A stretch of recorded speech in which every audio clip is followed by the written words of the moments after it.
Muslim and pound cake. It tastes so nice. It made the sheriff wanna put down his gun and cut him a slice. We are. Thank you.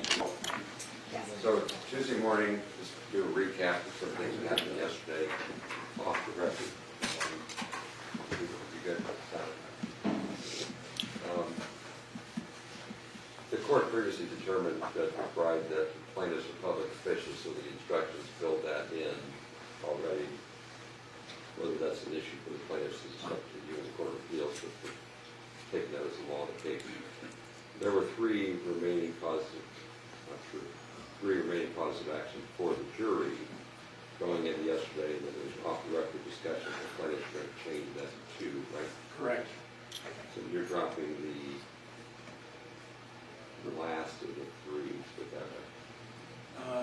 Yes. Invasion of privacy, unreasonable publicity given private lives. So if that's not being tried, you're dropping that cause of action. Correct. Yes, Your Honor. Okay, so that'll be dismissed.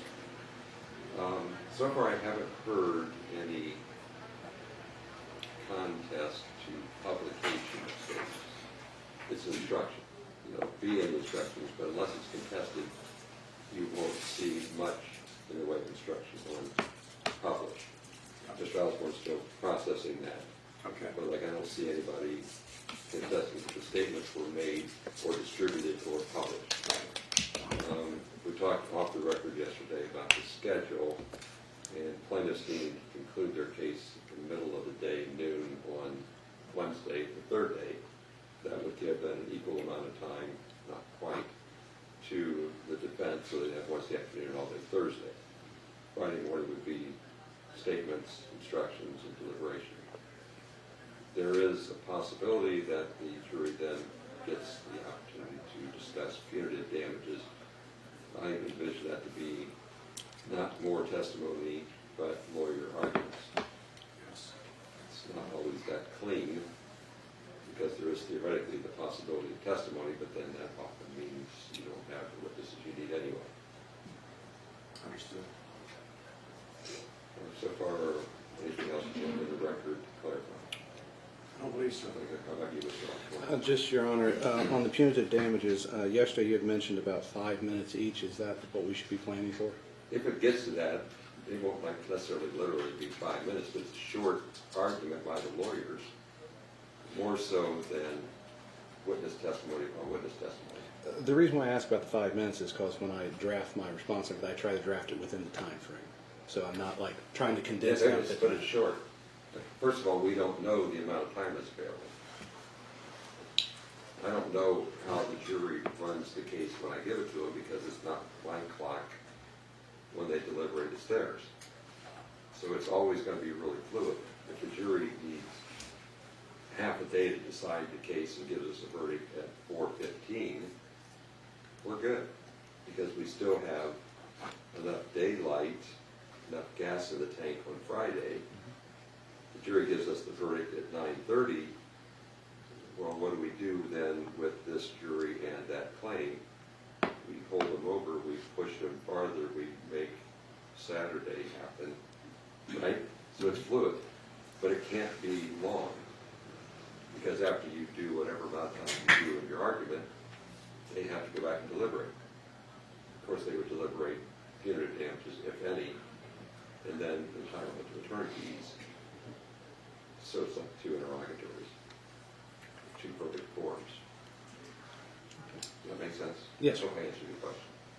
As best we can at this time. Fair. And I think I'll start out with like a recap of some of the jury instructions. You write like I think, Mr. Osborne. I don't know what that means to you, but like I like how you structure your instructions. Not necessarily substantively, but how you outline bullet points. So thank you for that. You write like I think. So I'm going to give them like a recap. It's nothing you haven't heard, but I think it'll help educate them further to start out with a quick summary. Here's what defamation is. Here's what to look for. I'm responding to like how you guys framed the arguments yesterday, opening statements, your selection, where the First Amendment comes in. That comes in on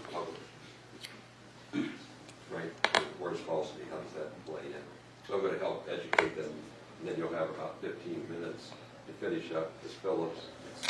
You'll move across, and then you've got to move. Yes. Whatever that means. Yep. Okay. Anybody have anything else?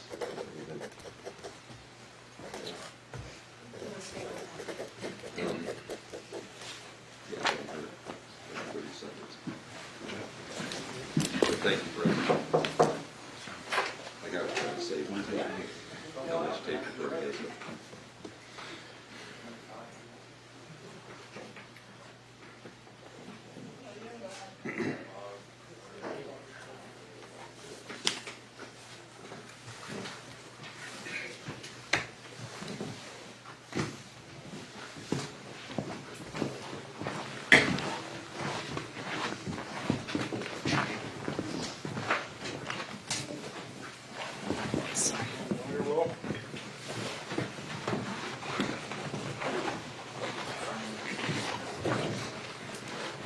Okay, go ahead and be seated.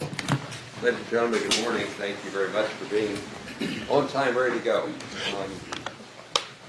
I spent a few minutes with the lawyers. That's why we had you back in the jury room so I could get organized. We're on a good schedule. We got a lot accomplished yesterday. We're still on the plaintiff's case to try to prove their allegations. The education process is where we want to circle back. Like, you're starting to get it just by nature of being here and having information fed at you. I'm going to try to give you another reminder class on the claims so you can understand more what the witnesses are trying to establish. In the end, you'll get a written set. At the end of the trial, I'll read these instructions to you. But it's, in my mind, hard to understand why you're hearing something if you don't know the rules. So I'm just going to give you a quick 5-minute refresher. 2 claims, we're going to call them again, defamation and false light. Okay, so what's defamation?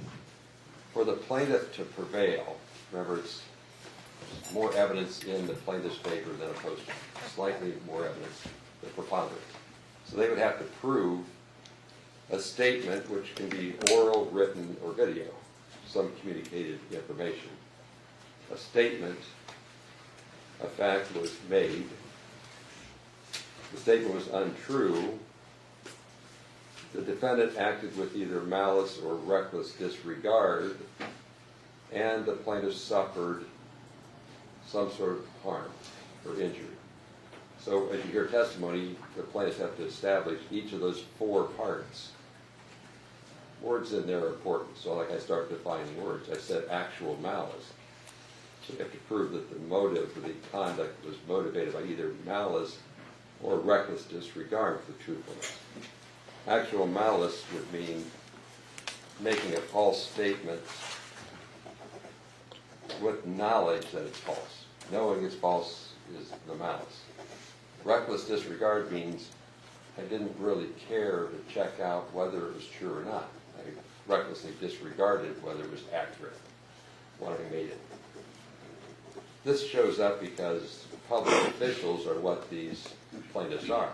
Because of the nature of their conduct, as law enforcement officers, public officials are held to a higher standard. The higher standard that was talked about yesterday is actual malice or reckless disregard. If you're a private citizen, I would be giving you a different set of instructions that it's a lower culpability, if you want to call it, when making a statement. So, like, if you wonder where's the higher standard, how that plays in, to prove that a person actually knew the statement was false is the higher standard when they made it. Or recklessly disregarded whether it was true or not. That's the higher standard. I won't have to define falsity except to say a statement is false when it's not substantially true. So little minor deviations don't make a statement false, but it has to be something meaningfully inaccurate. I don't know that there's any dispute about the defendant causing publication. But publication is any kind of a distribution of information. Like if I write myself a note and put it in a drawer, and nobody else reads it, there's no publication. In this case, it doesn't look like distribution or publication or making the statement is really contested. Then the other claim is called false light publicity. This is like first cousin, but it's like also better known maybe in the realm of invading a person's privacy. They both end up causing maybe some kind of harm, but a false light publicity violation, the plaintiffs have to prove they were put in a false light in a highly offensive manner. So false light, I was put in a false light in something that's highly offensive, like a minor deviation. I don't like your hair color. It's really offensive to me. Well, you can decide at what point in time it becomes really offensive, but it has to be something that's highly offensive. And again, the defendant has to have knowledge or a reckless disregard for the accuracy of the statement. So in that respect, false light has the same sort of knowingly make the statement or have a reckless disregard for the accuracy of the statement. But it does, this statement, put a person in a false light in a highly offensive manner to a reasonable person. You're the reasonable person, not whether the witness said, oh, I'm offended. They might be real tender-hearted and offended in anything. And you might go, no, I'm the average person in the public, and that's not really offensive to the public. So you're the outside, objectively reasonable. That's what the jury's function is. It's maybe a way to help you better understand, just by holding up 3 fingers, 4 fingers, what the plaintiffs have to prove. Each of those parts by a preponderance of the evidence, except in the defamation claim, it has to be clearly obvious that the defendant knew it was a false statement or recklessly disregarded. Part of that public official is like you have to be clearly convinced. It's a higher standard. The scale has to be a little bit shifted farther down. That he knowingly made a false statement or recklessly disregarded the accuracy of the statement when he made it. So think preponderance for everything except the culpable, the mental state, the motive state of knowing it's false or recklessly disregarded. And that you have to be more convinced. A little knowledge is a dangerous thing, but as you learn, I hope you're getting the idea of what we're looking for here. Ready to go, Mr. Klingler? Yes, Your All Honor. right, Mr. Kressler, ready? And Mr. Osborne? Yes, Your Honor. Okay, there's about 15 minutes or so of Ms. Phillips back on the stand, so come on up here if you would.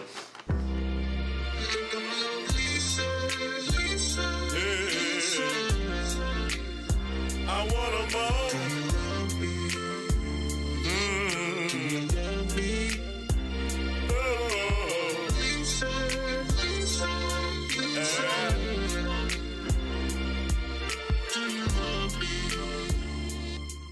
You're still under oath from yesterday, Ms. Phillips, so we'll just remind you of that. We don't give you the oath again.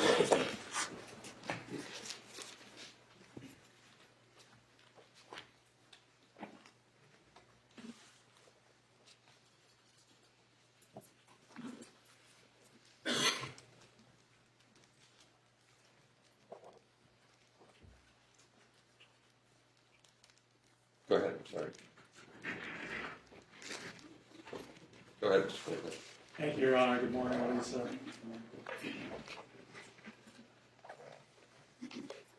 We left yesterday afternoon with a video, and that video contained parts of your videotaped deposition from last fall. Is that right? Yes, sir. You remember giving that video deposition last fall? Yes, I do. Do you remember where it occurred? Mr. Osborne's office. And do you, in the video snippets that we saw yesterday, it appeared somebody was asking you questions at this deposition in Mr. Osborne's office. Who was asking you those questions? In the deposition. In the deposition? As far as the attorneys?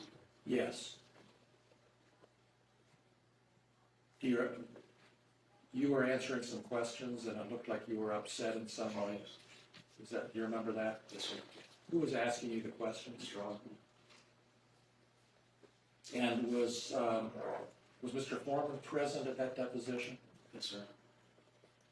He saw the whole thing? Yes, sir.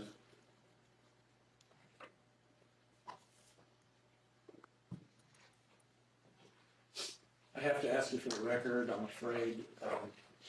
Are you a biological female, Lisa? Yes, sir. Have you ever had a sex change operation? Yes, sir. How did you feel when you learned that these posts were out there? Humiliated.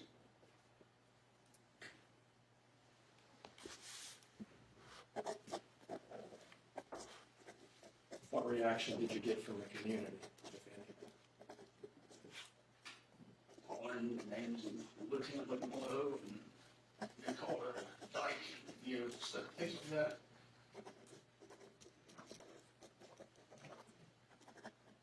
Has anyone ever asked you or your family since these posts came out if you've had a sex change operation? There was a phone call. Can you tell us about that? Your Honor, I will object to any hearsay that she would not have heard personally. What her family would have heard, they could be called to testify directly, but anything she testifies in that manner would be hearsay. Fair enough, set the foundation better, sustained. Thank you, Judge.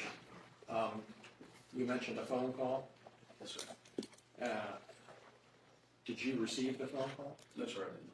Okay, who did? My daughter did. And did your daughter, then, without telling us what the content was, did your daughter tell you what the content was? Yes, sir. And can you tell us what effect that had on you, hearing what your daughter asked you? I see that she's going through humiliation. It's something that she has no control of. Because of my job, because of the choice I made. I'm trying to do my job. And now she's being punished, I'm watching her being punished, and it hurts. So, Your Honor, my asking this witness the content of the statement would be not for the truth of the matter, but for the effect on the witness. Your Honor, we'd ask for a limiting instruction to be given to that effect then. It's like law school 101. Hearsay statements tend to not be reliable because you want the person who made the statement to be in here to tell you what they said. So hearsay objection, true, but she can testify and I'm going to allow her to say how I was impacted by what I heard her said. So it's not whether the statement was accurate that we care about. It's how she reacted to how it affected her. So that's why you're going to hear what was said, so you can understand the context in which she reacted. Not whether the statement's true, it's the reaction. Go ahead. Thank you, Judge. So Thank you, Mr. Osborne. my question will be, what was it that your daughter said this phone call was about? If I had sex change. She got a phone call asking her if you had had a sex change? Yes.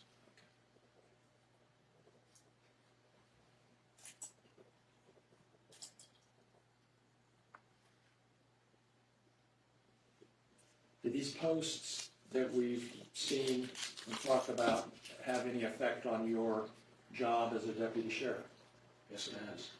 Tell us how. I've always been a go-getter, and you know what I mean, as far as like, I try to do my best to go out. I feel like I go out of my way. I mean, and what you're supposed to do is for doing your job. And then I sit back and, you know, try to do the best I can do, and then you have people hollering at you. Same thing like being a thief. Have the sex change, prove I have to have a vagina, I have a vagina. And you know, you see these images, you see the videos, and it's consistent in my head. I mean, like I was eating his, pardon my language, his wife's pussy, and there's the kind of things. I don't know how to count because that's all I do is lick pussy. I mean, it's honestly just put me in the dark hole. I never went to this job for this. You know, it's not like somebody cussing you, you don't get stopped. I've been on calls, I've been cussed. I've had things said to me about my voice that I can't change. But it's never went this far. I've never had to deal with somebody thinking it's hilarious to make videos of me. To throw me on the bed and act as he's having sex with me.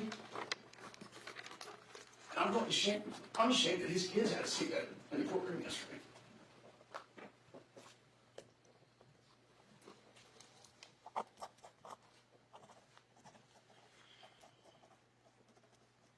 Lisa, did you ask Mr. Foreman in some way to stop these posts and take them down? Yes, sir. Through you. Have they been taken down? Yes, sir. The video we saw yesterday, I'm not sure if we made that clear yesterday. The video we saw yesterday at the end of the day, when was that posted? Last week. Just last week? Yeah. But Those are all my questions. Thank you. Go ahead, cross-examination. Thank you, Mr. Klingman.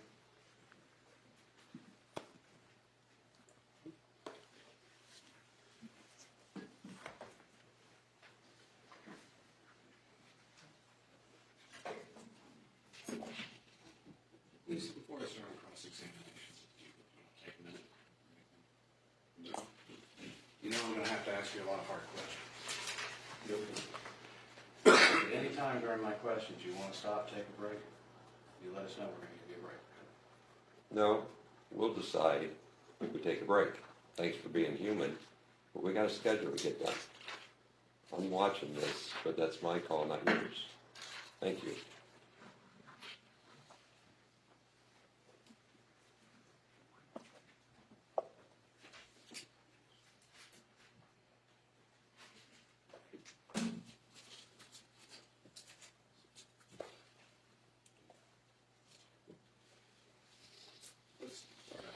So, in October of 2022, you were employed with the Adams County Sheriff's Department?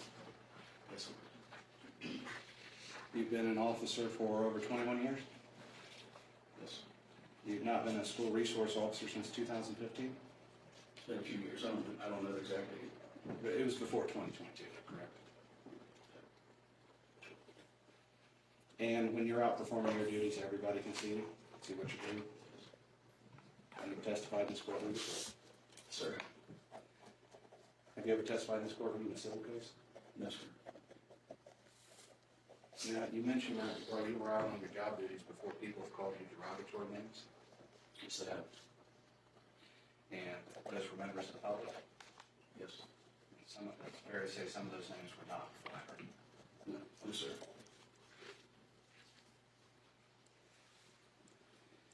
You were born with a deep voice? I didn't have surgery or anything. I didn't know it was an accident that caused it. No. So you went through school with this deep voice, Sure did. picked on by your peers. Well, yeah.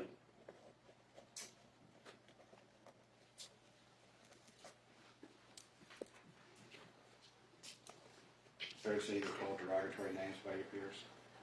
Yeah.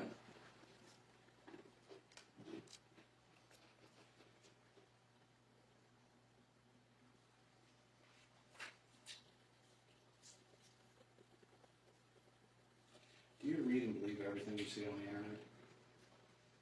No, I don't. Do you believe everything you see or read in the newspaper? No, I don't.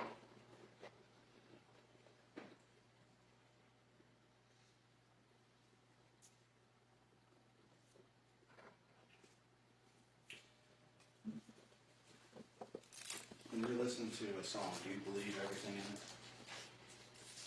No, I Would it be fair to say that songs are either opinions or exaggerations for entertainment? don't. Yeah, humiliation. You would agree that everybody's idea of entertainment is not the same? Obviously. Is that, yes? Yes. Thank you.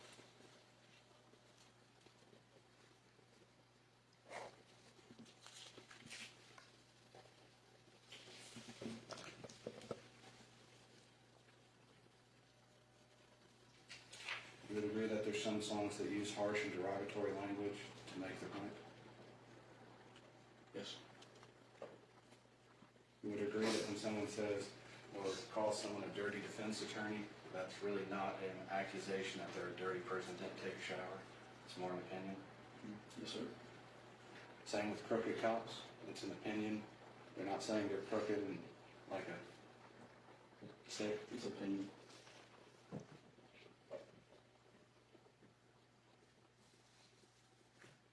There's a question about false light. Can you tell me what false light means?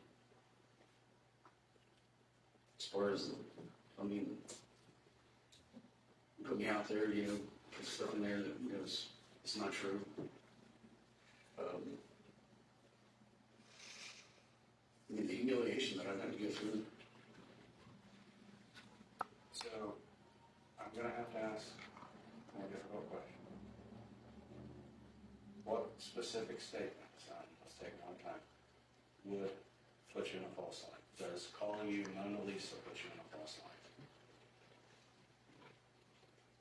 I mean, my head's put on her body and, you know, things like that. But It it's doesn't not, bother me, you know, it bothers me. so you're saying that paints you in a false light? But it doesn't, it's not like what the rest of the stuff. So it's different than the others? It's,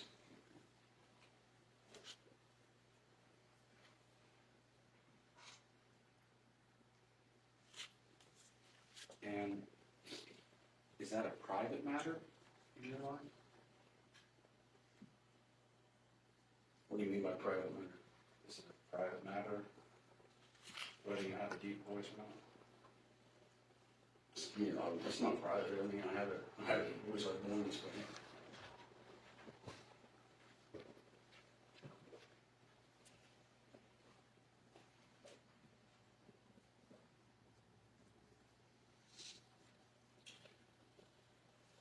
So then am I getting straight then that it's not that it's placing you in a false light because it's the first time you've been questioned about your voice or anything to that effect. It is more the amount of questioning that has been done and the viral nature of it. It's what was put out there. It was me being called a thief. Me saying that I need to prove I have a vagina. I eat his wife's pussy. You know, and all the other songs that go along with it. That I have to sit up here like I'm weak to my county. And the news be here. Because I'm mostly a mess because of him.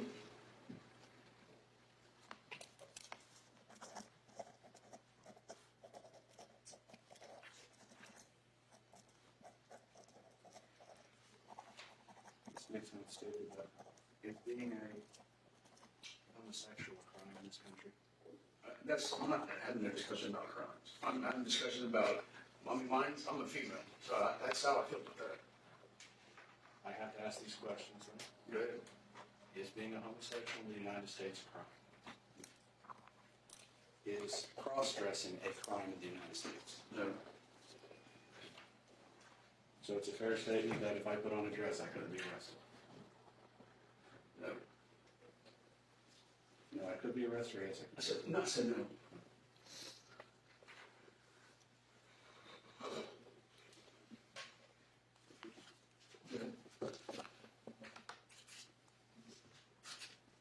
You would agree that the song that Mr. Klingler referred to is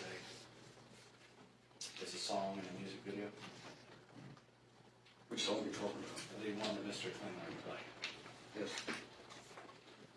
You would agree as such, no one would take it seriously because it is a song? I don't know that. I can't answer for somebody else.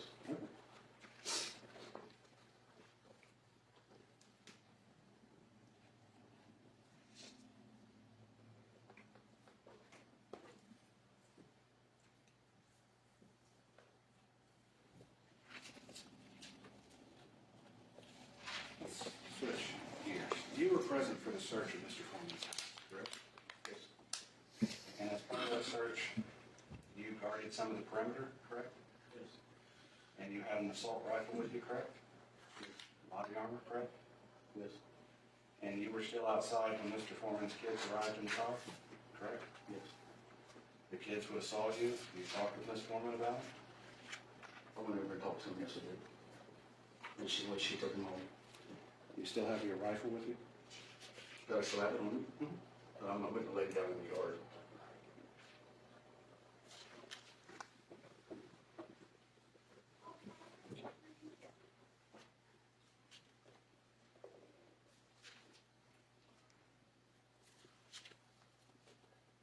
And during the search of Mr. Foreman's residence, were you made aware of the security system? Yes, it was. Did Randy Walters order you to disconnect it? Do I need to answer this? And it pertains to the search warrant. No, no, Mr. I need to President. search warrant, right?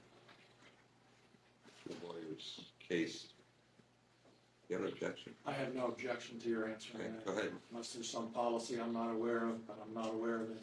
I can put some context into the record if Mr. Foreman would like. The question is whether she was directed to unhook this. And that's the question on the floor. I'll re-ask it. Lisa, were you directed to disconnect the security camera footage at Mr. Foreman's residence by Randy Walters? Yes, sir. And you did disconnect that? Yes, sir.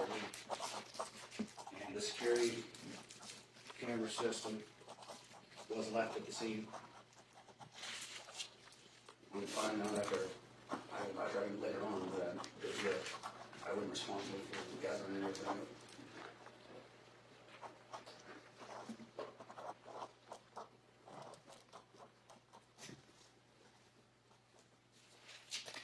So if someone says you were disconnecting the security camera system, that would be a very true statement. Yes, there's a difference between disconnecting and destroying somebody's property.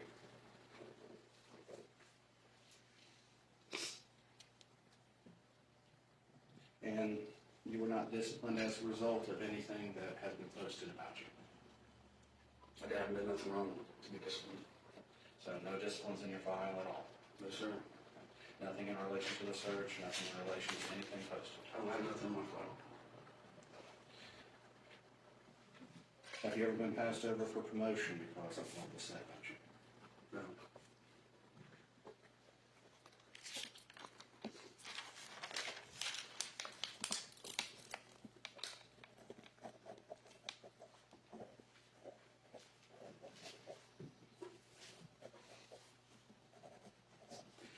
Were you ever interviewed by any of the local newspapers about anything that was said about you? No, sir, it wasn't. Did you ever go and ask to be interviewed to tell them your side of the story? No, sir, I don't play a role in their media comedy situations that they have. Their false information that they put in the news and this and that and the other, because they only know one side of the story.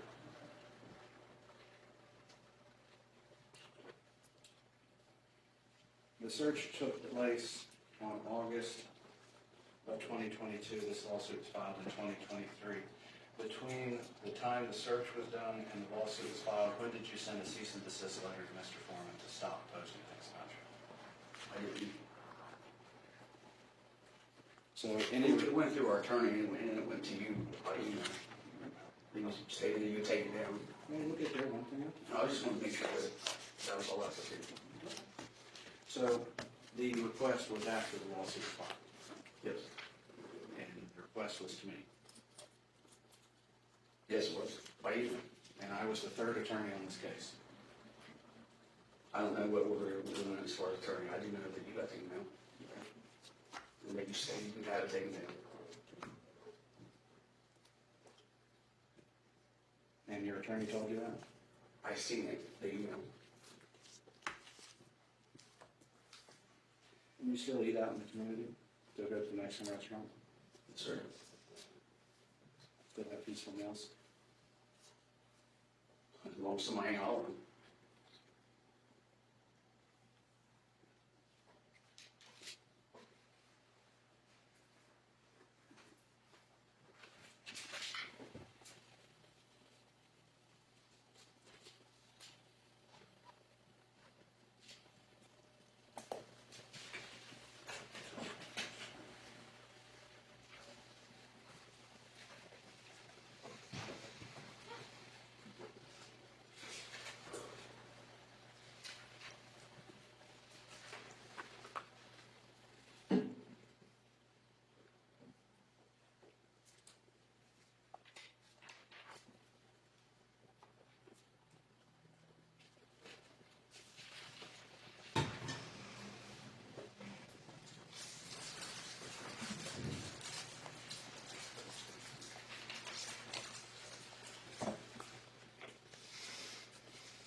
other family that's in law enforcement?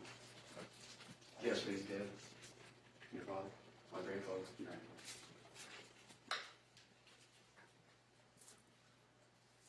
You grew up seeing him do his job? I knew about him doing his job. We didn't look close.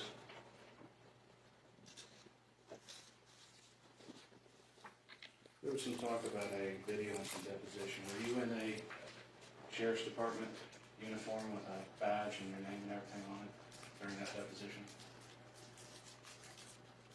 I don't remember what I had on that position.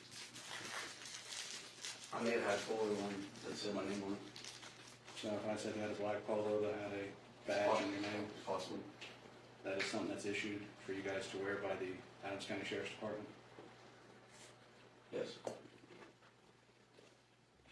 Would it be fair to say that's like the non-road uniform? I mean, I do different things as far as investigation work.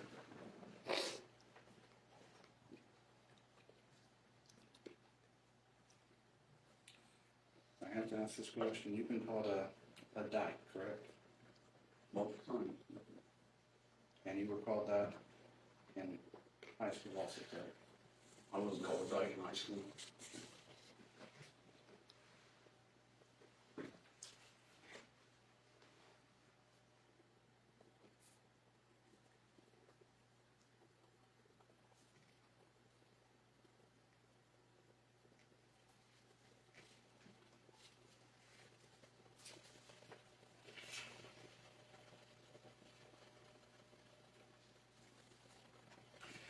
Just a couple things. So the deposition was in August of 25, correct? I don't remember the exact date, but Was it in early 2025 or late 2025? late. So it would have been after April of 2025? Yes. And the video that Mr. Klingler referred to in those posts would have occurred after April of 2025? Which post video are you talking about? Good point. Let me strike that question and rephrase. Mr. Klingler referred to a video that was played yesterday, and he referred to it today. And he asked you when that video was up or played. So, was that after April of 2025? Which I'm not sure which video you're talking about. There was more than one display. The last one yesterday, the final. Strike that.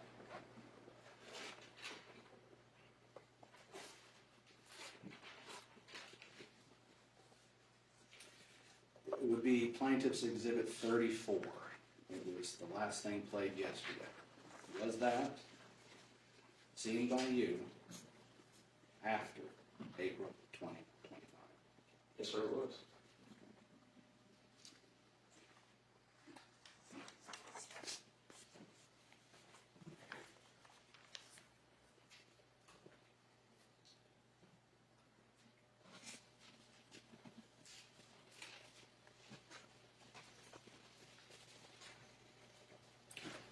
Your Honor, if I may have a moment. Your Honor, if I may have a moment to talk. I don't know what a moment means, so if you want to go fast, I'll let Mr. Klingler have his redirect. Like, I got a lot of work to do to get your case done. And taking 5-minute breaks to talk to clients is always hard for me. So Judge, I have no redirect at this okay, point. so if you want like a moment, 1 minute, we talked about this yesterday, that was the purpose for prompting everybody. Go ahead.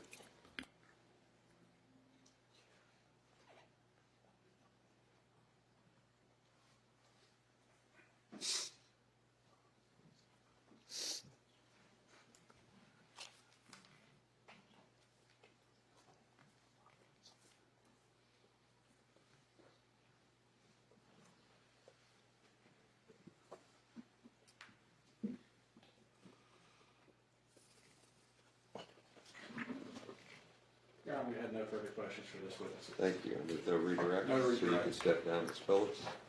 Next, plaintiff witness. I just called Justin Cooley.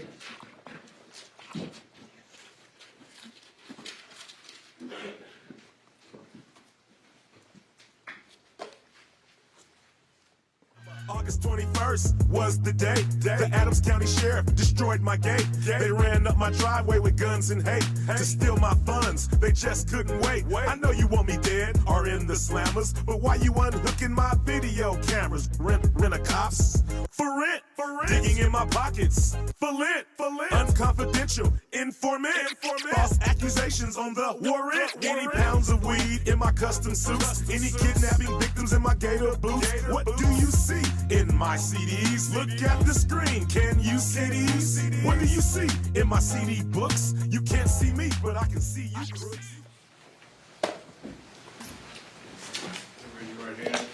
Do you solemnly swear the testimony you're about to give shall be the truth, the whole truth, and nothing but the truth? As this, you shall answer unto God. Thank you. Go ahead, Mr. Klingman. Thank you, Your Honor. Would you introduce yourself to the jury, please? Yes, my name is Justin Cooley. And Mr. Cooley, where do you live? I live in Adams County for now. How long have you been a resident of Adams County? I believe in 5th grade. I moved here as a young child. And how are you currently employed? I'm not currently employed. I'm temporarily living off some savings I had while I seek mental health treatment. Okay. And just to back up a moment, you were a Adams County Deputy Sheriff at some point. I was at one time, yes, sir. And can you tell us when that was? I can't give you dates, I'm sorry. I was a police officer for approximately 10 years. I spent 5 of which out of state, another 5 with the Adams County Sheriff's Office. Which state were you in? Kentucky. And then you came to Adams County? I was from Adams County originally. I mean, to work? Yeah. I was graduated from the Christian school. I joined the Army. Later on, I went to Afghanistan. When I came home, there was a job opening at the Maysville Police Department. I could walk right in, a good job. So it was an open door. It was an economic decision. I made it. All right. And your father was also an Adams County Deputy Sheriff? Correct. Right? Yes. And he's in the courtroom? Yes, he is. Shawn Cooley? Yes. So, Mr. Cooley, were you involved in this warrant execution on Mr. Foreman's home? Yes, sir. And have you seen the posts and videos Yes, I have. concerning this warrant execution? Yes, I have. Could we take a look at Exhibit 5, please?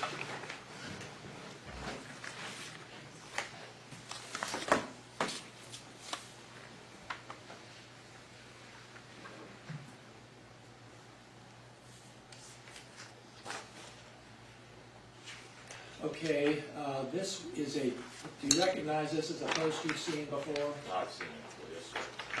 And do we have a date on that?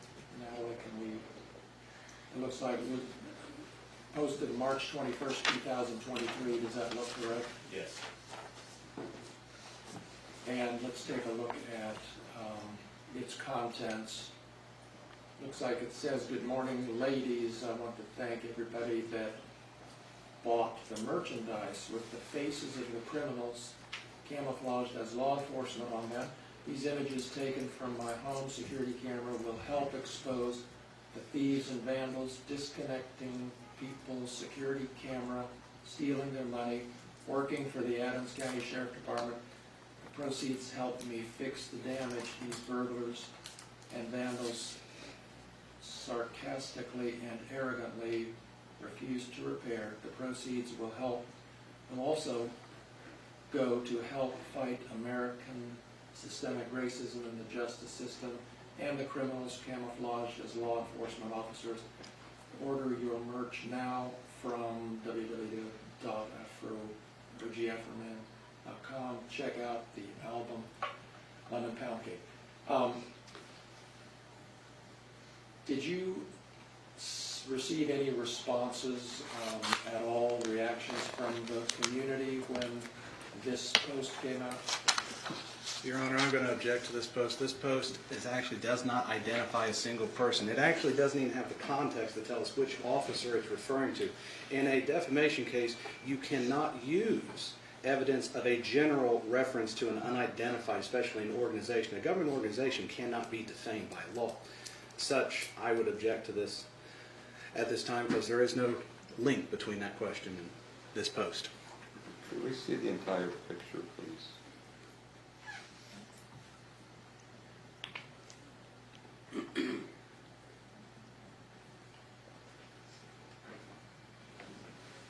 So context gives meaning, and there is context to identify as a group.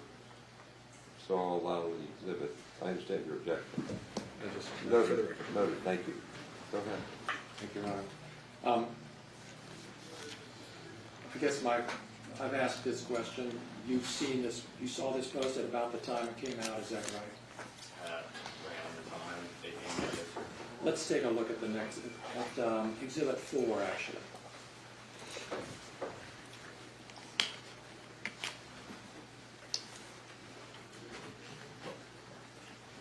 I'm going to ask you, for my own sake, to blow it up just a little bit because I'm having trouble reading it. Thank you.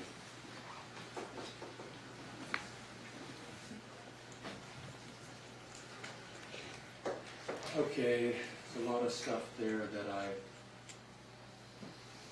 don't need to read, but after the Adams County Sheriff burglarized, vandalized, and destroyed my property, they became thieves and stole my money. After they stole my money, they became criminals. After they became criminals, they lost their right of privacy. My house is my property, my video camera films everything on my property. As they begin stealing my money, disconnecting, plus destroying my video camera system, they became my property, exclamation mark. Criminals caught in the act of vandalizing and stealing money. My video footage is my property. I used it to identify the criminals who broke into my house and stole my money.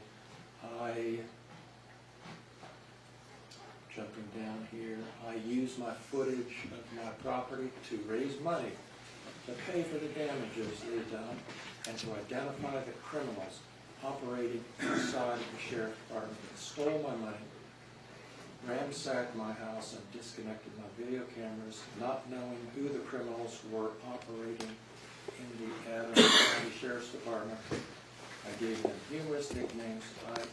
And a law-abiding, tax-paying citizens who was violated by criminals camouflaged by law enforcement. I used my property / my video footage to make up for damages and to make the public aware of criminals disguised as law enforcement, stealing money and disconnecting cameras. And now, I won't even read the rest. It's there for the... Did you steal any money from Mr. Foreman? Have you stolen money from anybody?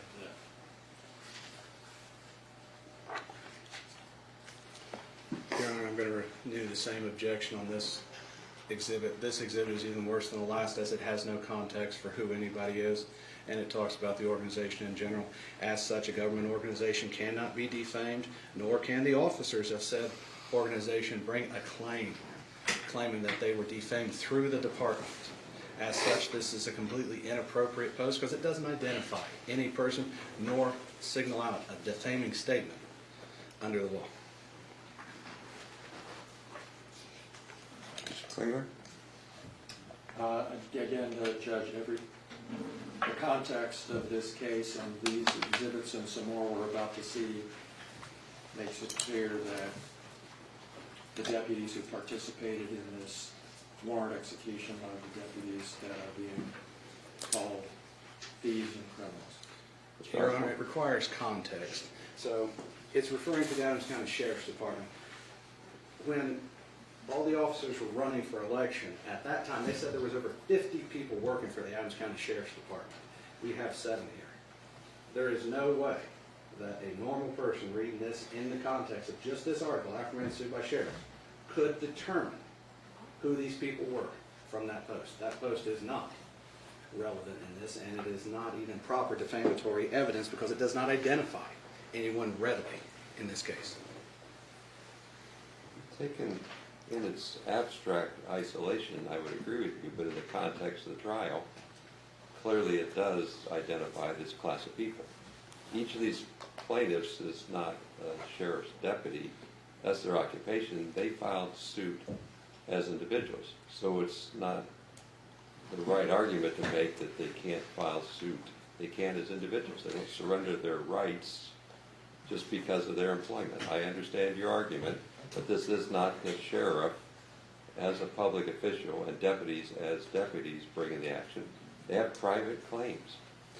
Their private claims, though, would not extend through claiming that they were defamed by a statement to the sheriff's office about the sheriff's office being crooked. That is not a defamatory statement aimed at them. That is a defamatory statement aimed at the organization itself.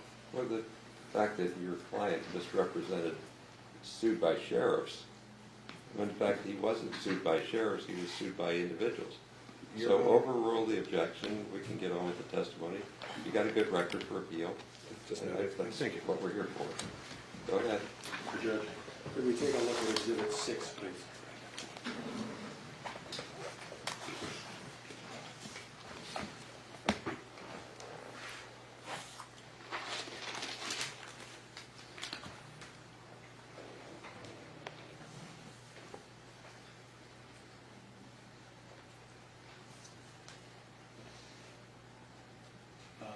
Let's go down a little bit. Your Honor, I'm going to ask that the whole thing be read into the record so it's completely as part of the record, especially given this post and its questionable nature as relevance. Glad to do it. Be my guest. Well, if you don't do it, he's allowed to do it on cross. So Yeah, we don't all right. care, overruled. Go ahead. Thank you, Judge. All right, let's take a look. Natalie, can we see the date on this for context before we go on? March, Mr. Cooley, the date on this post appears to be March 24th, 2023. Did you see this post sometime after that date? Yes, sir. All right, let's read the whole thing here. Your Honor, for the record, what exhibit is this? This is, what is it now? This is 6. This is 6. We just had Exhibit 6 was the last one. Exhibit 4 was the last one. So we had Exhibit 4, then Exhibit 5, then Exhibit 4, and now Exhibit 6. Yes. Yes. Okay. I agree. Go ahead. All right, so Exhibit 6 says, Judge Roy Droopy Gabbard is the judge that signed the fictitious kidnapping warrant that greenlighted the criminals operating inside of the Adams County Sheriff Department to attempt to kill me in front of my kids, steal my money, disconnect my cameras, then sue me for humiliating them by being peaceful, positive, being a sport, and writing comical songs about the people who came to kill me in front of my children. This judge that tried to have me killed in front of my kids is suing me because when I post a picture of him next to Droopy, it humiliates him. He can't take the ridicule he's getting from the pictures I post of him next to Droopy. The picture of him next to Droopy is giving him a loss of reputation because of this picture of him next to Droopy. He can't perform his duties. This judge is suffering from mental stress because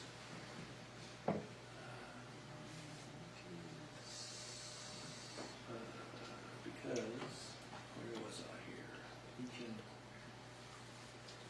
I am posting him next to Droopy because I'm posting pictures of him next to Droopy. This judge wants me to stop posting pictures of him next to Droopy. Judge Roy Droopy Gabbard sent a hit squad to my house to kill me in front of my kids, but I can't post a picture of him next to Droopy. He can take my life, but he can't take a joke from the guy he tried to kill. Judge Roy Droopy Gabbard is one serious, sensitive guy, everybody in the world. Please don't compare Judge Roy Droopy Gabbard to Droopy because he will sign a fictitious warrant, send the criminals operating inside the Adams County Sheriff Department to your house, kill you, steal your money, disconnect your cameras, then laugh if you ask him to repair the damages. Judge Roy Droopy Gabbard, shirts coming to, Judge Roy Droopy Gabbard shirts coming to www.ogafroman.com. Go buy the album and lemon pound cake available on all platforms. Did I read that correctly? More or less? Thank you. Do you have any idea, Justin, if Judge Gabbard was signed, was sued by anyone in this case? Your Honor, I'm going to object. It has no relevance. It doesn't even refer to anybody in this. It talks about a Judge Gabbard who is not a party to this at this time. And as such, it doesn't identify even the officers. It talks about the Adams County Sheriff's Department in limited thing. It talks about a lawsuit by a judge. It is not relevant in this, and it is surely not proper defamation evidence. For benefit of the record, since I don't live here, are we referring to the magistrate? No, Your Honor. Judge Roy Gabbard is our, so we have a county court in Adams County. Okay, so that's the county court judge? Yes. So that statement is accurate with regard to the title? He is a judge, yes, Your Honor. Okay, thank you. So to the extent that it refers to somebody else, there's no relevance to the extent that it might contain falsities or not is relevant. So for that purpose, it's permitted. Not as to claims that another person might have, but to accuracy, falsity, truthlessness or not. Go ahead. Thank you, Judge. Let's take a look at Exhibit 7.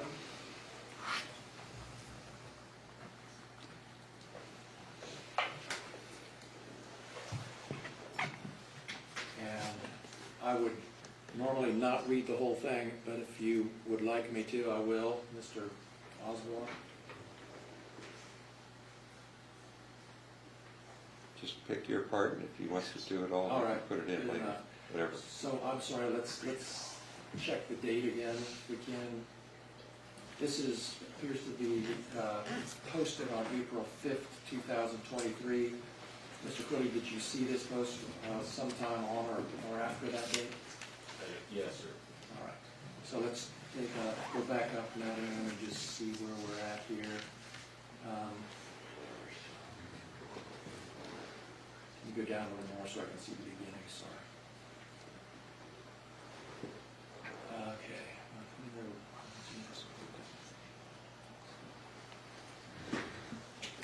Well, I apologize for using free speech on my personal pages after you stole $400 from me and tampered with evidence, disconnecting my camera.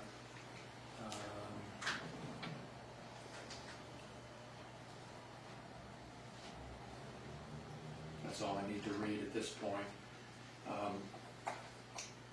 That was Exhibit 7. Can we look at 8, please?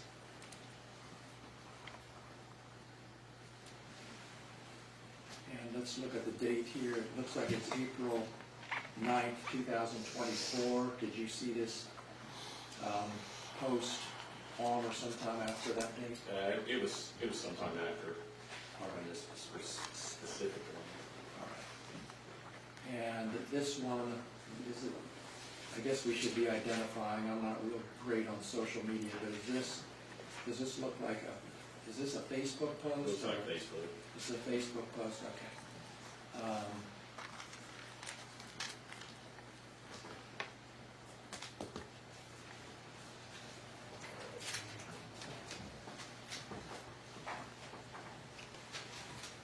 Okay, no need to call the Adams County Sheriff's Department. All they'll do is take 3 days to take a report, come out to try to kill me, disconnect my cameras, and steal my money. Got to read that part correctly? Yes. Let's take a look at, is it 8 next? This was 8. That was 8. Let's take a look at number 1, please. I realize we're going out of order.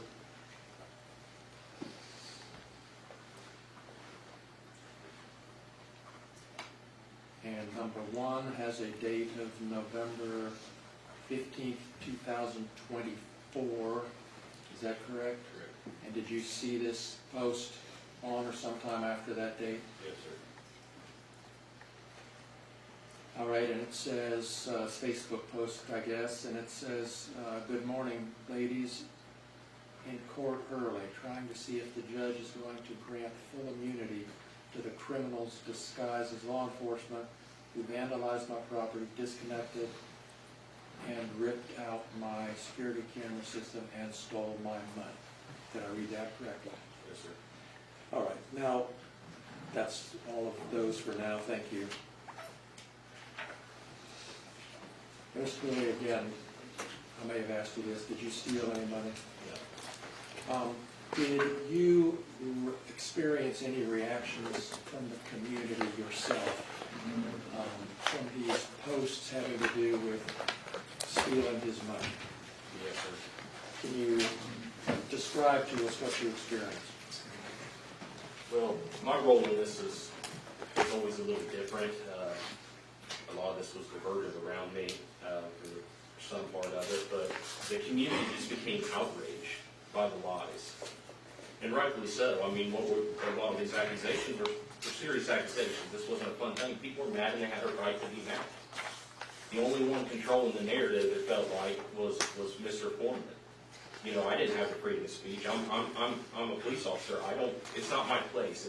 This was never my case. This was never my place to make any statements, but I still experienced the rage from it. Tell us what you experienced.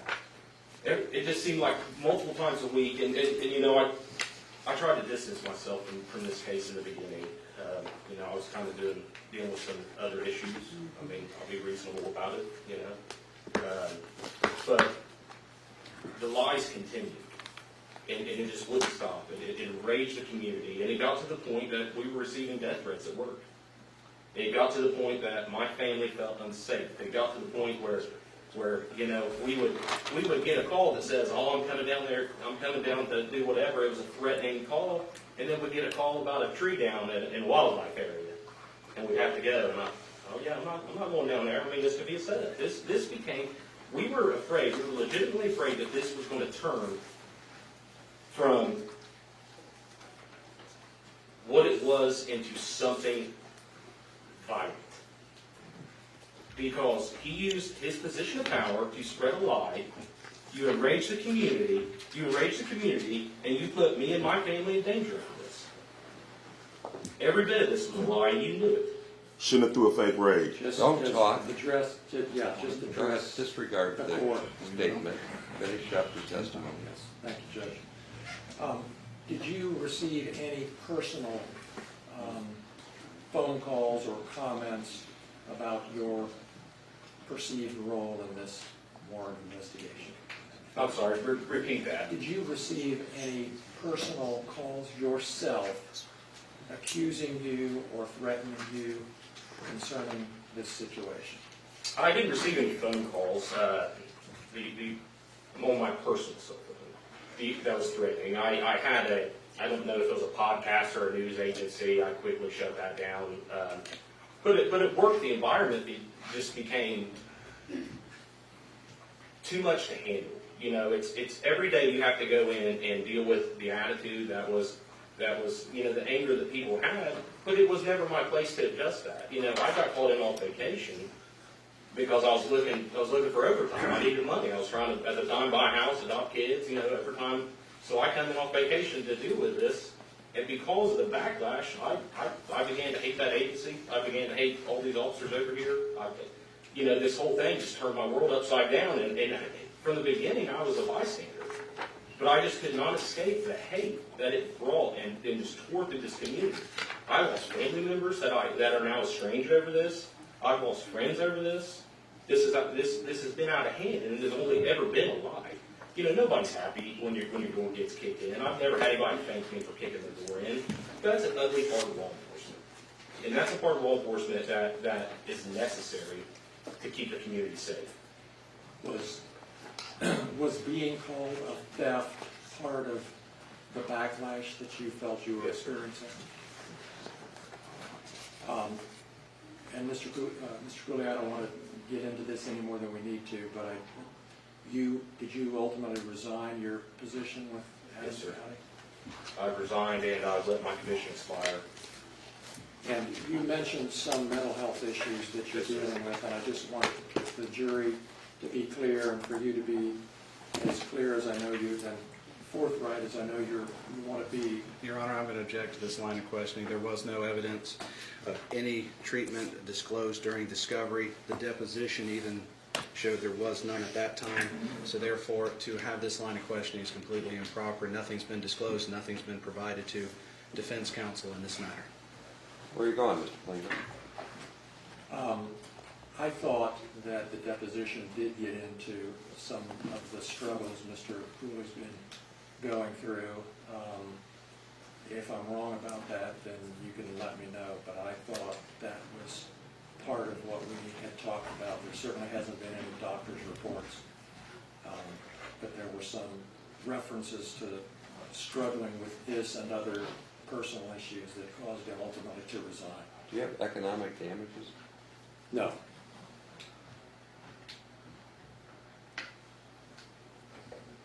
So consistent with prior testimony, how you ask the question will maybe determine whether it's objectionable, because I see where Mr. Osborne's coming from.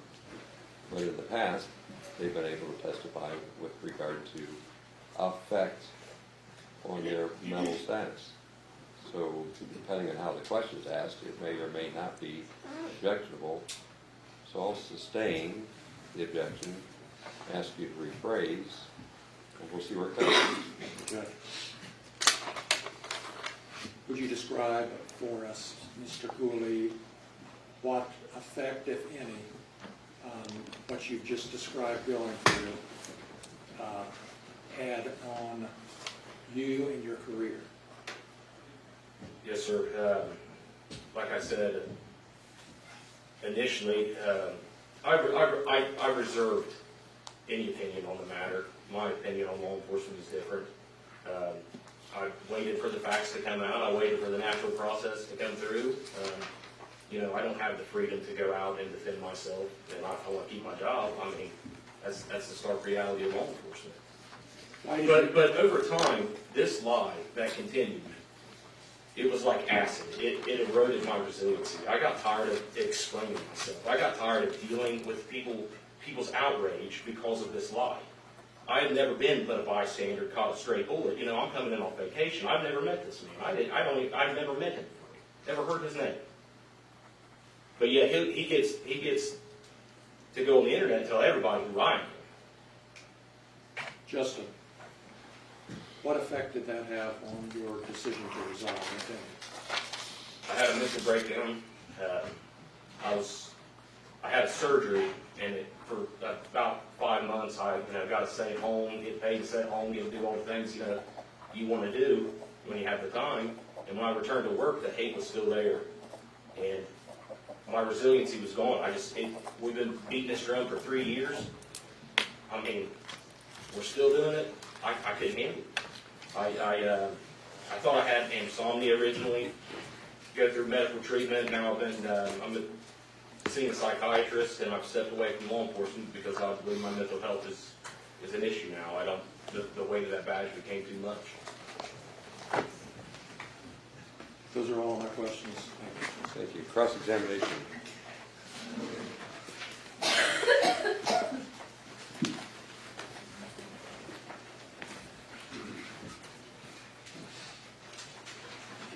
How do we use this projector?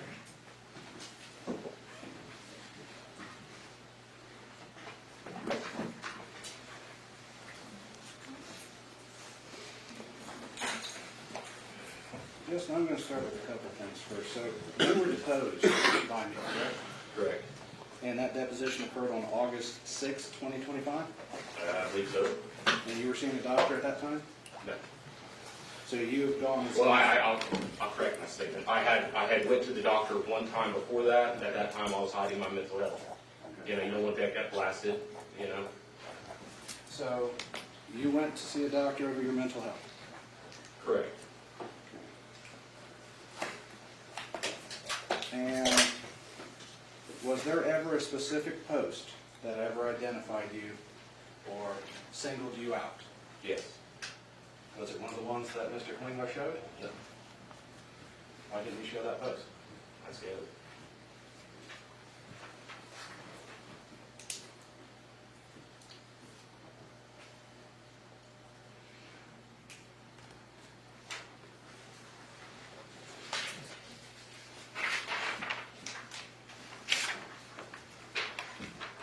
This would be marked Exhibit 1, or sorry, Exhibit A.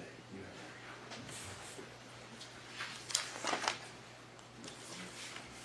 that. My understanding technology.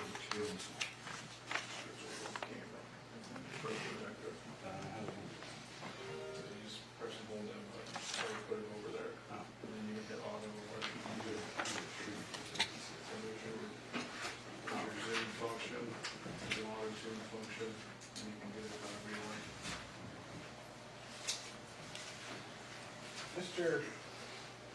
I'm gonna call you Justin as we have two Cooley. Justin, I asked you if there was ever a post that singled you out. Would you please take a look at what's been marked Exhibit A? Yes, sir. Is that the post you're referring to? Yes.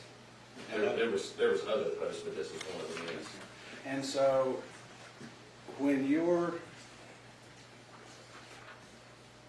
so this was the post that singled you out where you were called, and I as said a this was one of the posts. you're called Deputy Phil Dipshit Receding Hairline Collins. Is your name Phil? Is your name Collins? So, you're telling me you had a nervous breakdown over being called a dipshit with a receding hairline? No, I had a nervous breakdown because I was getting death threats from my family because my picture's on here with a bunch of accusations that are not true. Since you talk about death threats, let's explore that for a second. Was anybody ever charged for threatening you? No, But threatening an officer is a crime, I thought so. but no one was ever charged, even though you had all these death threats. Did you have an issue with that? Yes, I did. Kind of felt let down by the sheriff's department? Absolutely. That was one of the factors of why you quit, wasn't it? No, it wasn't. It wasn't. No. I will say that I was upset about this, yes. But at that time, I was fighting, I was losing a mental health battle. So, also then in that question, you're saying the only reason you resigned from the Adams County Sheriff's Office is because of the post to Mr. Foreman about dipshit receding hairline. No, I never said that. So there is more reasons than just Mr. Foreman that caused you to resign. I said my mental health came to question, and I felt that it was the most responsible thing to do. Justin, I'm going to ask this very plainly. Okay. Was there more than one reason why you left the Adams County Sheriff's Department? I've already answered that question, and I said yes. Okay. So there is more reasons then than Mr. Foreman that caused you to leave the Sheriff's Department. It had to do with the handling of this case. Can you tell me what fact about you that receding hairline or dipshit refers to, please? I'm sorry? What private fact of yours does that refer to? Well, I mean, there's a picture of me, and let's see here. Talking about,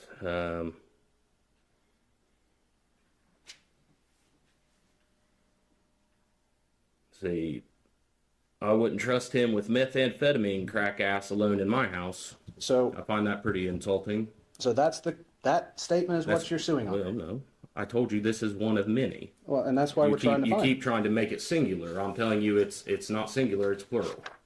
Okay, and so one of them is dipshit, one is receding hairline, Yep. and the other is meth heads. Yes. Is there any more? Well, when he's sitting there making accusations against the organization that I, at that time, was working for, destroying community trust, all based off of a lie, that's what ultimately stopped. And that's community trust in the Adams County Sheriff's Department, correct? Yes.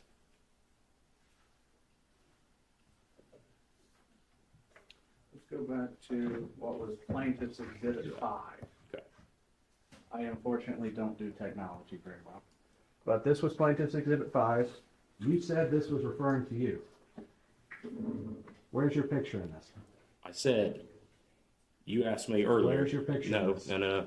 You asked me earlier. Your Honor, I'd ask the witness to answer the question. Okay, You can clarify that there's read. okay.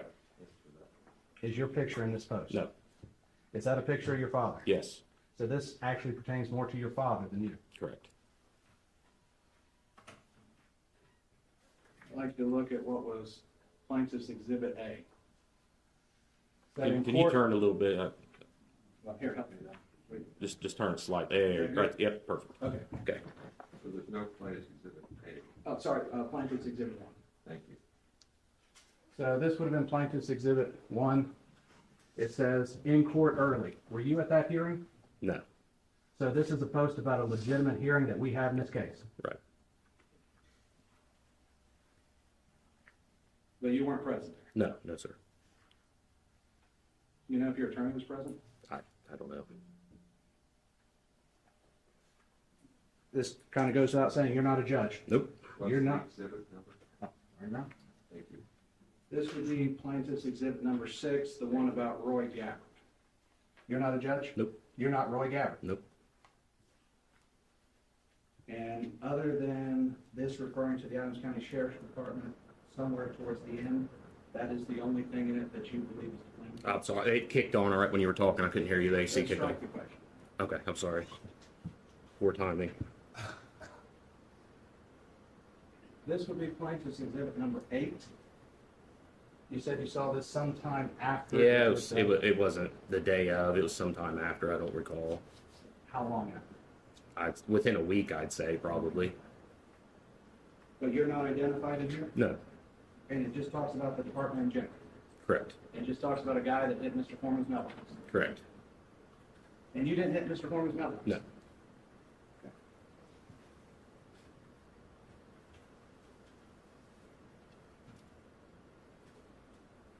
Were you ever disciplined because of what happened in the raid? No. Were you ever disciplined for anything Mr. Foreman said? No.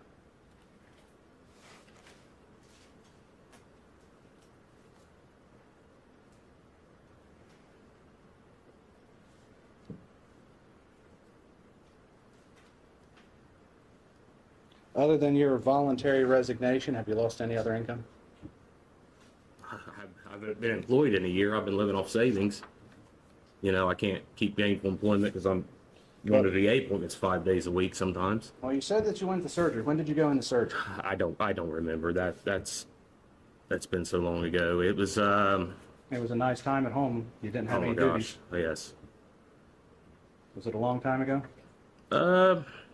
I don't recall. I'd say it's been over a year, but the dates I'm sorry, I can't recall it.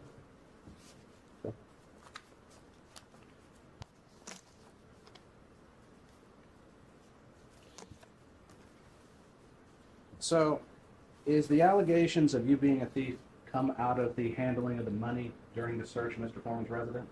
Yes. During depositions, I asked you some questions about how money should be counted and cataloged as evidence. Can you explain the process to me of how you count and catalog money as evidence? Yeah, I mean, as far as like what the policy is, or because I don't that policy has changed since then, and we had but usually what you do is we have a special type of evidence bag. That evidence bag, it'll have denominations of bills. Okay. On that, you count it and you mark it. You know, I got 3 20s. I have 1 10.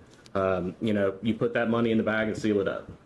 Does that answer your question? Well, so you have these evidence bags. You would count out the money. You'd have it recounted.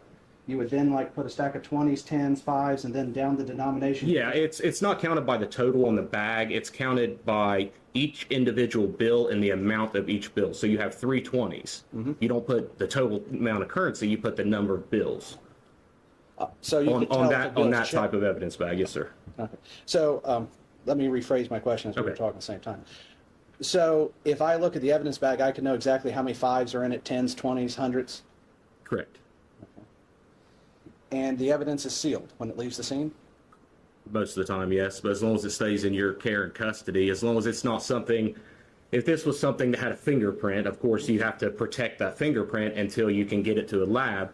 I'm not going to say that every time you leave somewhere, something is sealed, because sometimes, I mean, that's an unrealistic expectation. You know, if I got a gun, but I don't have a gun box to put it in, well, that's going in the trunk of my car until I get a gun box to put it in. I mean, that's the reality of law enforcement. But if that gun changed hands by 3 or 4 people, they would all sign the box when they got it to show the chain of Correct. evidence. Yes, sir. Yes, sir. So anybody in possession, that must be in the chain of evidence. Correct. And that's put on the bag. Or the box in that case. Well, there's a little thing right on the front. It'll have an evidence chain right below the denominations. It has an evidence chain. So if you collect a gun, you would sign first. If I hold it, I'd sign second, and so forth and so forth. Correct. Now, what happens if you don't have these special evidence bags and you just have a clear bag? Tell me where you're going with this, why it matters. This matters, Your Honor, because there is a question about the policies and procedures, and as I said, Mr. Robinson is going to testify, if he's admitted to testify, about an investigation he did. His investigation is very limited, at least from his report would indicate he only watched video footage, never interviewed anybody. So one of the things I have to counteract that is the fact that the evidence was not handled correctly. And that is what I'm building here. Mr. Cooley is testifying about the exact way in which you would put that in. What does that have to do with any issue in this case? Your Honor, the issue of money is, and missing money is at the very issue of, they say they're being called thieves. They're trying to prove it's not a fact. I'm trying to prove that from the evidence and how things were done, you cannot even make that conclusion. You said to call. Yes, we do, Judge. He's asking to be here. In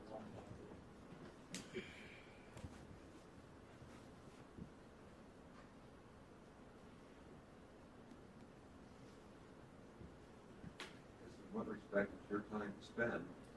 I look at this as marginally relevant, but you can spend the time. Thank you. Have at it. So if you had a plain evidence bag that did not have the place for 5s and 10s, would you handwrite in that information with a permanent marker? Yes. So even if the bag was plain, you could write 10 5s, 2 20s, and such? You can. But that's the way it should be done, though, correct? Well, I'm not going to say that's the way that happens every time. I mean, it's as long as you can protect that evidence to display in court, that's the purpose. You know, I mean, there's a little bit of flexibility in evidence handling based off the situation, but in general, if cash is seized, then yes, you know, you can put the amount. The amount is always going to be on the outside of the bag. Anybody that took exclusive possession of that, yes, they're all going to sign that. Okay, and so, and the money's always counted twice, correct? Correct. At least twice, correct? Correct. Even the officer himself probably counts it twice, correct? 10 times, honestly. Personal choice there, I guess. First, you would count it though twice, correct? Yeah, but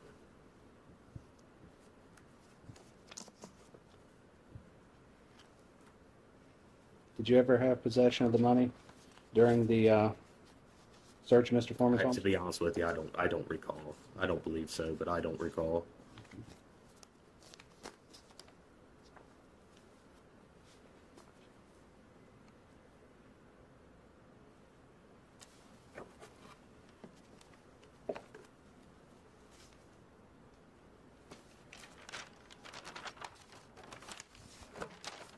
Forgive me, this.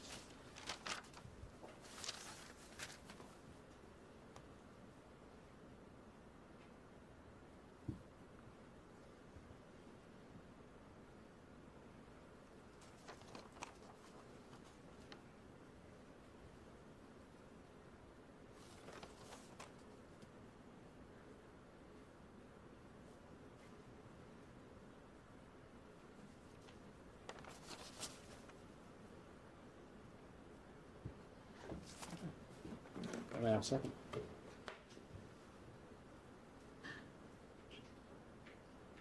Your Honor, I have no further questions for Mr. Cooley at this, or Justin Cooley at this time. Thank you. No redirect.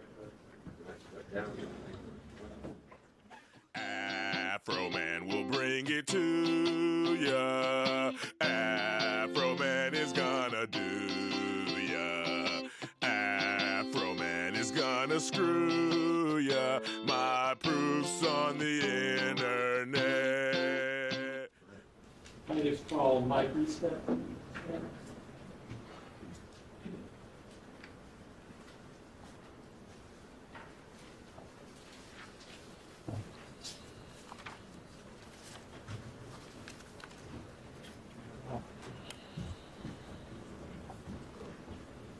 Do you solemnly swear the testimony you're about to give shall be the truth, the whole truth, and nothing but the truth? As this, you shall answer unto God. I do. Thank you. Would you introduce yourself to the jury, please? Michael Estep. And Mr. Estep, how are you currently employed? Adams County Sheriff's Office, How long have you been with the Adams County Sheriff's Office? over 24 years. What's your current position with that office? Road Patrol Supervisor. How did you get started in law enforcement? Through the fire service. Actually, some friends in law enforcement were in the fire service and kind of hung out with them, and that's how I began to take an interest in law enforcement. You live here in Adams County? I do, How long have you been in Adams County? all my life. Do you have family here? I do. You married?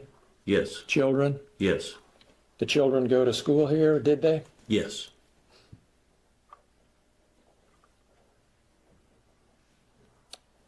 You were part of the team that executed the search warrant on Mr. Foreman's home, is that right? Yes.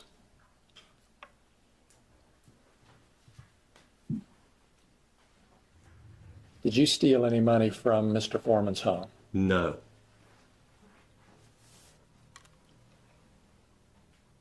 We've seen, you've been here the whole trial so far, the last day and a half, right? Yes. You've seen all the exhibits? Yes. You saw the exhibits that were just shown to Justin Cooley? Yes.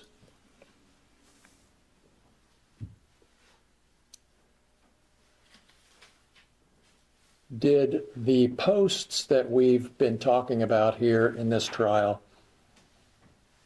have any effect on you? Yes.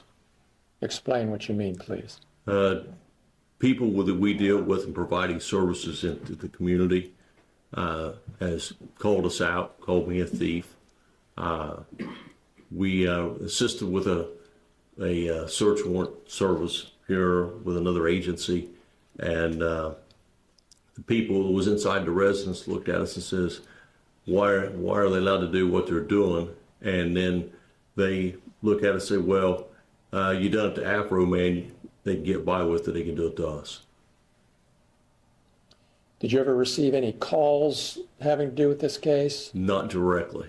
Are you aware of calls that were received by dispatch? Lots of them. Tell us about that. My daughter actually works in the dispatch center, along with all the dispatchers that I'm very familiar with, that I work with as co-workers on day-to-day basis, called and anything from why did you do this to why did you tear down the door, why don't you pay the guy back, you guys are thieves, and on and on and on. Your Honor, I'm going to object. It's hearsay. He was not there. He did not have the phone calls. He's hearing them actually third hand the way he's describing it. He's hearing them from the idea of, from the dispatchers telling him what another person said, so hearsay upon hearsay upon hearsay. What's the purpose? The purpose, Judge, is to, my next question was going to be, what effect hearing about these calls to dispatch had on Mr. Estep? Wait. Just for the jury's benefit, if the content of the calls was an important issue, then we wouldn't let it come in. The speaker or the hearer would have to testify. But the nature of the call and how it affected him is probative, relevant in this case. So the general description of the calls in the context of how it affected him is the reason you're allowed to hear, not the accuracy of the call, but the effect on the person. Something else, Mr. Osborne? No, thank you, Your Honor, just for the record. No, you're good. Thank you. Thank you. So Mr. Estep, tell us what effect it had on you hearing about these calls that dispatch was receiving about this warrant execution, and It you developed a serious concern of safety to not only to me, but the people working with me on those shifts of the days that I was working. Basically, overwhelming of calls that came through, and they were hard able to keep up with what we have going on in the services that we're providing with nonsense phone calls. Are you aware of any effect that these that these posts had on the sheriff's website? Your Honor, I'm going to object. That is beyond the scope and not even relevant to this. The Sheriff's Department is a government agency. You cannot defame a government agency. Sustained. Okay. For the record.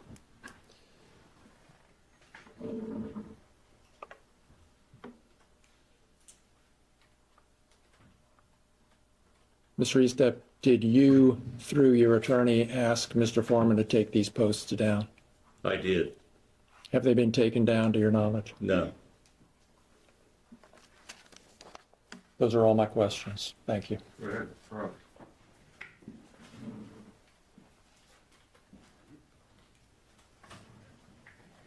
Mr. Estep, do you mind if I call you Mike? That's fine.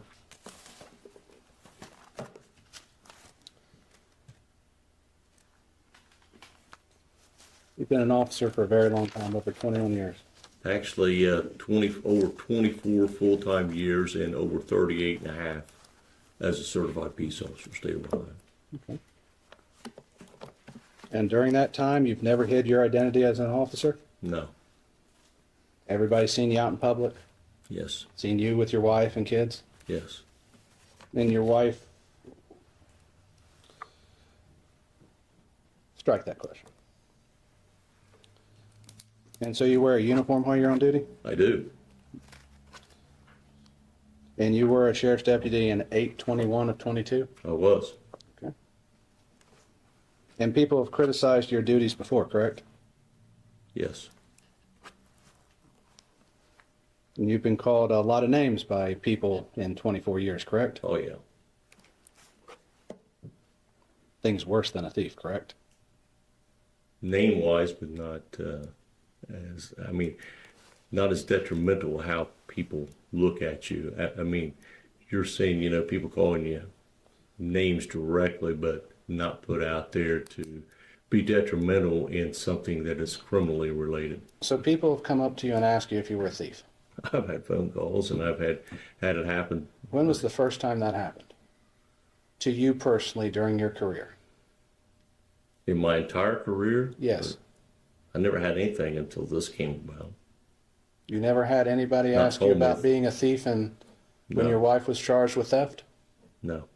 When your wife pled guilty to stealing from her employer? Objection, Tell Judge. me why you would do that to the jury. Your Honor, I Why would ask you do this. that to the jury?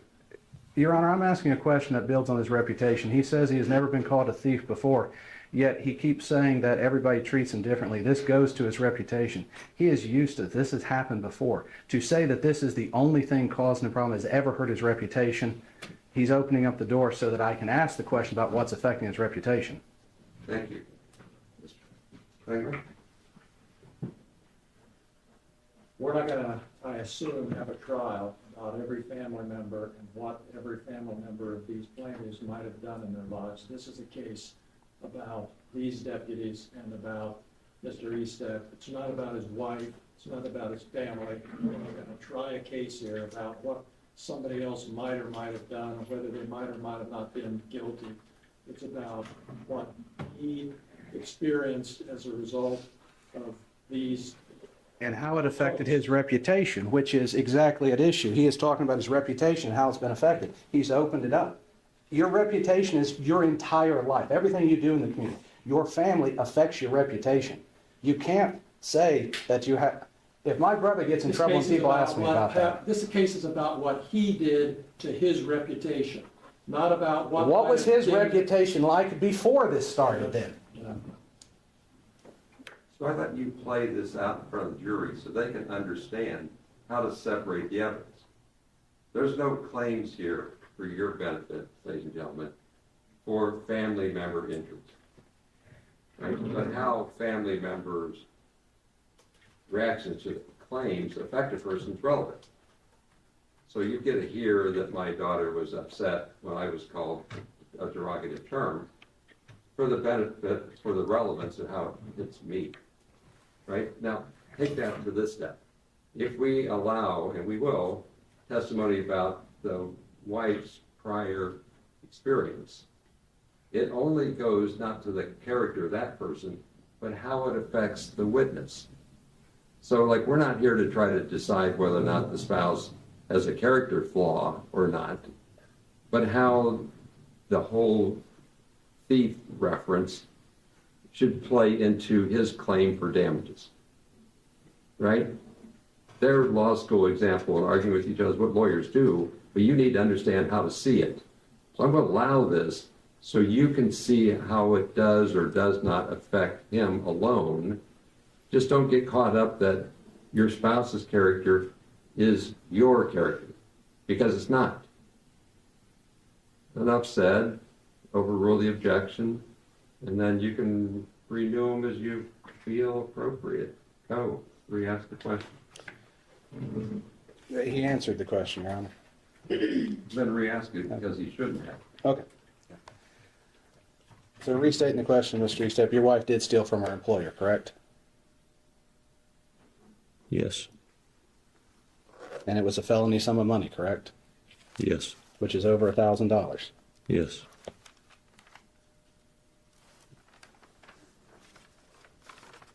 And you were part of the search of Mr. Foreman's residence, correct? Yes. Did you ever have any contact with the money?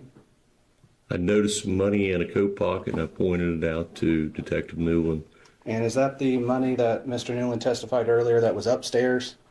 That should have been some of it, yes. I didn't do the collection of it. You just pointed it out in the pocket? Yes. Another officer took it out of the pocket? I assume. Okay. Do you remember which officer you pointed it out to? I told Detective Newland.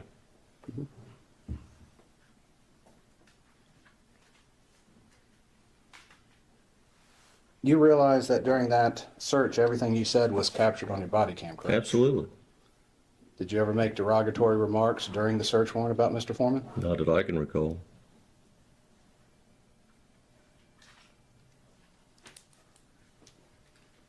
Wait, let me lay the foundation.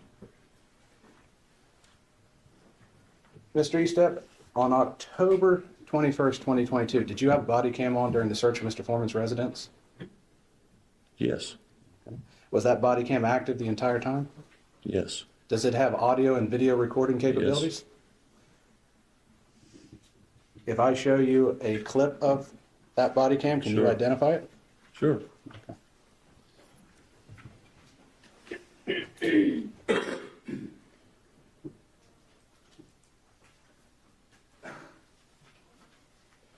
For the benefit of the record, this would be marked Defense Exhibit B. And for the sake of the record, the file would be ACSO3_OK0019_21252.mp4. This is a clip of that file. Is there a way to know what portion is there time at clock? Or when you plug it in, there's a clock time? It should have the date, time, and the timestamp it goes through on it. The Court of Appeals should know that you didn't play the whole thing, you just played X amount of time. Yes, Your Honor. That's what I'm looking for. As there's over 8 hours of body cam footage, we Yeah, have to. we just have to make a note. Tell me where you're starting it when you're starting the time clock.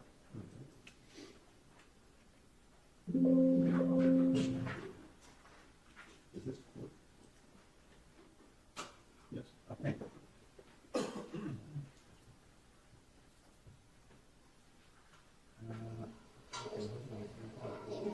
Okay.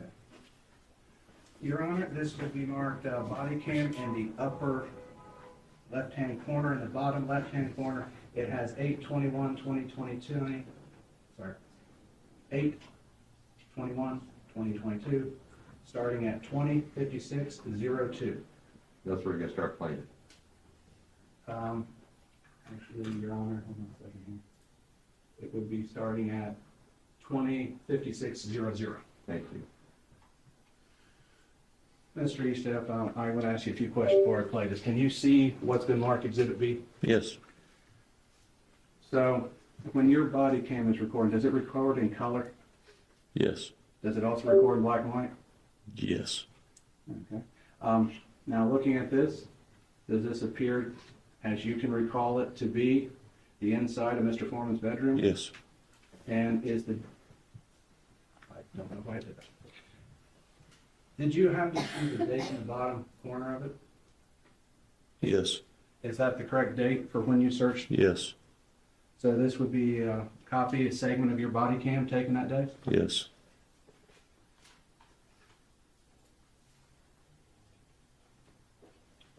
I love technology.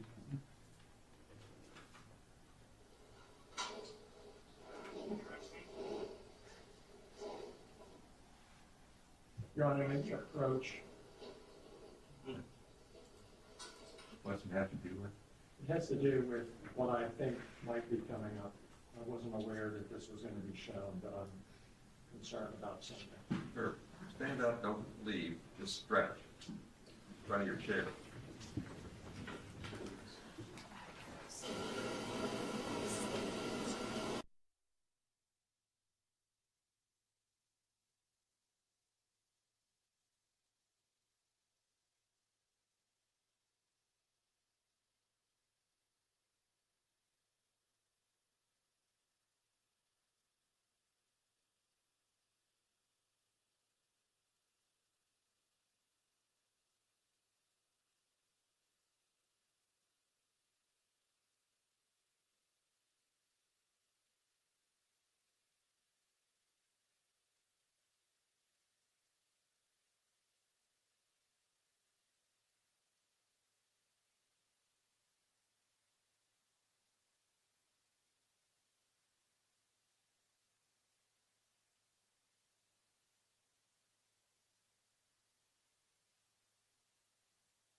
But it's very effective. Okay, go ahead, Mr. Osborne.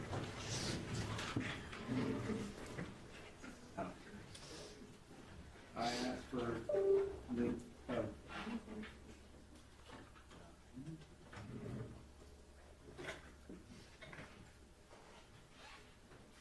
just to refresh, Mr. Estep, this is your body cam from that date and time we talked about earlier? It's a body cam, I mean, I can't identify the person, I mean, the number, let's see. Not sure, can't. When you say number, there is a number there? ACS? Okay, yes. So That is your body cam. Yes. And this is of 8/21/22. Yes.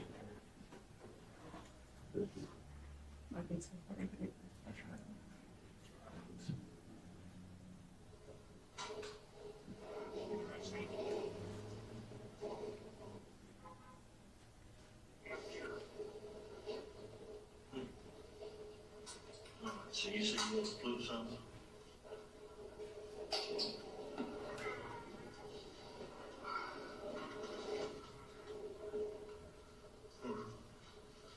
Resumes, CVs.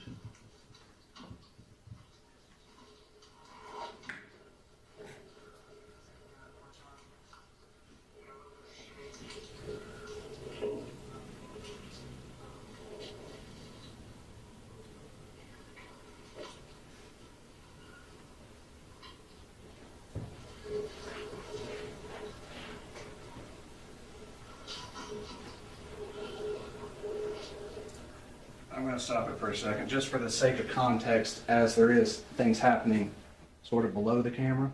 Mm-hmm. Were you searching through CDs Yes. and DVDs? I looked at them. I didn't really search through them. But that's what you're looking at right now. Yeah.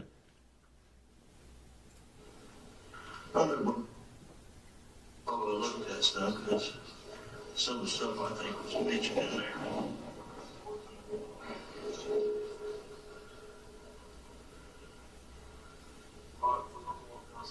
Well, he's just denying it. He says.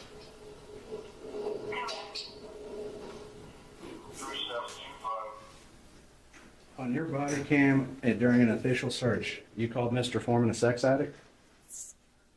I couldn't clarify. I heard addict. I couldn't clarify. Would you like me to replay it? Yeah. Mr. Pike, can we turn up the volume? For the sake of the record, since this is roughly about a little under 3 minutes long, we're going to just back up and play something.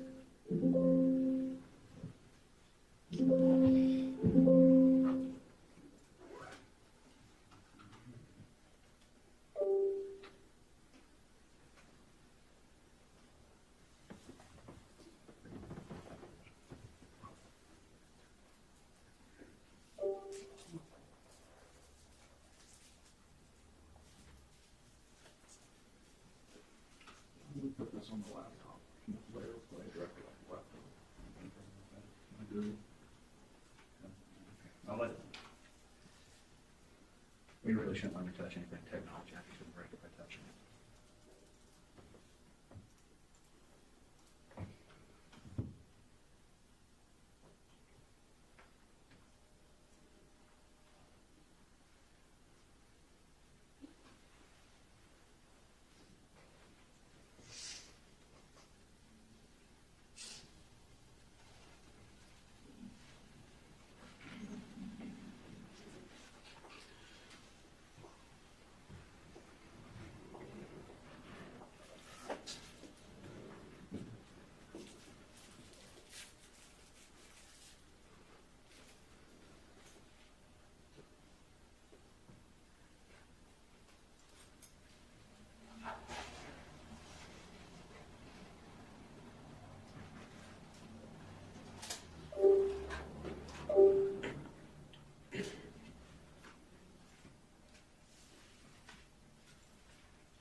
Thank you, Mr. Pike. You're welcome.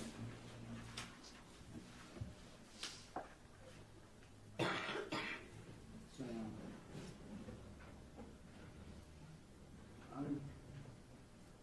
for the sake of the record, I'm going to start the playback at 33 seconds in.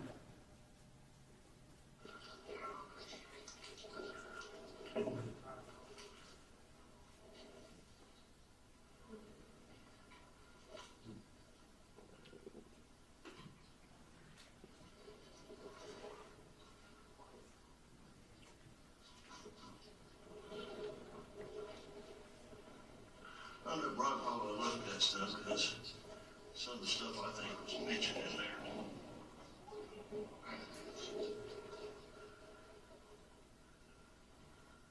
Well, he's just denying it.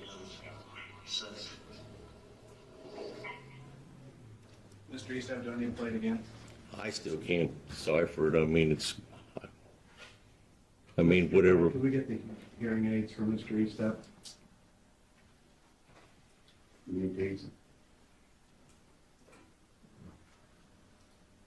Mike, we're gonna give you a hearing here. This That could be should have a good. better thing.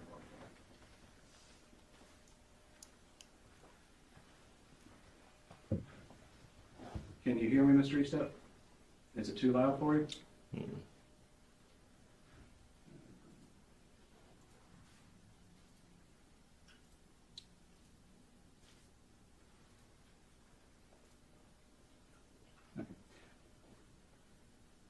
For the sake of the record, I'll start at 31 seconds in. Yeah, turn that down. There's a dial on your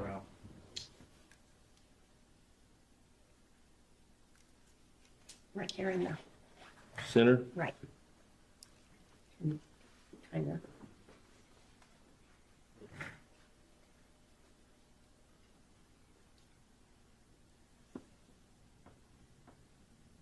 You ready, Mr. Estep?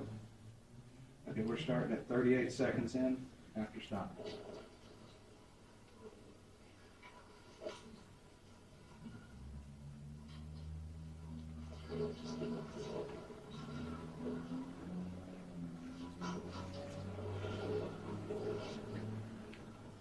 I know Ron probably looked at that stuff because some of the stuff I think was mentioned in there.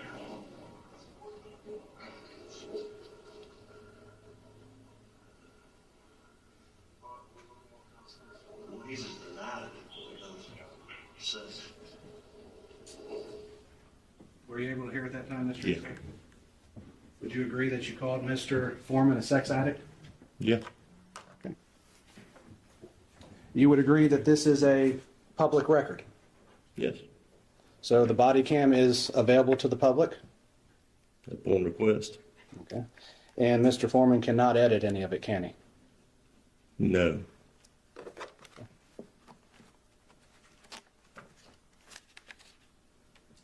Do you believe how you do your job duties reflects on your reputation? Yes. So someone seeing this could reflect badly on your reputation based on what you did? Possibly.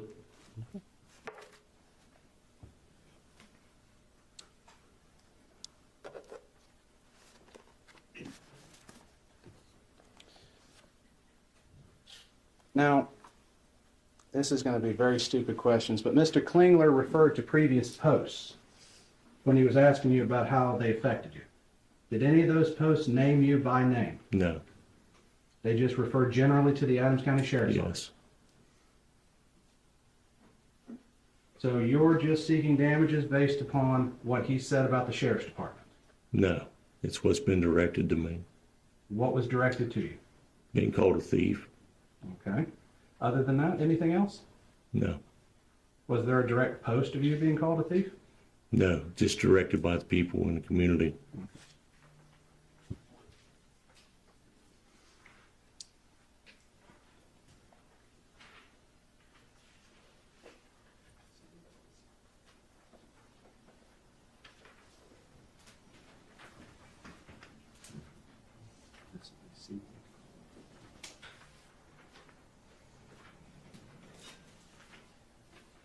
I'm going to get your steps in today, Mr. Pike.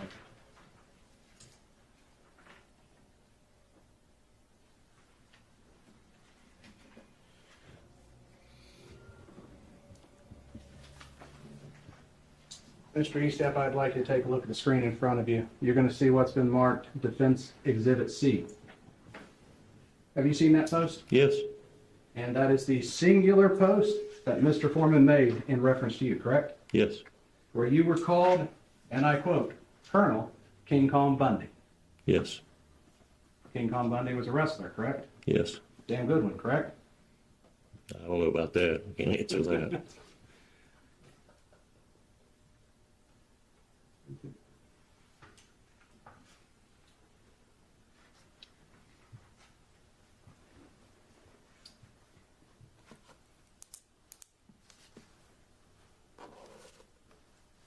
There was a T-shirt made calling you King Kong Bundy, correct? Yes. You told me about an incident where a friend of yours made a joke about that, correct? Wasn't a friend. It was one of the firemen on the fire department that I was chief of. One of them wore a shirt to the Christmas party? Mm-hmm. They thought it was a joke, correct? I don't know if they thought it was a joke. I mean, I don't know what the true intent of it was, but they wore it. I saw it. You ever had jokes made at your expense? Oh, yeah. Made jokes at other people's expense? Yeah, So it's a reasonable assumption they bought it as a joke against you? I would hope. Okay. But it's not a good joke.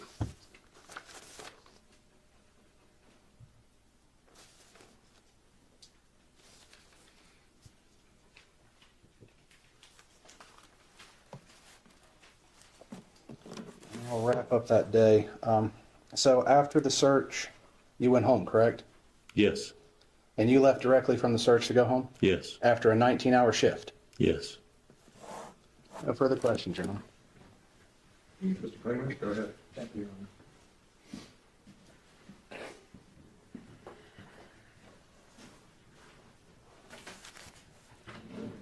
Mike, what's your wife's name? Renee, How long have you been married to Renee? since 2000, I think 2000. Since 2000, Yes, 26 years? yes. Did this felony that Mr. Osborne brought up occur before or after this search? Long before. Long before? Yep, Did you stay married to Renee in spite did. of this? Do you think her problems with this felony hurt your reputation? no. I never got no backlash. I wasn't a part of it. I didn't support it. You know, she paid the consequences and she moved on with life. And you're still with her? I'm still with her.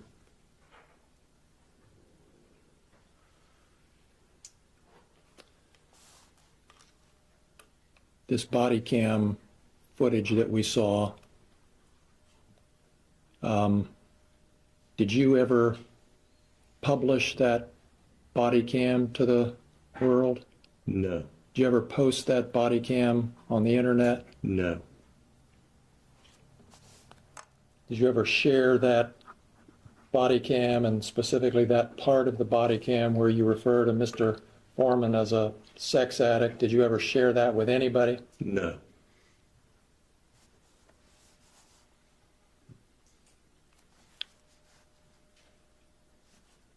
We saw, Mr. Osborne just showed you a post of you being called hunchback or something. King Kong Bundy. If Vince would like, we can put it back up so he gets the term correct. There is going to be specific names for specific people, and we need to keep things as orderly as possible as to who's called what. What did he call you in that? Colonel King Kong Bundy. Thank you, Colonel King Kong Bundy. Was that post made in the context of all these other posts that call the sheriff's department thieves? Yes. Those are all my questions. Thank you. Recross.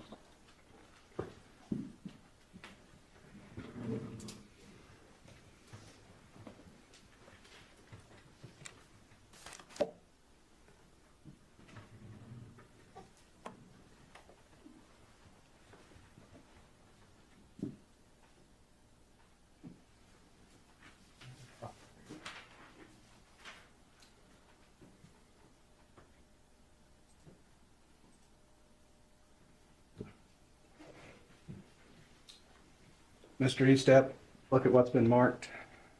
This is the post where you're called King Kong Bundy, correct? Yes. Does it call you a liar? Strike that. Would you read the entire post? It says, "Good morning, ladies. This guy was easy. Introducing Colonel King Kong Bundy. LOL. Let me know if you have a nickname better than mine. What you got?" And then goes. So, well, you don't need to read the rest. I'm just Okay. worried about Mr. Foreman's statement. Okay. So he didn't call you a liar in this post? No. Didn't call you a thief. No. So all the other posts that you would refer to are solely about the sheriff's department being called thieves. Yes.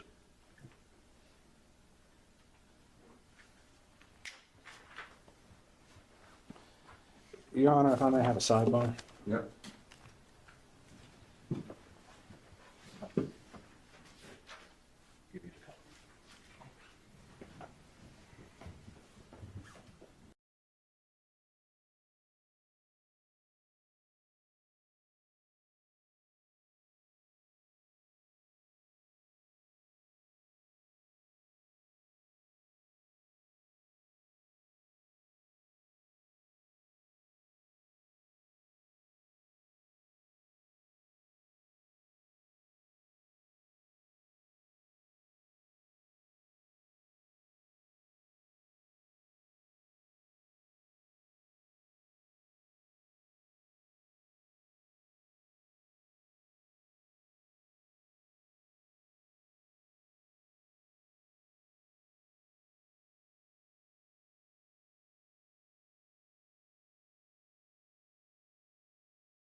So, Mr. Osborne's finished.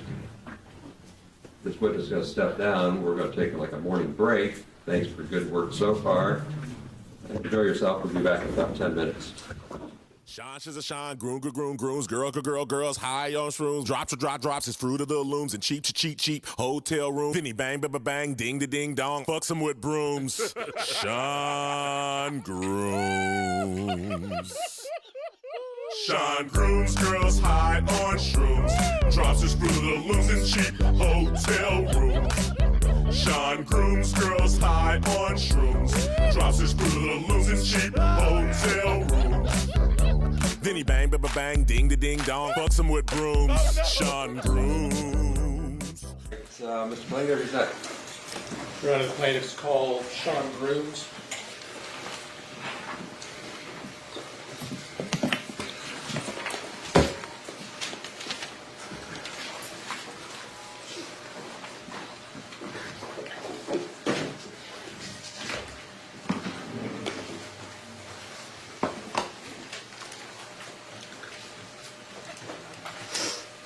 Do you solemnly swear the testimony you're about to give shall be the truth, the whole truth, and nothing but the truth? As this, you shall answer unto God. Yes. You can be seated.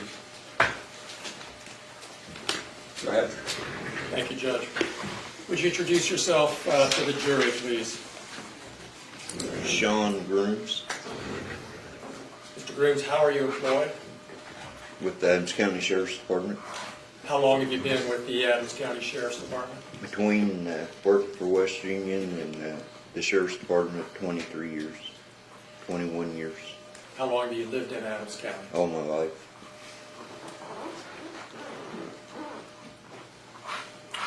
Did you take part in the search of Mr. Foreman's home on August 21st, 2022? I did. You were a part of the team of 10 or so deputies who executed that search? Yes. You sat through the whole trial so far? Yes. You've seen all the exhibits? Yes. You've seen the exhibits that refer to various people and the Adams County Sheriff's Department as a group, as thieves? Yes. Did those posts have any effect on you and the way you're perceived as a deputy sheriff in this community, to your knowledge? Yes, it has. Could you explain to us? Well, get the call, or people come up to you and call you a thief, ask you if you're gonna steal their money. Does that happen to you? It happened many times More to than once? me. Yes, more than once. Oh, what effect did that have on you? So big deal, you got called a thief. And just ruins your reputation. People that trust you, now they don't trust you. Do you have any examples? I mean, without giving names, do you have any examples or instances where you felt like somebody used to trust you and now they don't? Yeah, there's been a few places or a few calls I went to, and people ask you, you know, you're not going to help me. What you done to Afroman? You've had people say that to you? Yes. Has it affected your ability to do your job in any other way? I try to do it the best I can. Has it made it more difficult? It has.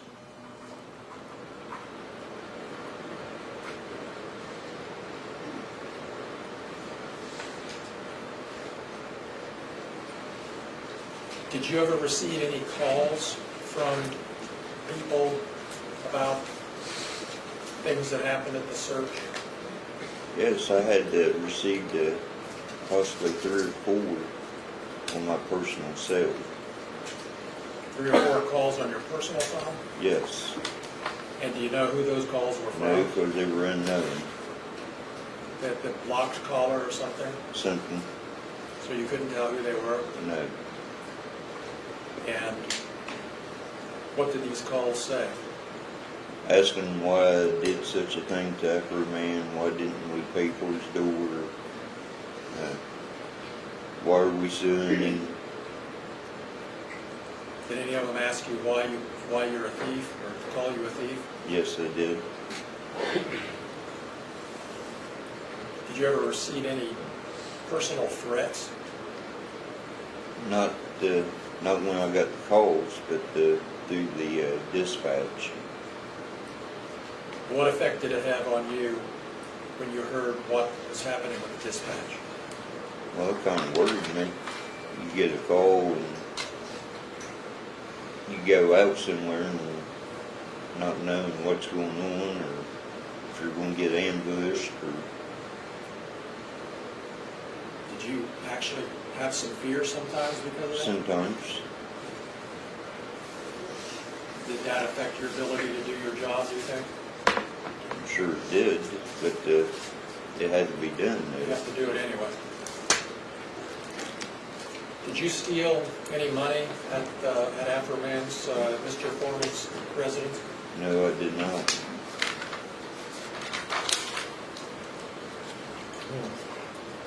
Those are all my questions. Thank you. Thank you. Go ahead. Thank you. Shawn, for some housekeeping for the record, you would agree there's 2 defendants with the first name Shawn? Yes. All right, sorry. I need to fix that, strike that. There are 2 plaintiffs with the first name Shawn. Yes. You and Mr. Cooley. Correct. Okay. Would you be offended if I referred to you just by your last name, Grooms? That'd be fine.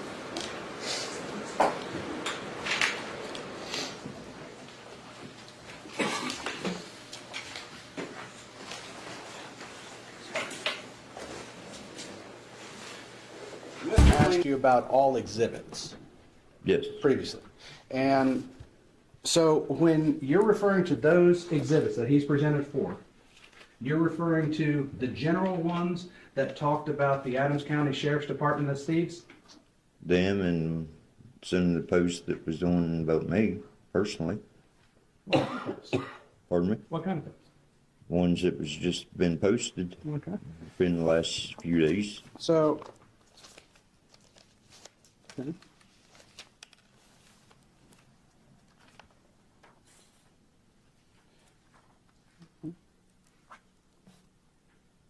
And you've been in law enforcement between the West Union and Adams County Sheriff's Department for 21 years. Correct. And you've arrested a lot of people. Yeah. Okay, you have to verbally because a shaking of the head doesn't get Yes. recorded. And you've been criticized before for your job duties? Yeah. And you've been called names before? Yeah, but not a thief. No person ever before has called you a thief in 21 years? No, they have not.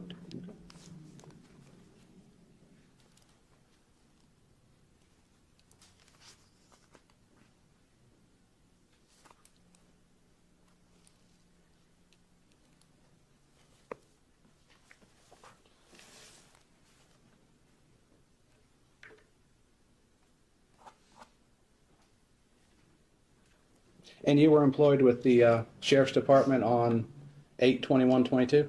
Correct. And you took part in the search of Mr. Foreman's residence? Correct. Did you ever encounter the money? No. Did you ever see it? No. You were never present in any room when it was being counted? Not when it was being counted.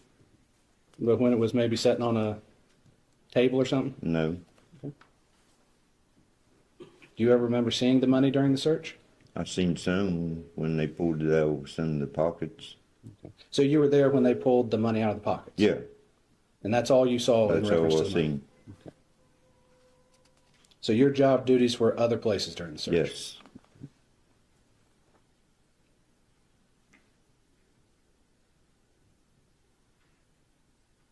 Have you ever been disciplined due to anything Mr. Foreman said?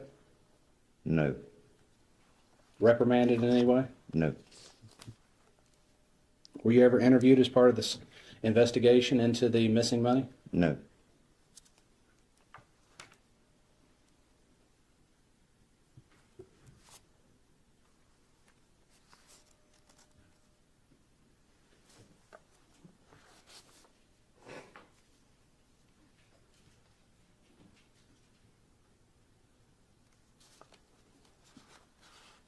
Is it true that Mr. Foreman called you a hunchback? Yes. And specifically compared you to Quasimodo, Yes. the Disney hero? I'm assuming that's who it is. Quasimodo from the Disney movie The Hunchback of Notre Dame? I've never watched it, so I don't know.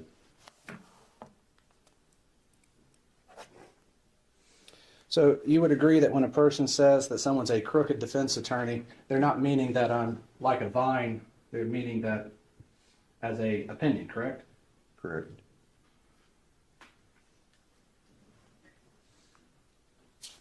Would you agree that when someone calls you a thief, it might be an opinion of theirs? Can be, yeah. Same as if when people say crooked cops, it's just an opinion? Yeah. And so is your entire claim for false light that you were called a thief? Yes.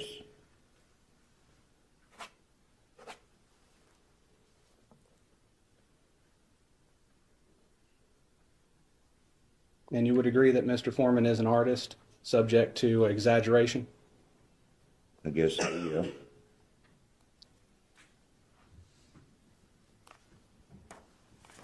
And just for the sake of question, nobody would ever think you're Quasimodo from the book, correct?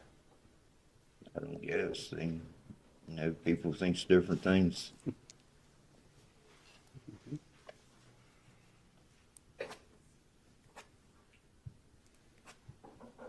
Have you ever taken a chance to talk with the local newspaper, the People's Defender or Informer, to tell them your side of the story?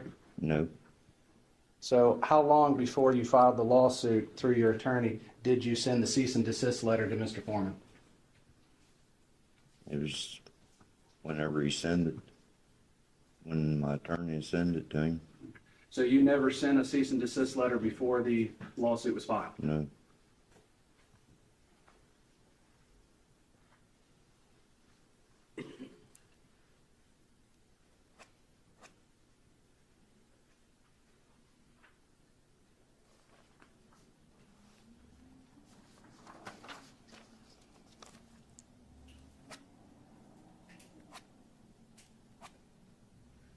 And you're seeking damages due to your reputation, correct? Correct. Your reputation in the community locally.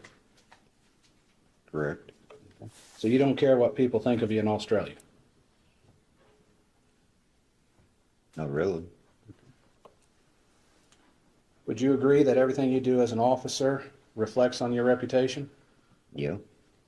All the good and the bad? Yeah.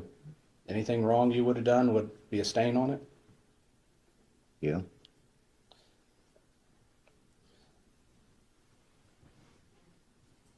And you mentioned that people had came up to you in public and called you a thief, correct? Yes.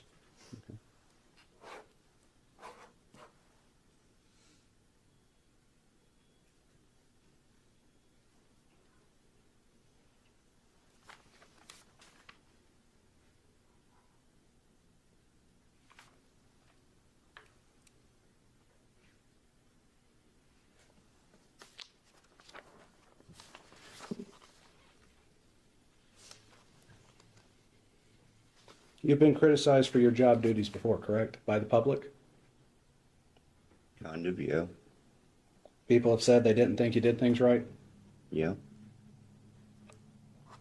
And they have a right to criticize you for how you do your job? Pardon me? They have a right to comment on how you do your job? Yeah. Did you wear a body cam during the search? Yes.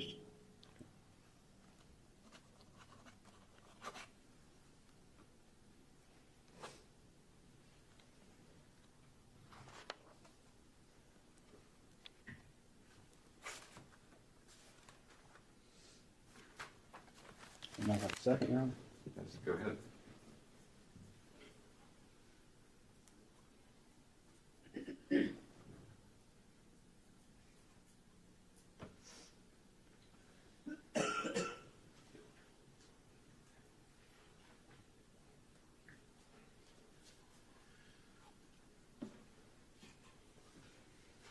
Your Honor, I have no further questions at this time. Redirect? No, redirect. Go ahead, step down, thank you.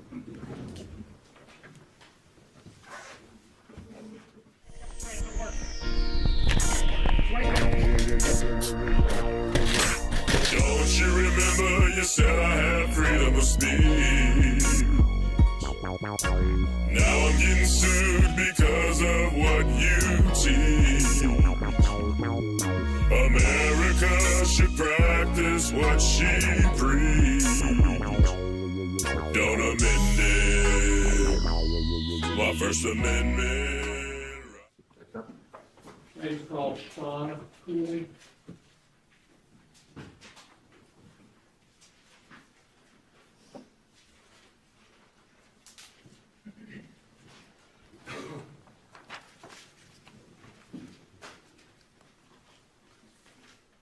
Do you solemnly swear the testimony you're about to give shall be the truth, the whole truth, and nothing but the truth? As this, you shall answer unto God. I do. Thank you. You can be seated.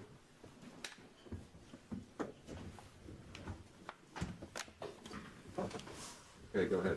Thank you. Would you introduce yourself, please? Shawn Cooley, How was Shawn spelled? SHAWN. Thank you. And Mr. Cooley, are you currently employed? No, sir, I'm retired from the sheriff's office. When did you retire from the sheriff's office? I originally retired in 2014. The sheriff, then Kimmy Rogers, asked me to come back a couple times. So eventually I did, and I worked up until about 2 months ago. So up until 2 months ago, you were back as a deputy sheriff?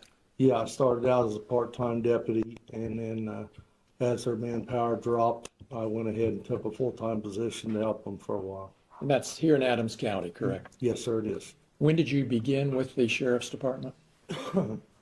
Sheriff's office? It would have been late 80s, early 90s. Okay, long time ago. Long time ago, yes. Do you have family here in Adams County? Yes, sir, I do.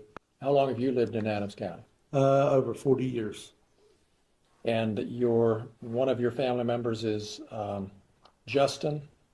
Yes, sir, that's my youngest son. And he's another plaintiff in this case? Yes, sir, he is. You worked with him for a while in the Adams County Sheriff's Office? Yes, some I did. Most of the time we were different shifts. Okay, but I meant you worked for the same sheriff's department for a while? Absolutely, Yes. Are you married? Yes, sir, I am. How many children? 4, 2 girls and 2 boys.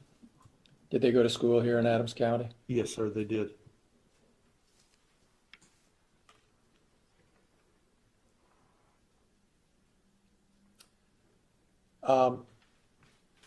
Shawn, do you remember giving me a call back in late 2022? Your Honor, I'm going to object here. I do believe he's starting to move into the realm of attorney-client privilege and opening that. If he opens that door, we do intend to exploit it.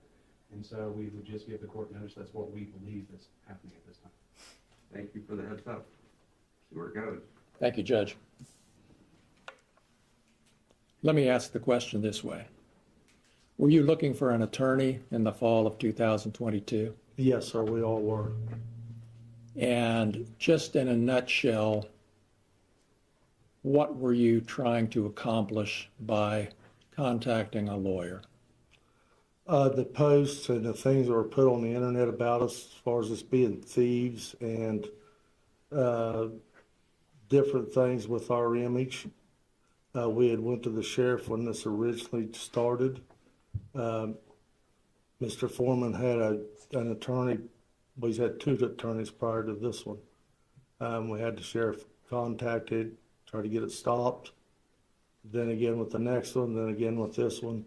So our only other alternative was to try to file some kind of suit. And that's why you ultimately decided to file suit to get it to stop? Yeah, that was our last alternative. Has it stopped? It's gotten much worse. You were part of the team that executed the warrant on Mr. Foreman's property? Yes, sir, I was. Did you steal any money? No, I did not. Did you have anything to do with the money that evening? The only thing I had to do with the money, I sat in the kitchen and talked to Mr. Foreman's wife. Mr. Foreman's wife, Angela? Yes. Now, let me just stop you Or there. ex-wife. Oh, thank you. Ex-wife. Let me stop you there for just a second. How did Angela Foreman end up being in the kitchen of the home that evening? I don't know which supervisor it was that let her come in. Your Honor, I'm going to object to this line of questioning. If the search warrant is not going to be an issue, if we want to open that door, then I will ask to present that evidence and make that case. But Mr. Klingler now wants to bring up who everybody is there. So if he wants to open that door, I'm going to ask for the same latitude upon my presentation of the case. And I think the court has already made it clear we are not litigating a search warrant. I'll withdraw the question. I don't need to know how she got there, Judge. Just for everybody's benefits, they both pushed beyond what I was willing to do, so let's try to keep it focused. Thank you for withdrawing the question. Thank you, Judge. Again. You were explaining what you had to do with the money that evening, so go ahead. I was sitting in the kitchen on a stool, I believe. Brian Newland brought in a package that he said contained money, laid it there, and asked me to keep an eye on it. Okay. And who was in the kitchen? Sorry, who was in the kitchen with you? Mr. Foreman's wife. Okay. Or ex-wife, I'm not sure. Just what the two of you status is. at the time? Oh, there's people in and out. Other deputies? Other deputies coming in All and right. out, going back and forth to their cars to get different items. I think Sergeant Walters came in at one time and talked to Mr. Foreman on the cell phone. Okay. So back to the cash. You were asked by Detective Newland to keep an eye on it, and what happened then? Well, that's what I did, and then a short time later, Mr. Newland came and got it and secured it somewhere. And that was the extent of your... Yeah, I never touched the contact. money, never was even really close. All right. Now, you mentioned earlier your reason for contacting a lawyer in this case. I want to just jump ahead right now to how these posts that referred to you and the other deputies as thieves, has that affected your reputation in the community, do you believe? Absolutely, there's no doubt it has. Well, tell us what makes you think that. You know, to understand that, you got to go back before this happened. We would go on calls. You'd very seldom ever have any trouble with anybody. Very, very rarely. You might get a drunk that would smart off or something of this nature. Then he starts calling us thieves on the internet, starts selling merchandise with our photo on it. So now when you go into a bar for a call, you've got people in there screaming, hey, you gonna steal all of our money, you know, or you go on a call. I had one guy come out of a bedroom after me, call me a thief and want to know why I sold Afroman's money. It just went from being a nice, quiet community, a job you felt safe in, to a place where you had to look over your shoulder every second. Do you, based on what you've explained and what you've been through, do you think some of these people who called you thieves really thought you were? Absolutely. Absolutely. Did you receive any phone calls about this? I would answer the phone at the sheriff's department because they were overwhelmed. I remember one day there was over 300 calls threatening us, calling us thieves. So we would have to go over and help dispatch because they were overwhelmed. There's only 2 dispatchers. So yeah, they didn't call me directly, but I answered the phone. They would cuss me, threaten to kill me, threaten to kill my kids, threaten to kill my wife. And it got to the point to where my wife and my children couldn't even go to Walmart. You couldn't go into a gas station around here. My youngest daughter would hear the dogs bark at night and come in my room, wake me up terrified that somebody was there to kill us. Because even though they were young, they're still on Facebook. They still see this stuff. And it was just one after another after another. And when it would start to slow down, he would go back and do it all over again and get it all stirred again. Just like he did a couple of days ago. Are you aware of posts that are continuing to come out as recently as yesterday? Some I are. I'm gonna put my objection in place here. It'll take a second. So Ohio law has changed since April of 2025, providing more protections under the anti-stop. With that, we would have a 60-day notice So of I any evidence. sustain your objection. You can sit down. Thank you. Like at some point in time, we draw the line. I just drew the line of what's evolving in the public. Like we started this trial yesterday, so let's try to stay before yesterday. You're all doing a fine job. Thank you, Judge. Fluid. Yep. But the trial can't be that fluid. Stay.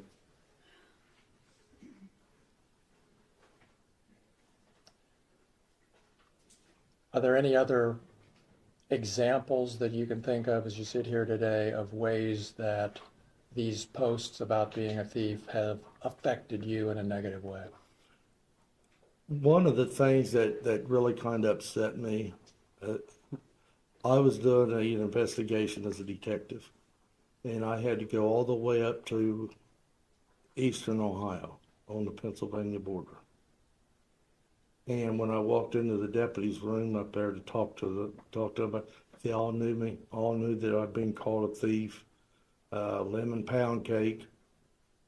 You know, it's everywhere. You can go anywhere, and if people recognize you, they start that stuff, whether they're being sarcastic or what. But And has your image, your face been posted on some of these posts along with, or in the context of the thief accusation? what, according to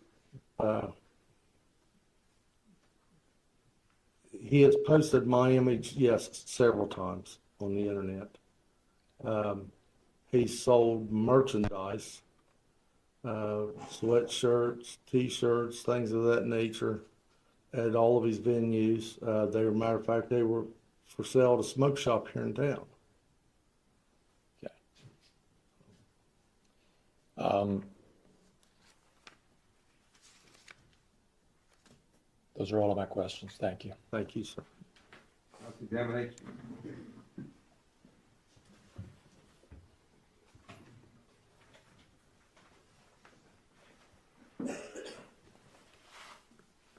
Shawn?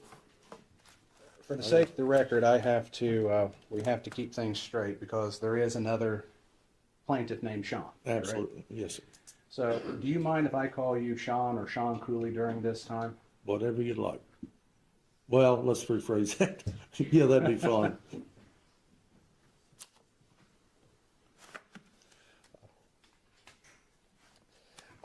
I like to pick right up with this visit to the Pennsylvania border.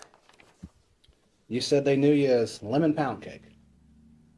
Yeah, that was what they referred to me as, a person. And they asked you for your autograph, correct? One of them did, yes.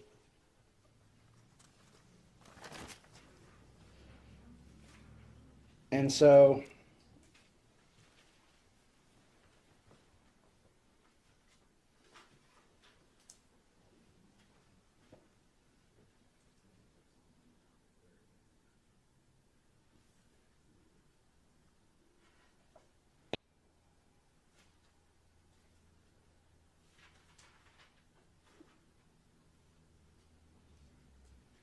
Your Honor, if we could have a sidebar about the Exhibit D that defense intends to exhibit.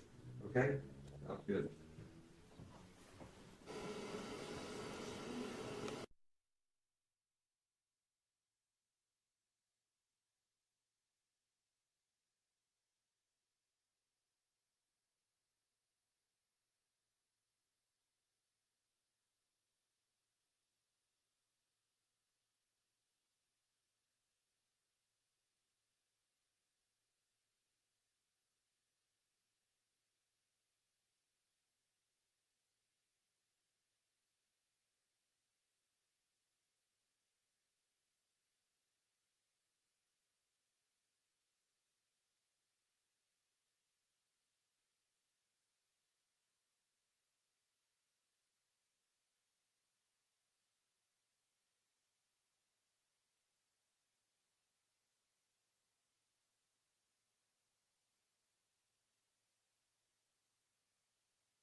Go ahead with defense exhibit D.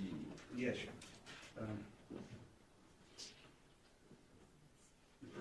I need that one support. I don't think we'll have to stop this one, so we can make play.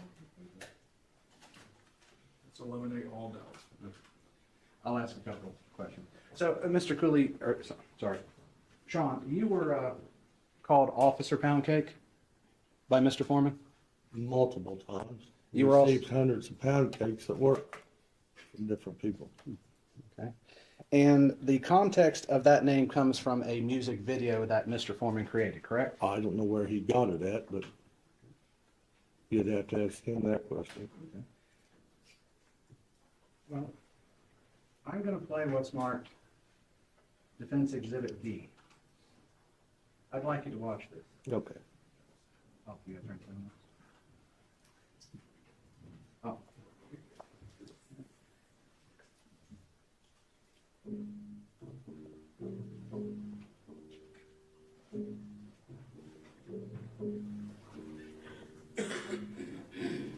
The Adams County Sheriff kicked down my door. Then I heard the glass spray. They found no kidnapping victims, just some living pound cake. Mama's living pound cake. It tastes so nice. It made the sheriff wanna put down his gun and cut him a slice. Of what? Living pound cake. He wanna put down his gun. Living pound cake. on TikTok. Living pound cake. He's a family guy. Living pound cake. Munchies because he got hot. Living pound cake. Pound cake. He's a Adams County sheriff. He's hungry and he's big as hell. He was sniffing for weed. Then he smelled another smell. What was that? Mama's living down there. So nice. It made the sheriff wanna put down his gun and cut him a spine. Of what? Of what? Living pound cake. He wanna put down his spine. Living pound cake. Trending on TikTok. Living pound cake. He's a family guy. Living pound cake. Munchies because he got high. Living pound cake. Pound cake. He sees my cake and my porno man call boom boom. Something happened to his camera on the way to the evidence room. Mama's living pound cake. It tastes so nice. Make the sheriff wanna put down his gun and cut him a spine. Of what? Of what? Living pound cake. He wanna put down his spine. Living pound cake. Trending on TikTok. Living pound cake. He's a family guy. Living pound cake. Munchies because he got high. Living pound cake. Pound cake. Living pound cake. He wanna put down his pie. Living pound cake. Trending on TikTok. Living pound cake. He's a family guy. Living pound cake. Munchies because he got high. Living pound cake. Pound cake.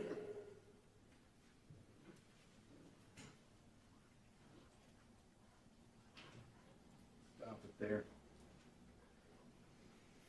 So you've seen Exhibit D, correct? Mm-hmm. You would admit that's you with the glasses walking by the lemon pound cake on the counter? Yes. And that is security footage from the search of Mr. Foreman's residence? I assume, yes. But there's no question that's you during the search? Yes. There is question or there's? No, that was me, yes, absolutely. So during the search, Mr. Newland asked you to watch the money, Correct. and you watched that money until he came back and got it. Absolutely. I'm gonna play what's gonna be Defense Exhibit E. If you'd like a sidewalk.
Oh, you didn't? Okay. No. But you were caught on body cam that time, right? What do you mean caught? So other officers who wore body cam you would be seen on that body cam, correct? Yes. So if I was close to him, I would have, yes. Oh, let me play this clip for you.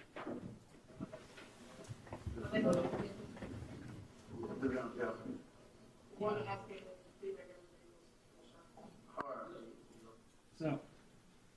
to the extreme left of here, we just saw a gentleman. Was that you? Yes, I believe so. So you are in this body cam footage. Could you run it back just a second and let me see? Let me start it over. Okay, that'd be fine. So, just for the sake of the record, we see two people in this video. Do you know who the lady is? Yeah, I believe that's Mr. Foreman's wife, ex-wife. Who's the other gentleman in the doorway? I can't tell, but I don't know. Would it appear to be Kenneth Dick? It could be, it's just not. Well, actually, maybe look at this. I think this is a better image of it. Yeah, it does appear to be Kenny, yes. Because it is dark on my screen here.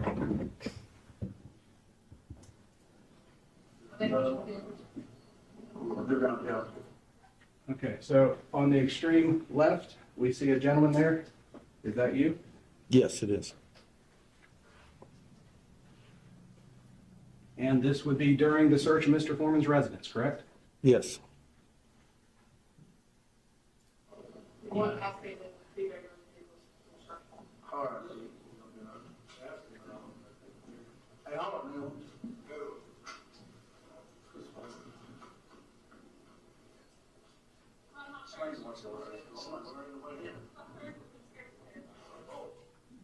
Let me rewind this a second. Looking at the table here in the bottom right-hand corner, Mm-hmm. is that the evidence bags with the money? Yes, sir, it is. Those were the evidence bags you were just testified to, that you watched the entire time for Mr. Newland? It's a evidence bag, yes. So it's not the money evidence bag? It is the money evidence bag, yes. Okay. And you're watching it right now, you're looking at it? Yes.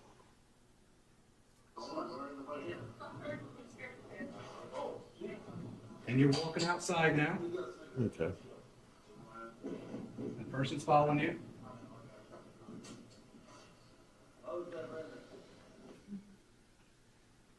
Shawn, it would be a fair statement to say you didn't watch that money the entire time that Brian Newland left it in your possession, correct? No, you are correct. But you can also hear me tell another deputy, keep an eye on that money. If you want to play Which it back. deputy was that? I don't know. I have no idea, but you can hear me and see me talking to another deputy before I walked out. The guy walking right behind you would have been the one you No, told. I was looking, the guy behind me would have been behind me. Just play it back and you'll see it. Okay, well, let's replay.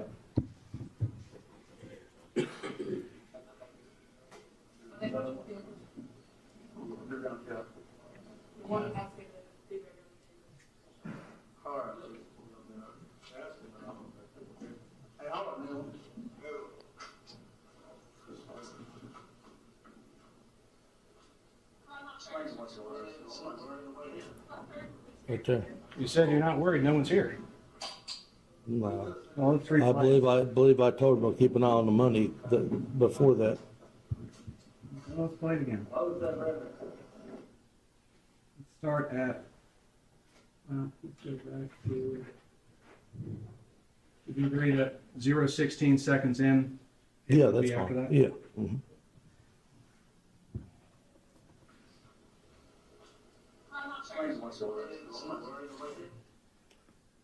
Did you hear it say, what's the money? No, Before it said, I'm not worried, there's no one in there. Yeah, that's what you said. That's why I said yes. Yes. So the person asked you about watching money. You said you weren't worried because no one was in the place. It does appear that way, yes. For the record, 35.27 to 36 minutes even. I got it. Oh, thank you. Well,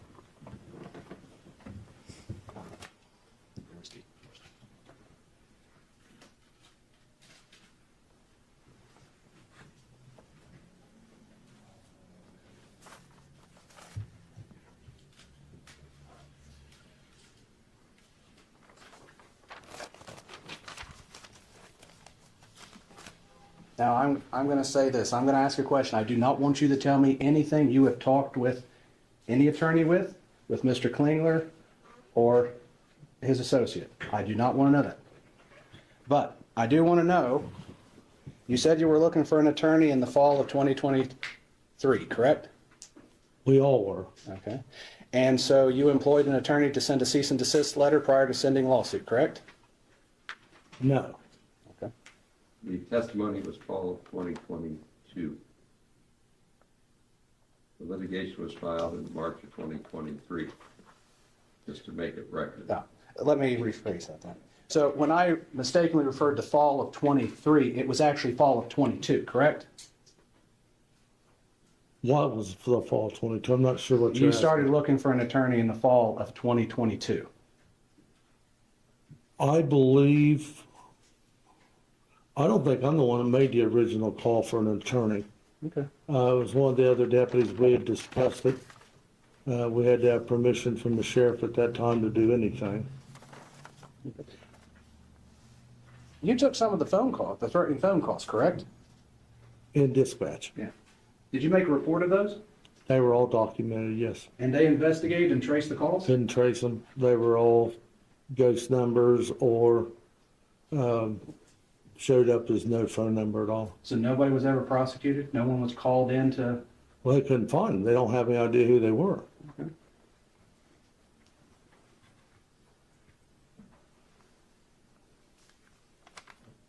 Well, you're not saying that was Mr. Foreman making the call, correct? I don't know whether he did or not. Okay. His rhetoric led up to it.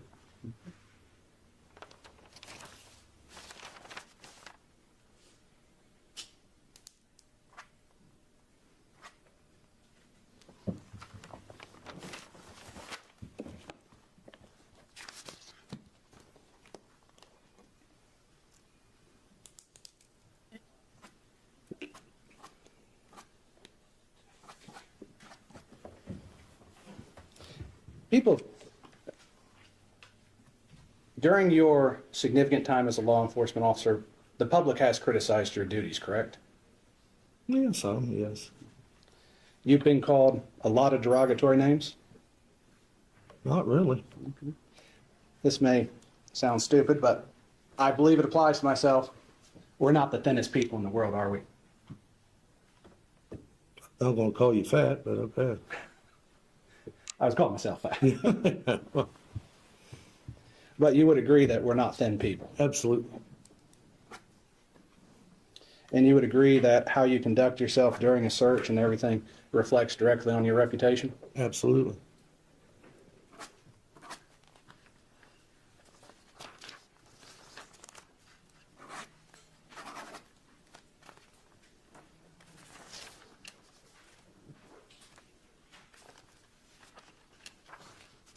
You don't believe everything you read on the internet, do you? No. You actually probably don't believe everything you read in the newspaper, do you? No. You would agree that Exhibit D that I played, the song Lemon Pound Cake, is a music video for entertainment? There again, he made accusations that I smoke weed on there, which I don't. So that was a lie as well. So you are suing based upon him saying you smoked weed in the song? No, I'm just saying that so that goes statement along is with not some part the of this other edits lawsuit. he's done. Let's let him finish. Okay. I say that goes along with some of the other rhetoric that he's told about us, lies he's told about us. Okay. Could that be exaggeration to make the song funny? I don't think it's funny. Would a reasonable person listening to that believe that Mr. Foreman is stating facts? You don't know what somebody's thinking. You wouldn't think we'd get 300 calls a day threatening to kill us. Somebody's buying into it. So when Jerry Reed sung the song, "When you're hot, and when you're not, you're not," and the judge said that to him right before he sentenced him to prison, that's an actual fact, or is that a exaggeration So for we're going to entertainment? strike all that because we don't know anything about that case, and he's not going to become a witness. So until you establish a foundation that he knows what you're saying, you don't get to testify. So set it up right, I'll let you do it. Mr. Cooley, what is your favorite genre of music? 60s. Give me an example of a song. Free Bird, American Pie. Let's take American Pie. Leonard Skinner. Is the song American Pie, you've listened to it, correct? Multiple times, yes. Is it literally about a pie? No, It's more about something else. yes, It's for entertainment. yes. And you were entertained by it. I like the lyrics, yes. And you don't, in that song, American Pie, do you believe that was fact? That what was fact? What was said in that song? No.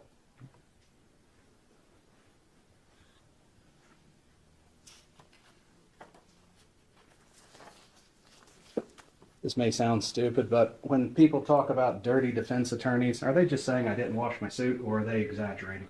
I don't know what's on their mind. It would probably be an opinion, though. There again, I don't know. Maybe they know something on you. Like I didn't take a shower that day? Well, that or you've done something you shouldn't be doing. Ah. So when a person yells crooked cops, they may be just referring to cops in general doing bad things? It could be. Okay. Expressing their opinions about what they think? They could be, yes. Okay. So I'm going to get this straight. So you're saying that being called Officer Pound Cake has colored you in a false light, correct? No, Okay, so being called Officer Pound Cake has nothing to do with this lawsuit. no. So the only thing that you're saying painted you in a negative light is the general comments calling the Adams County Sheriff's Department thieves, No correct? calling me a thief. So there is a specific post that calls you a thief. There's photographs with me on it, and he's accusing all of us of being thieves, so that incorporates me as well. So it refers to the Adams County Sheriff's Department as a group then, and you're part of that. Just members of the sheriff's department, not the entire sheriff's office. But it doesn't list your name. Yeah, there's posts that list my name, I'm sure. You mean you're sure? I'm pretty sure that there was some that had my name on it. I mean, I don't recall which ones, but We haven't introduced any to evidence by your attorney. What posts are you referring to? I need a date and time. I don't know. I'm just saying that there could be. I don't know. There could be, but you don't know. Right, right. Do you mind keeping your testimony to what you know, not what you're guessing at? Yeah, I have been as far as I can. As far as you can.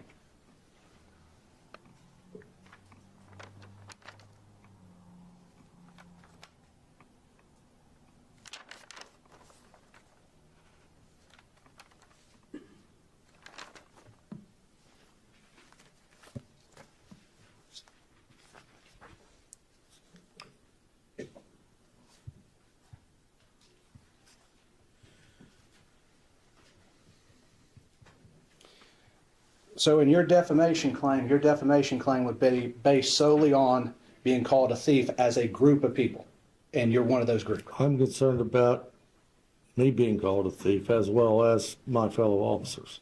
They get their chance. Let's talk about you. Right. Okay. But that's the sole basis of your defamation claim? Being called a thief? Yes. That's the majority of it, yes. Okay. But not being called Officer Pound Cake? No. And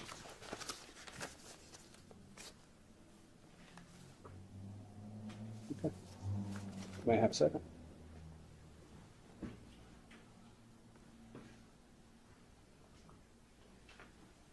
Your Honor, I have no further questions for this witness at this time. Redirect? No regret. Thank you. Good stuff. Thanks.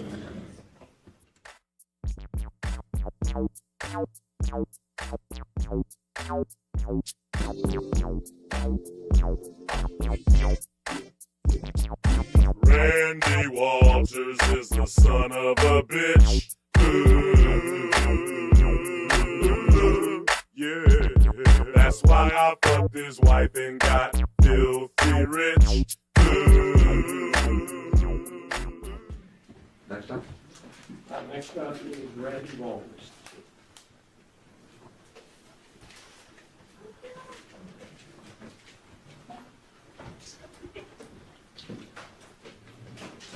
Do you solemnly swear the testimony you're about to give shall be the truth, the whole truth, and nothing but the truth? As this, you shall answer unto God. Yes, sir. Thank you. Go ahead. Thank you, Judge. Would you introduce yourself to the jury, please? I'm Randy Walters. And Mr. Walters, how are you currently employed? I am a sergeant with the Adams County Sheriff's Office. How long have you been a sergeant? I'm not for sure the date that I was promoted to sergeant. Been with the sheriff's office since 2010, I think it was. Since 2010? Yes, How long have you lived in Adams County? my entire life. You went to school here? Yes, Do you have family here? yes, I do. You have a wife and children? I have a wife, 4 daughters, and 2 little boys, or 2 sons. So 6 kids altogether. Yes. Are all of those your own kids? We are a little bit of a mixed bag. I have 3 biological kids and 3 children that I adopted through foster care, yes. What are the ages of your children? My little boy, who's biological, is 10 years old. My next daughter is 14 years old, who is adopted. And I have a 17-year-old that's adopted, an 18-year-old that's adopted. My 22-year-old son is biologically mine, and my oldest daughter, who's 26, is mine. They're all mine, but biological and otherwise. Yeah. And I've had the girls since my 14-year-old was about 2 months old. And this will become relevant, I think, just a little later, but I'm going to ask you about the race of your adopted kids. So 2 of my adopted daughters are biracial Hispanic, and my youngest adopted daughter is biracial African American. And your youngest is the 14-year-old? Now she's 14, yes. And in the fall of 2022, she would have been Around 11, I think. around 11 or so?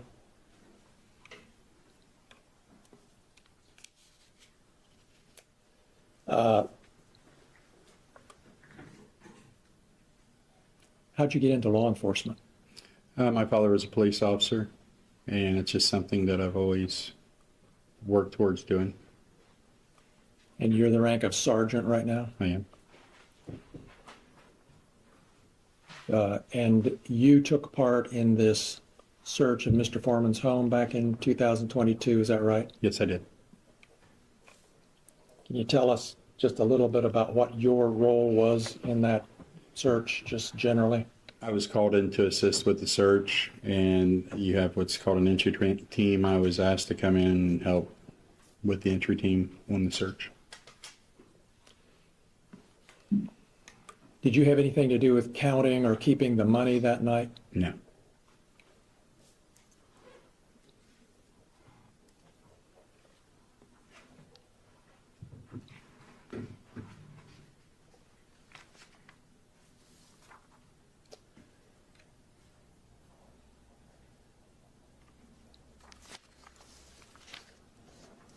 Have you been accused of stealing money from Mr. Foreman's home? Yes.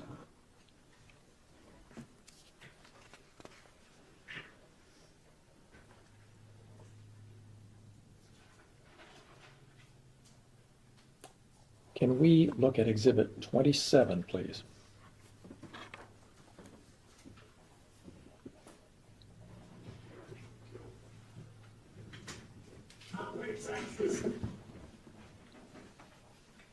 Before we, I don't know if we can do this, Natalie, but can we see the date and the number of views on this?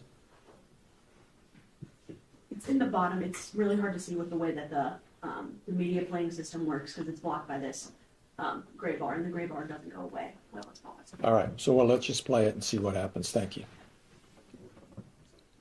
I pay taxes, I work daily, I get rated by Beto Bailey, Randy Walters, Private Eye, I used to fuck his wife, doggy style. Could you see anywhere on there the date on this video? It says 3 years ago, 727K on the views. So it says 3 years ago, that would have been sometime in 2023, I guess, and did Your you? Honor, I'm going to ask, is there a specific date and time on this? This one, just with the way that it played on YouTube, it doesn't show the specific date, but I can represent that it was the 23rd of October 2022. And I would object to representing you. Okay. So we don't know the exact date from this image of when it was done? From this image, no. Okay. 2023. is that 3 years ago, and did you say 727,000 views? Yes. Now, we have 3 other exhibits that show the same clip on different platforms and dates. Is that right, Natalie?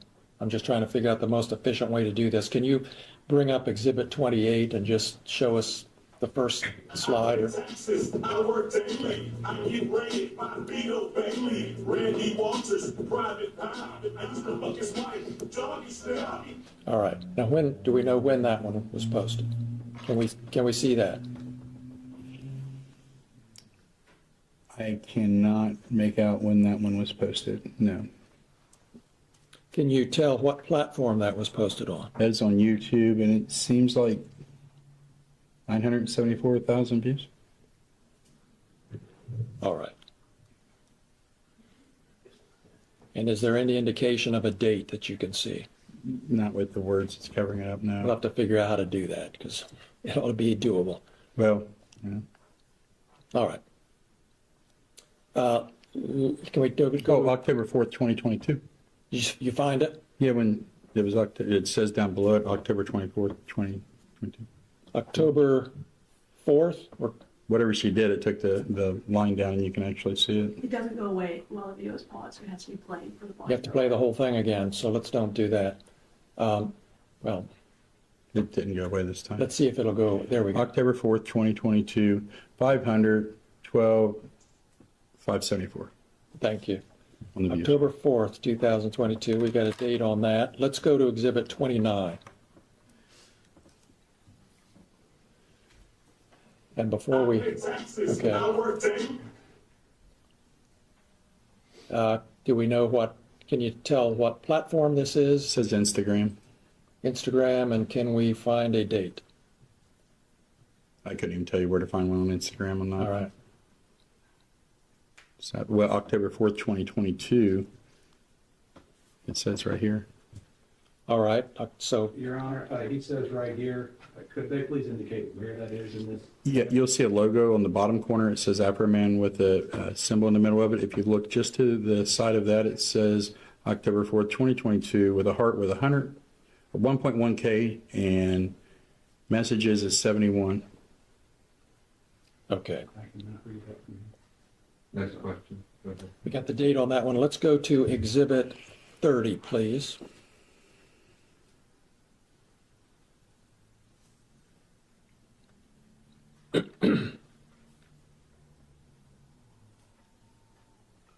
I work daily. I get rated by Vito Bailey, Randy Walters, Private Pound. I used to fuck his wife, Doggy Style. Do we know the platform on that one, Mr. Walters? Is this the same video right here? It's still up because it's Yes, Instagram. same one that's still up. Instagram. Yes. Instagram, and can you see a date? September 25th, I believe, of 2022. All right, thank you.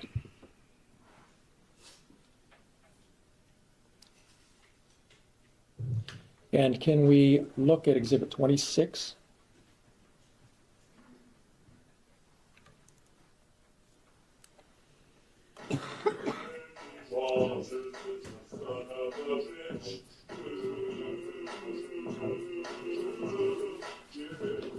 That's why I want this white thing I should do to rich.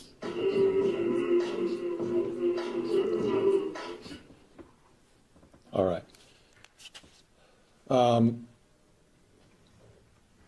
And I guess we should identify the platform for that one. Can you tell what platform that is? I believe it's Facebook, August 26, 2023. Thank you. All right. Did you become aware of these posts, Mr. Walters, at or about the time they were posted? Yes. How did you become aware of them? Of my personal post, I found out from my children. When my daughter came home and advised me that she was getting messed with at school because Apparently her mom is having sex with Afroman, and since she's biracial, that must be her daddy, along with being a thief. And how did that affect you? It's horrible. It's hard when your job that you're doing affects your family, which affects you.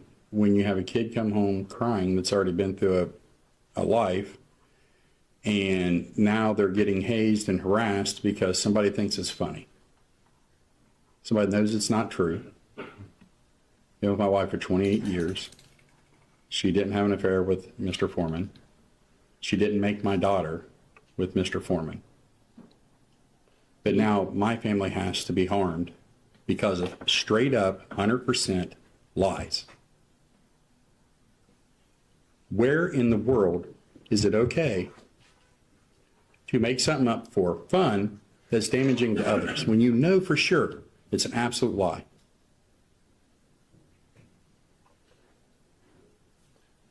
That's a problem.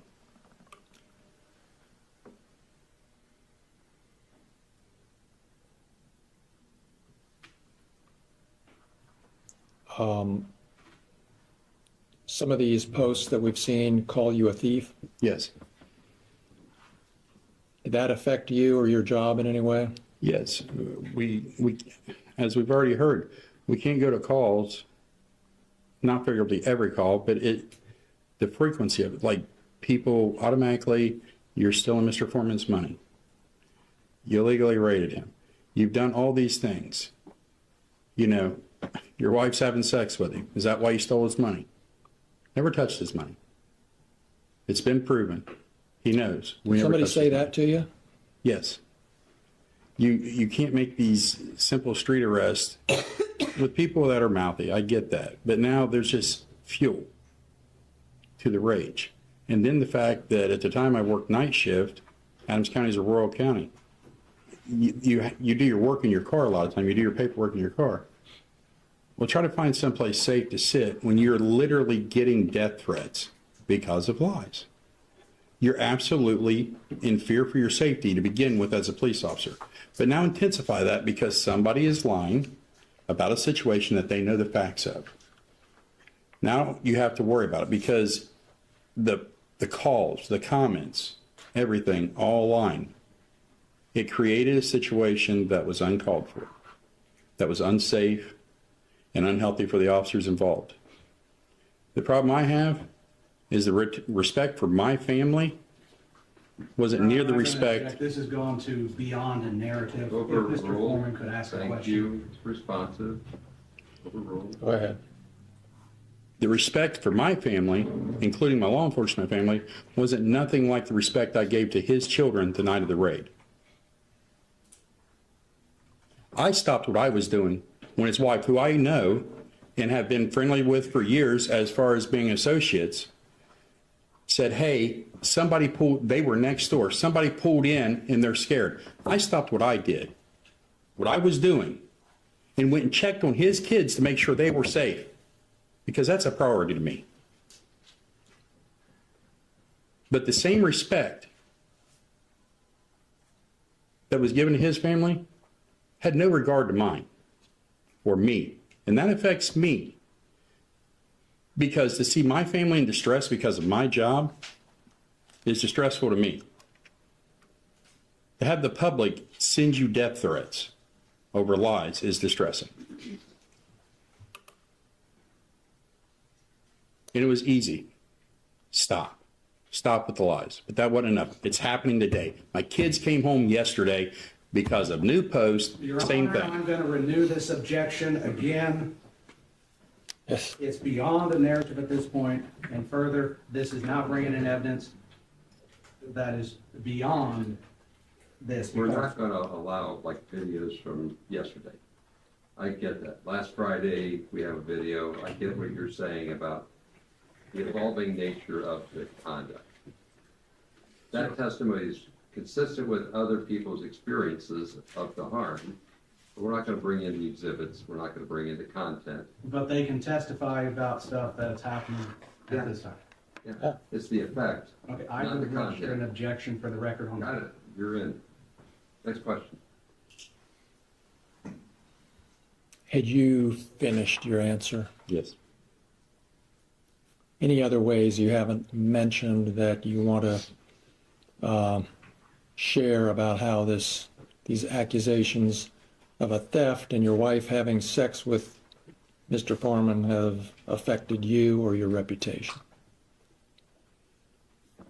It's affected all of our reputations, from a baseless lie till now, that we are not thieves. We didn't steal his money.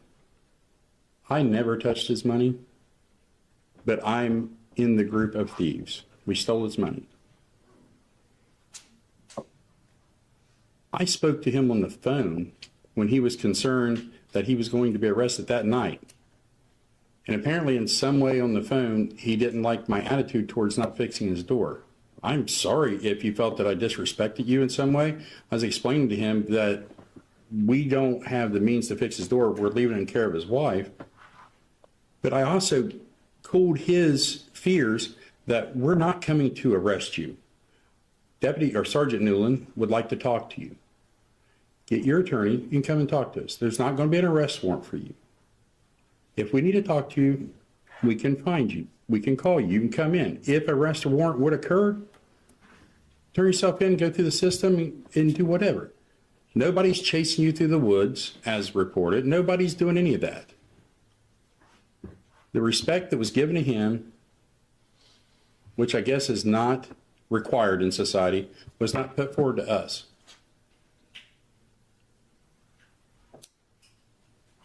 Those are all of my questions. Thank you. Cross-examination.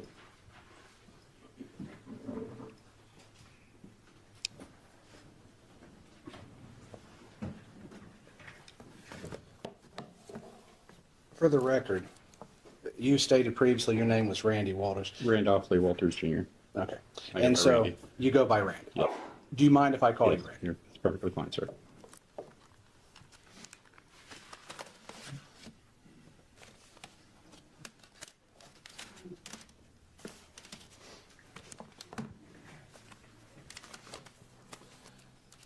So you extended Mr. Foreman a significant amount of respect that night.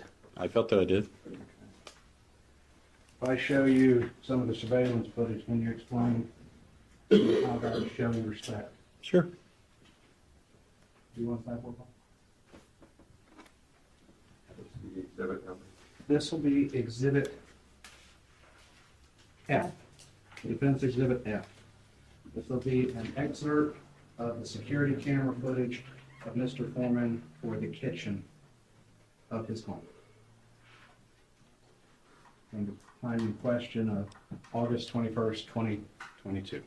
Make sure we get the counter time, so we know what the court of appeals would know what the jury saw. Pardon me, I'm sorry. Make sure we get the counter time, so the court of appeals knows what the jury saw.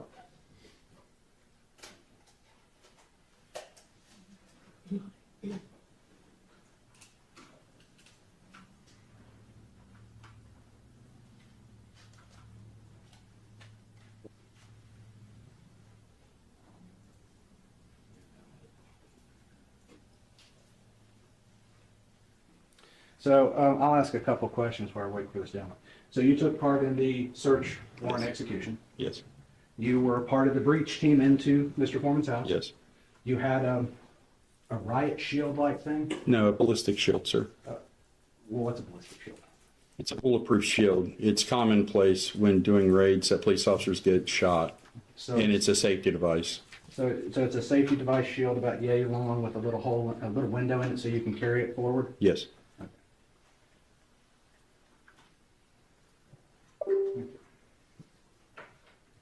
So, do you see what has been marked Defense Exhibit F? Yes. I see something on the screen. Okay, so on that screen, does that appear to be the kitchen of Mr. Foreman's residence? Yes. And you would agree that that gentleman there with the firearm is Mr. Brian Newland? Yes. Okay. And so this would be the beginning after breaching the door? From this, I can't tell what part of the entry it was. Let me place more. Okay, so this would be starting the security camera footage of 8/21/2022, starting at 8:13 and 4 seconds p.m.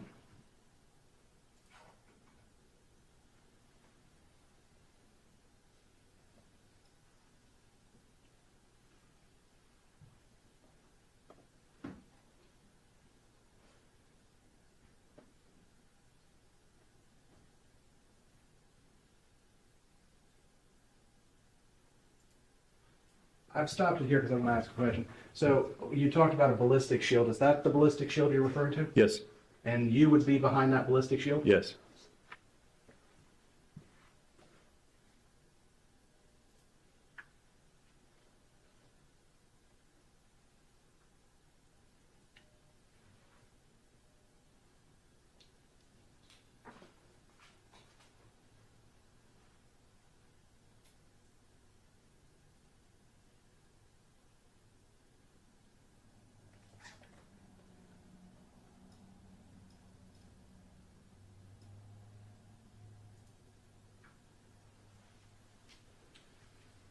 So putting this image in perspective, you're behind the riot shield. Yes. Officer Cooley's behind, or sorry, Officer Shawn Cooley's behind you. Brian Newland's in front of you. And Shawn Grooms is going forward with the assault rifle. Mm-hmm. And you're flipping off the security camera. No. That's not your middle finger. No. Do you know how to use a ballistic shield, or do you like me to tell you? Let's watch it.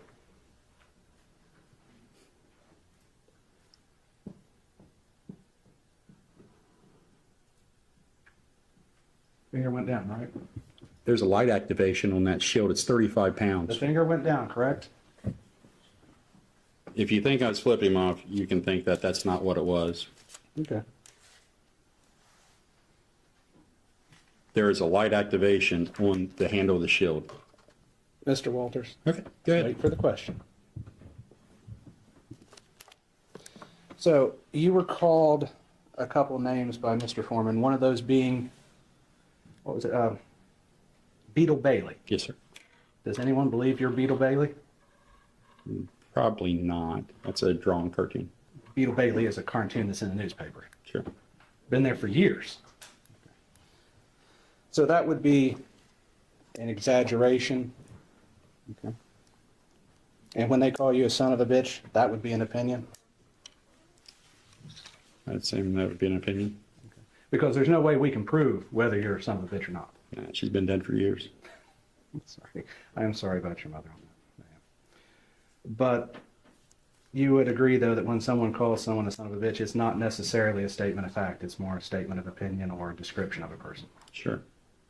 Okay. The same thing with being called, I think it's Gomer Pyle. Yes. No one would think you're Gomer Pyle from the movie. Obviously, that's a character in a movie. Yeah. But you're not that person. No.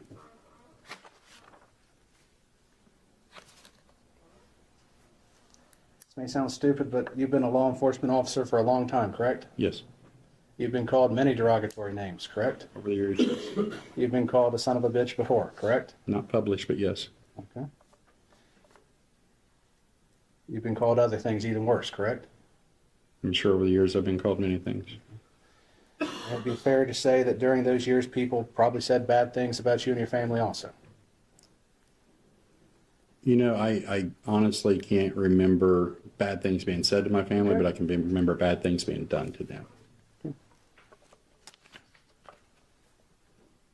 you believe everything you read on the internet? No. Do you believe everything you read in the newspaper? No. You probably tell your kids, don't believe everything you hear, right? Especially now.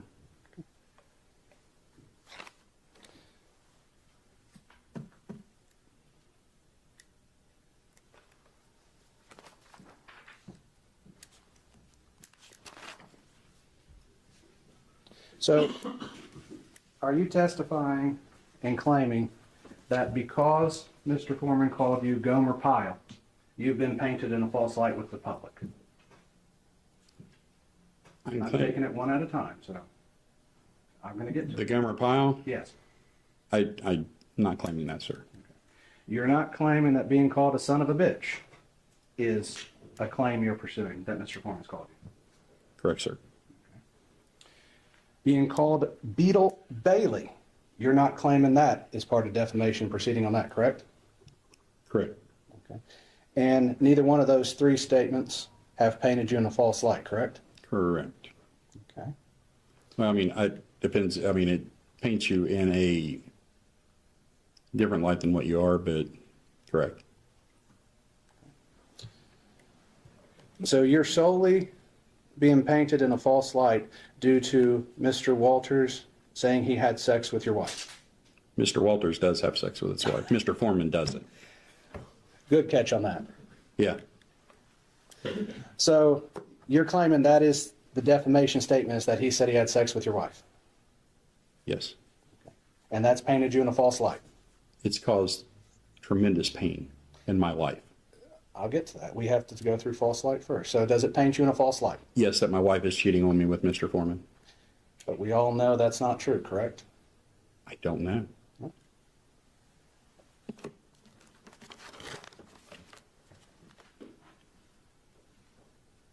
Wait, you don't know if your wife's cheating on you or not? You want to go there? No, I just want to ask that question because you said we don't know. I just Been need with to know that yes or woman no. since middle school. I know. I would hope she wouldn't. But you know what? Once somebody puts it out there for their fun and entertainment, it's out there.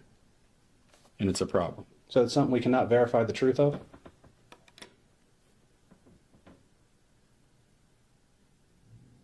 Is it a thing that can be verified, true or false? That's your client. Your Honor, I'm going to ask for a direct the witness to answer the question, yes or no, please. That you don't like his answer doesn't mean he didn't answer it. He didn't answer the question. He's told me to ask another person. That is not an answer to the question. So ask him another question. Okay. That was his answer. You didn't like how it came out, but it was his answer. They can't make him say something else. You can ask him another question.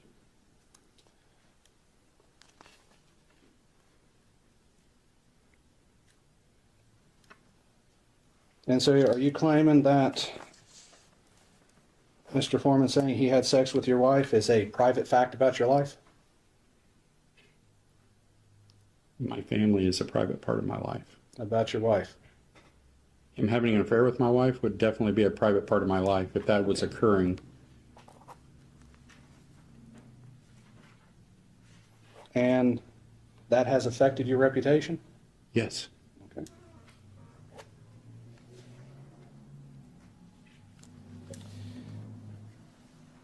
And so, am I right in concluding that the other final statement that you are claiming that Mr. Foreman said about you that painted you in a false light is that you're a thief? Yes. And that stems from all the posts that and all the exhibits that Mr. Klingler referenced earlier? That's what he showed.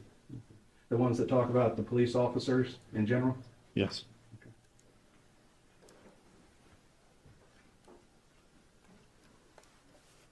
Were you ever disciplined due to anything Mr. Foreman said? No. Ever passed up for promotion? No. This may be a stupid question. Were you a sergeant before or after the Before. search? Okay. Because I know you couldn't remember when, so I was just curious on that. It was from before. Okay. Have you ever talked to the People's Defender or Informer about the statements? We were not allowed. So you were not allowed by the sheriff of Adams County? Yes.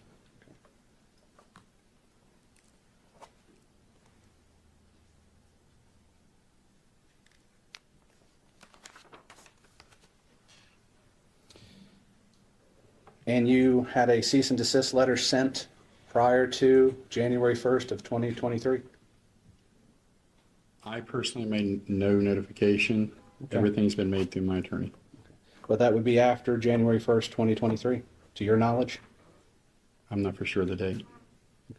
If this lawsuit was filed after January 1st, 2023, you would agree then that it would have happened after that? I don't know if they sent you guys a letter before or after they filed suit. Okay. I do not know that. Okay. So that would be something I should ask another plaintiff? Yeah, I didn't handle the paperwork. I don't know what date you got that, sir. Okay. Do you agree that how you act during your job duties affects your reputation? It does. and I think I've asked this, but I'll ask again. The public has commented on your job duties in the past?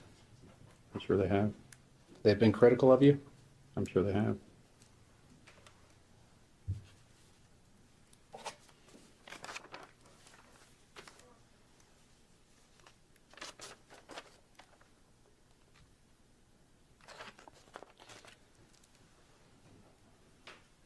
Did you order Lisa Phillips to disconnect the security camera?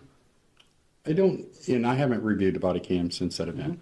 I know that the intent, if I can, for the camera system is, in speaking with Detective Newland, that they thought there was some type of operation of narcotics transfers there, so it would be obvious that if there's a surveillance system, that would be on it. That camera system was disconnected with my multi-tool by Sergeant Phillips. I will trust in the fact, because I have not reviewed it, that I said, hey, disconnect it. I don't know for sure that I did, but I know that she used the multi-tool to disconnect it, and it was placed in the central area in that room for evidence to be collected, because it was to be collected. Because obviously, if you thought something was going on in the residence, you collect the surveillance system, you go later and get another search warrant. I didn't find out until a couple days later that that was not actually collected. It was left at the scene, Yes. but it was disconnected. Yes. And you were To standing take his there evidence. to take his evidence. Yes. But it was not taken as evidence. It was not. So the only thing taken as evidence, significant evidence, was the cash. There was a jar of marijuana that was found in like the ball cap room, some cash, and some vapes, as I remember.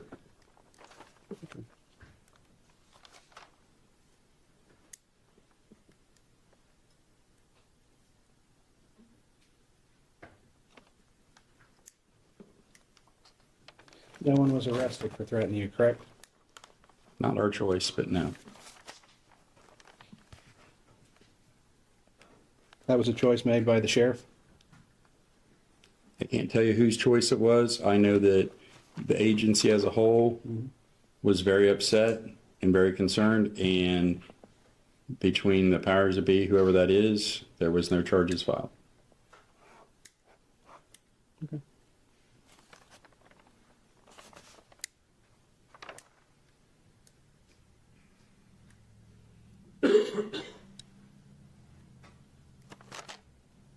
This may sound stupid, but being a son of a bitch is not a crime, correct? No. May I have a second, Howard?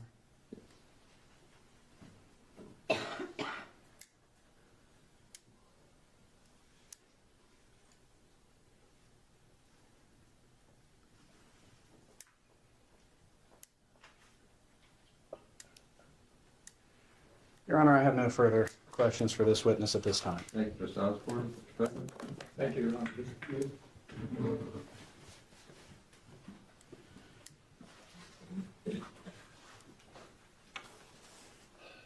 Mr. Walters, I'm not going to put the body cam up again. I was frankly a little confused about what it was supposed to show, but explain to me what it was that Mr. Osborne said he thought he saw that you were explaining.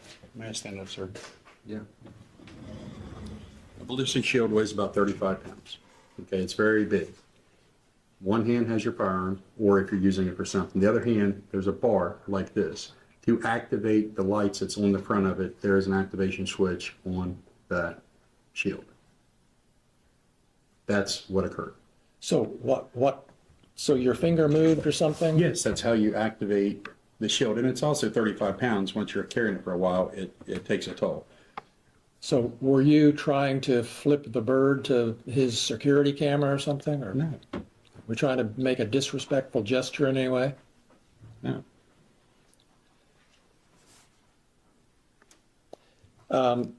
You were asked a lot of questions by Mr. Osborne about things you might have been called before, criticisms you might have undergone before.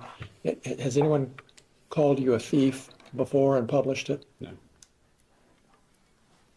Has anyone ever published a statement that they fucked your wife? No. Have your kids come home upset because somebody said Afroman somebody else was their father at some point before this? As recent as yesterday. Because everything is brought back up again.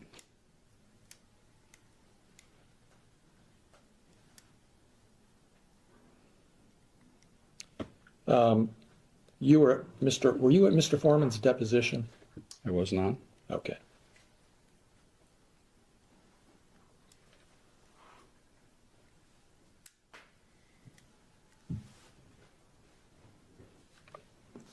Those are all my questions. Thank you. Recross?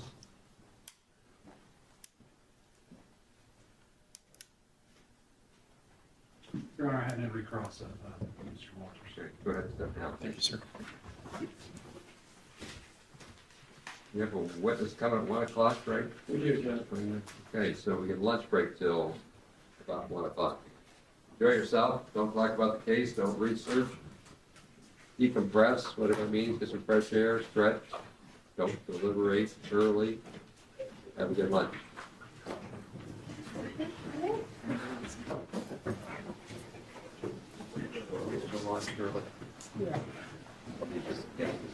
I'll need the record again.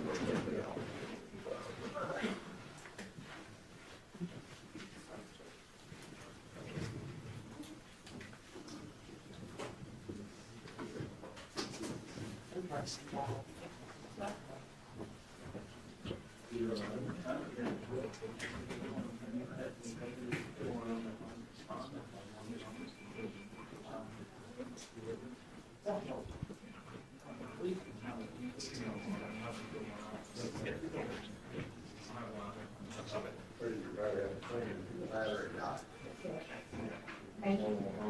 Okay, thank you. Read the record just a moment.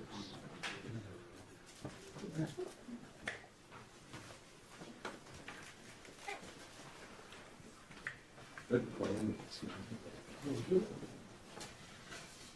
Did you check and see if this Yeah, is?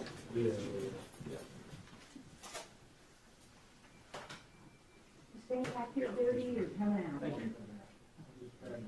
Can I get a gun?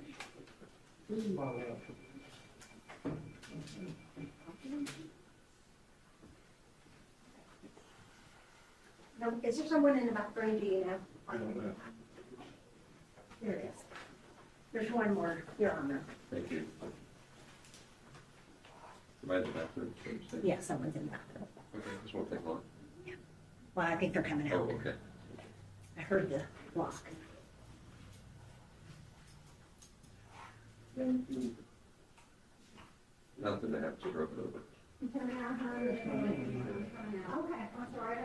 You are fine. No problem. I don't have a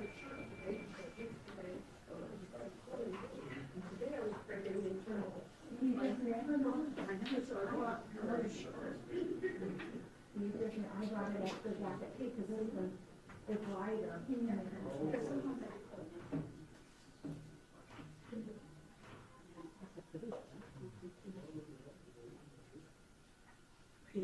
No, you're fine. I'm sorry.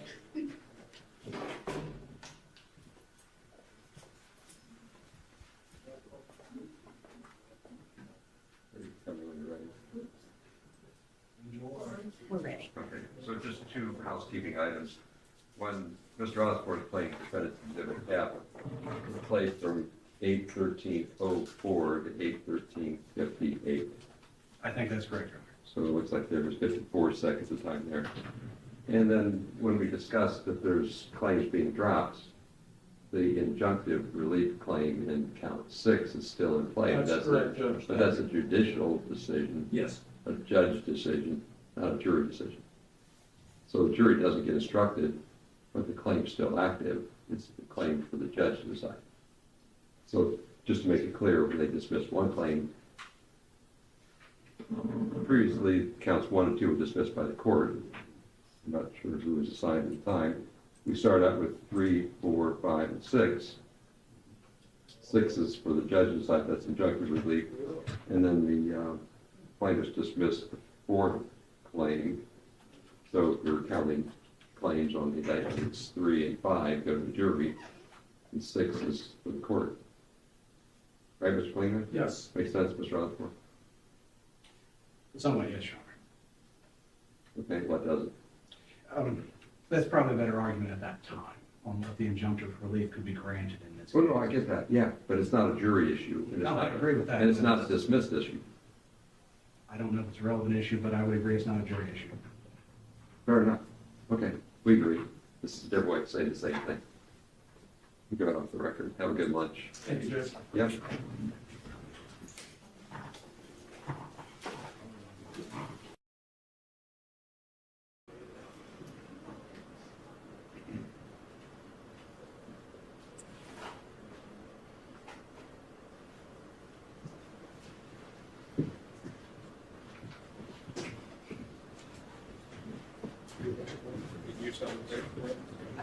I want to start tinkering with things before.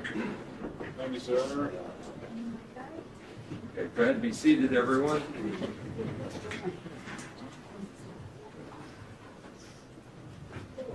So, ladies and gentlemen, hope the lunch break helped you. We did our housekeeping while you were getting assembled back there, so I think we're ready to go with the afternoon. We're still on the plaintiff's case, so Mr. Klingler's got another witness ready to go, right? Right. Where'd he go? There you are. Okay. Who's next? The plaintiff's called Michael Robinson.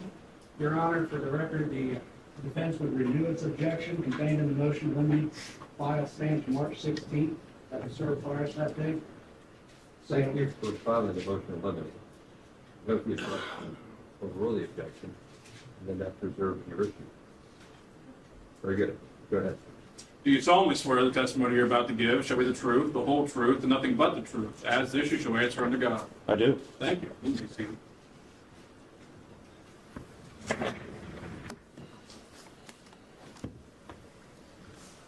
Okay. Go ahead, Mr. Klingler. Thank you, Judge. Would you introduce yourself to the jury, please? Certainly. My name is Mike Robinson. I'm a deputy sheriff with the Claremont County Sheriff's Office and been employed there for 35 years next month. And can you tell us your current position and responsibilities with the Claremont County's Sheriff's Office? Sure. I'm assigned under the investigative section with the Claremont County Sheriff's Office. I'm an evidence technician. I'm a certified evidence technician through the Miami Valley Regional Crime Laboratory. I am a certified I'm going to object. He's testifying to stuff that was not contained in the report that was provided to us, nor anything about his background was provided. This is improper to ask this at this point. It was not disclosed. Klingler. His name and his purpose here were certainly disclosed. I'm simply giving background information so the jury knows who's talking to them. He can certainly be cross-examined by Mr.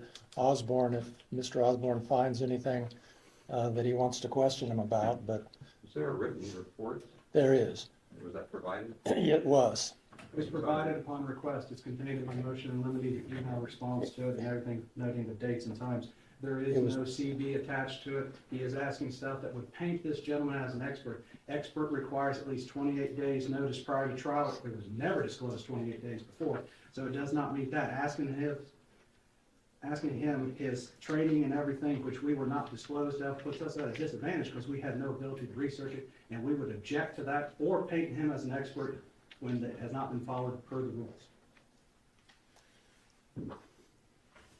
He's going to be testifying as a fact witness, Judge, as to the investigation he conducted into the alleged missing cash in this case. So the amended witness list is March 11. I have to remember the date of the first witness list. So as a fact witness, that's how I took him also. So his qualifications are relevant. I understand the objection and I overrule it. You can go ahead. Thank you, Judge. Yeah, it is. Thank you. Continue, please. And your title is detective. Is that how we should refer to you? Or Yes. Detective Robinson, you were talking about your certifications, I believe. Yes, I'm a certified evidence technician through the Miami Valley Regional Crime Laboratory. I'm a certified CVSA examiner, computer voice stress analysis for the last 25 years. I'm also a certified Part 107 drone pilot through the FAA, where I head up our Claremont County Sheriff's Office drone unit and flight missions, operations. I'm also... Your Honor, I'm going to object again. What does drone training have to do with this? Was there a drone flow and it was not in the report? Maybe nothing. It has to do with who he is, Judge. Yeah. It's not right on point, but it didn't hurt.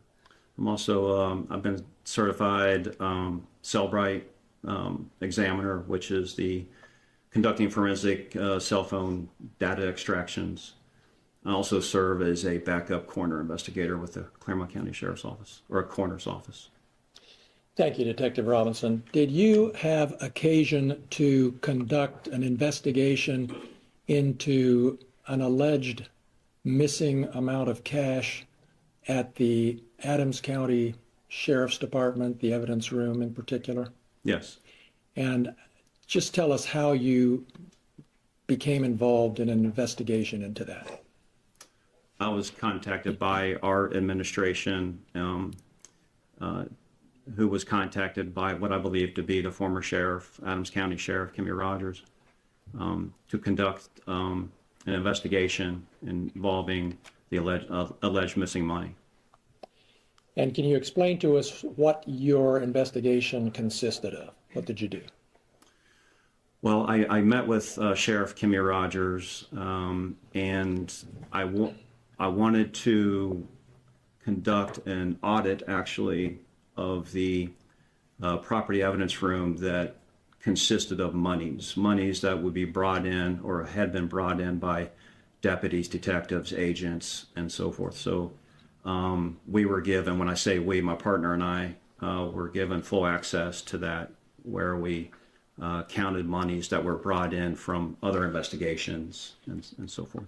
And is it fair to say that your investigation really focused on an alleged cash discrepancy from a search warrant that had been executed not too long before your investigation? That's correct. And can you tell us any more about that investigation? For example, does the name Brian Newland ring a bell to you? Yes.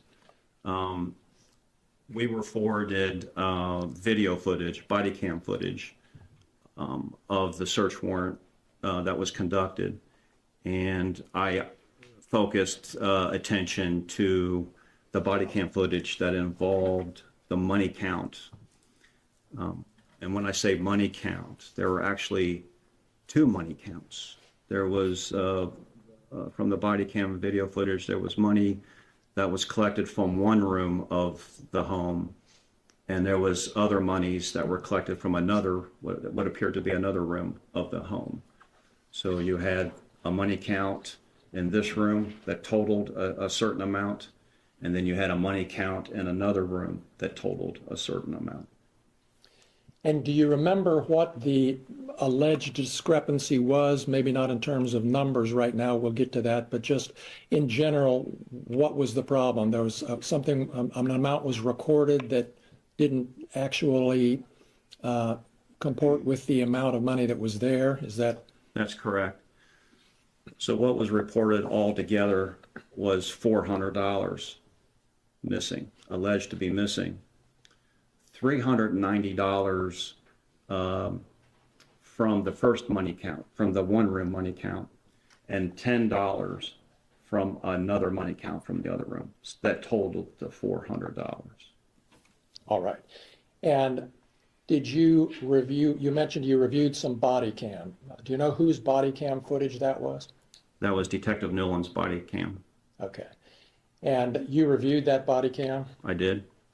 And were you able to come to any conclusions after your review of that body cam? So the body cam footage that I reviewed in the one room that was counted as $4,390, I reviewed that body cam footage, and it was clear to me that there was a miscount of $390. And can you explain to us what it was about the body cam footage that led you to that conclusion? Well, it's just also not the video footage. It also includes audio. So video and audio together assisted me to determine this, but it's clearly on video. Do you want me to explain? Please do, yeah. So what Detective Newland does in counting this money was, you can see as he starts, he lays two $100 bills on the ground. You can clearly see that. And as he's counting the money, you can see it in body cam video, such as I'll demonstrate as I'm talking. And you can hear him count. With $200 on the ground, you can hear him count 3, 4, 5, 6, 7, and then he shuffles the money. And then when he lays down on the $200, he lays a single $100 bill down, and now he's counting 7, 8, 9, 10. So what he's counting as $1,000 is clearly that he only has $600 in the pile. And as he continue on with the body cam video footage, he makes piles of 100. And there's several piles of 100, hence over $4,000. But as he's collecting the money from the piles that he made, he collects, you can clearly see on body cam where he's collecting as $100. It actually contains $110. Now you can clearly see this on body cam video where there's a $50 bill underneath 3 20s. He picks that up and he collects it as 100, but it's clearly 110. He had a pile over to, in the video footage, you see it on his left side. He's got a pile over there and he counted of $90. So he has 3 piles of 100s now in front of him. He picks that up and he picks up what he collected as $90 and he calls it $390. So he writes down on a piece of paper $4,390, when in fact the $390 doesn't really exist. And your review of the body cam convinced you that that was the source of the discrepancy between the $4,000 that was actually in the bag and the $4,390 that was written on the bag? Absolutely. Now you mentioned a second pile of money, or a second bunch of money that was collected from another floor or another room. Can you tell us about your investigation into that alleged discrepancy? Yes. So in watching that body footage, now this is the monies, I guess, that were uncovered in another room of the home. I could not make a determination like I could on the other count. It just didn't provide me a clear. It was counted as $641 was what was written on the packaging material that was used, and counted as $641. When in essence, I believe when it was returned to the homeowner, I believe $631 was actually in the bag, a $10 discrepancy. I couldn't account for that on body video or the audio displayed, so I couldn't come to a conclusion to that amount. So you, for this $10 discrepancy between 631 and 641, you were not able to determine one way or the other? That's correct. What happened to that money? That's correct. On the $390 discrepancy, you were able to conclude what happened? Absolutely. And did you draw any conclusions at all about the $10 discrepancy, even though you couldn't see anything on video? Yeah, I didn't conduct an interview with Detective Nolan. I didn't find it necessary, but I couldn't come to a conclusion of the 10. And I don't think it would be so far forward for me to conclude that might have been a miscount. But again, I couldn't come to that conclusion. I don't know. Okay, fair enough. And did you know Detective Newland before you started this investigation? No. Did you know anybody or have any relationship with anybody who was involved in this, in the cash that you were counting and investigating? No. Did you issue a report as a result of your investigation? I did. And is that report part of, kept in the public record as part of your normal duties as a detective? Yes. Could we have, what exhibit is that, Natalie? 31. Thank you.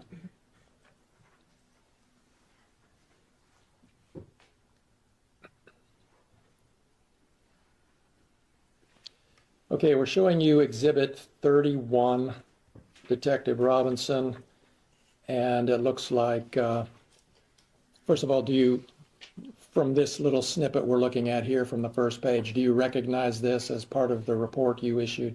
I do. And it looks like the report date is December 8th of 2022. Is that right? That's correct. Okay.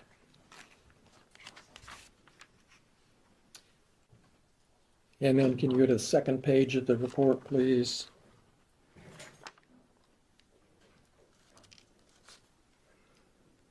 And then the third page of the report.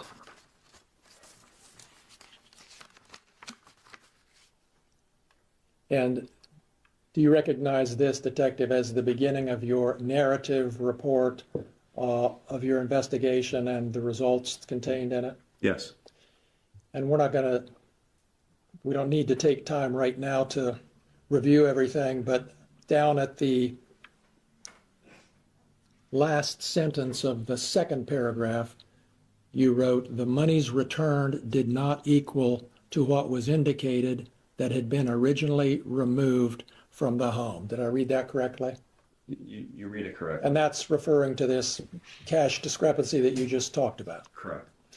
And then let's go down a little bit further, and there in your report, there's some numbers there on the left, 1 through 7, with various numbers. What are those and why are those there? Just give us a little snippet of what you're doing. Yeah, I mentioned that I wanted to conduct an audit of the monies coming in that were brought in to the sheriff's office by deputies, detectives, agents, what have you, from scenes, to see if there's a pattern or an issue. There were nearly 70 items, 60-something items that we counted. We actually broke open the packages, examined what was on the packaging, the amount, and then physically counted the money in each package. In almost those nearly 70 packages, we did find 7 discrepancies in those money counts by various deputies, detectives, agents, whoever brought those in. I don't have that list, but of those 7 discrepancies, 3 contained monies that were less than what was indicated on the package, with the highest amount being $5. 4 of those discrepancies, 4 of the 7, actually contained more money that was in the packaging that was listed on the packaging, and that highest amount being $2.40. And a lot of this involved some coin change, if you will. Okay. And Detective, what did you conclude as a result, if anything, as a result of this investigation into the whole evidence room here at Adams County? You know, this didn't cause any red flags to us that that there was a huge issue or anything. That this is a common mistake of counting money and coin. It really didn't send us a red flag. And then let's turn to the, no, hang on once, I'm sorry. Yeah, while we're still at this page at the very bottom, this is simply, I think, reciting what you've just testified to. Can you just read that for us, starting with "while counting out"? Can you see your computer monitor, or is it? Can you see it on this one? Is that easier or Actually, that's not? better. Is it okay? Yeah. Well, Feel free. Yeah, no. We can blow it up a little too. Well, that's fine. While counting out 100 bills, 2 $100 bills was placed down on the ground and counted aloud by Detective Noland as being 2. The counting continues, 3, 4, 5, 6. Though you don't have a clear view of these bills being counted, the audio suggests that he has counted to the number 6. There is a pause and then it goes on.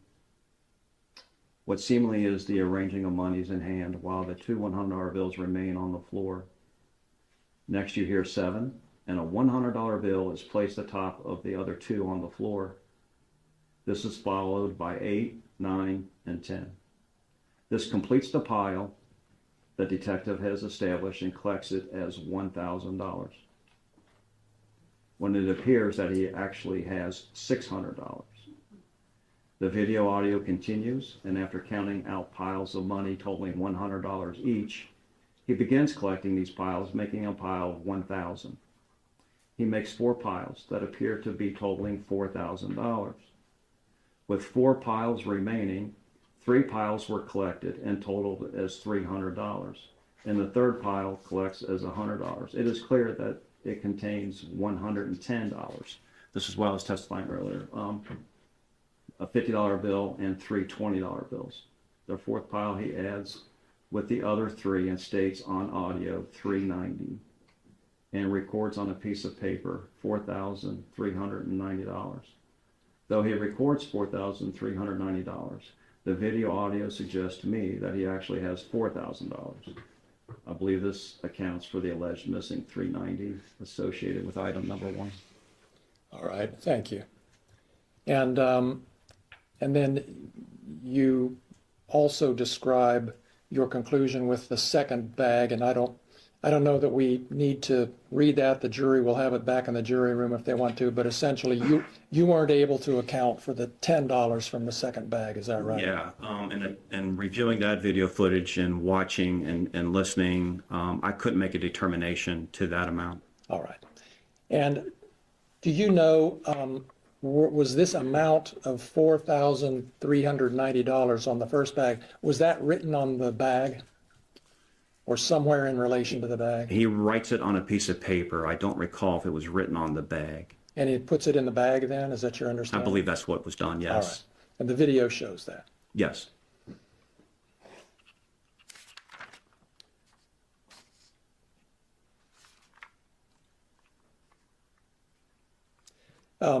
Detective Robinson, was your report available to the public if anyone asked for it? I would believe it would be, yes. Do you know if Mr. Foreman here or anyone else associated with him ever asked for a copy of your report? I wouldn't know that. All right. I don't know that. Okay. Those are all my questions. Thank you very much. We have the cross-examination. Thank you, Your Honor.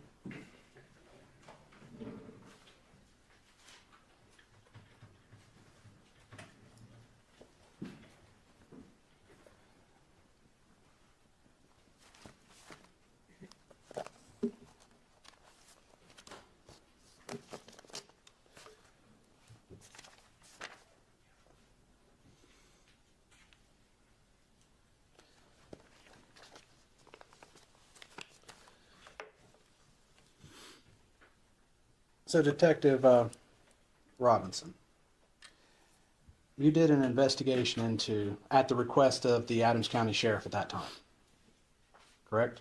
Correct. And you actually went farther than he asked for.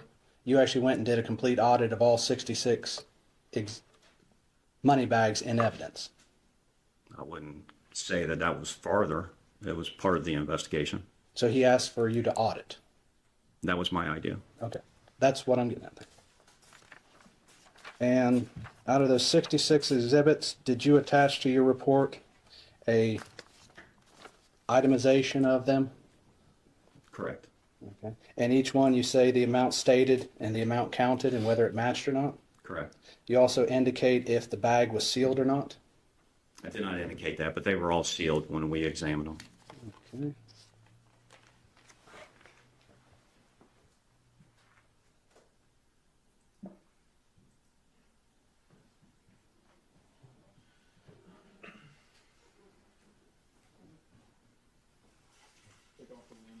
Oh.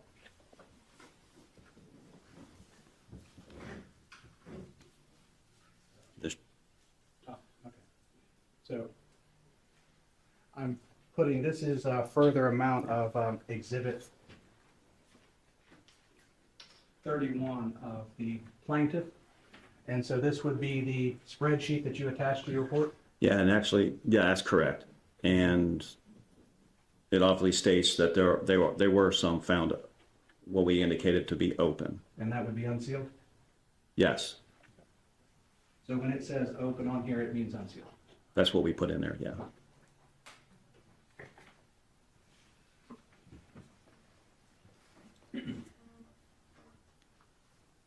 Did you note whether each evidence bag actually had like the number of denominations, like 7 $5 bills, 10 $10 bills?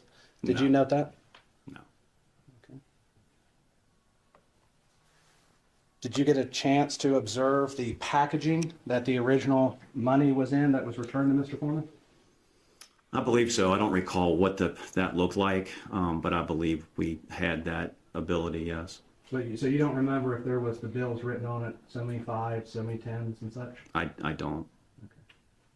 But if you had noted that, that would be in your report? Not necessarily. Why not?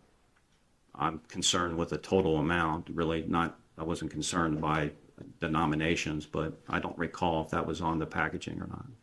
But you would agree if you put the number of denominations of each series of bill that was in there on the front of the bag, you could determine whether you miscounted or not just by doing multiplication. I'm not sure. Perhaps, maybe. You're not sure you can do multiplication, or you're not sure that you can count up that? Well, again, I don't know if those denominations were listed on the bag or not. Okay. I just know what the video clearly shows me. So your entire, so let's ask that question. There was 8 hours of body cam footage. How much body cam footage did you watch? I watched all of the body cam footage, but focused my attention on the money count. You watched all 8 hours? I watched, well, I didn't count how long it was, but I reviewed I had the entire body cam footage. I reviewed the body cam footage, but I focused my attention on the money count. Now, if it was 8 hours, I couldn't say. Okay. So, but you never put in your report anything about the money being left unattended or anything like that you would saw in the body cam? It wasn't my concern if the money was left unattended because, again, after reviewing the body cam footage and the count, and it was listed as $4,390. That's what was listed on the bag when the homeowner came to collect his money, and I believe to be $4,000 in that bag, and $4,000 was returned. Okay. So there was a number here in your report. You talk about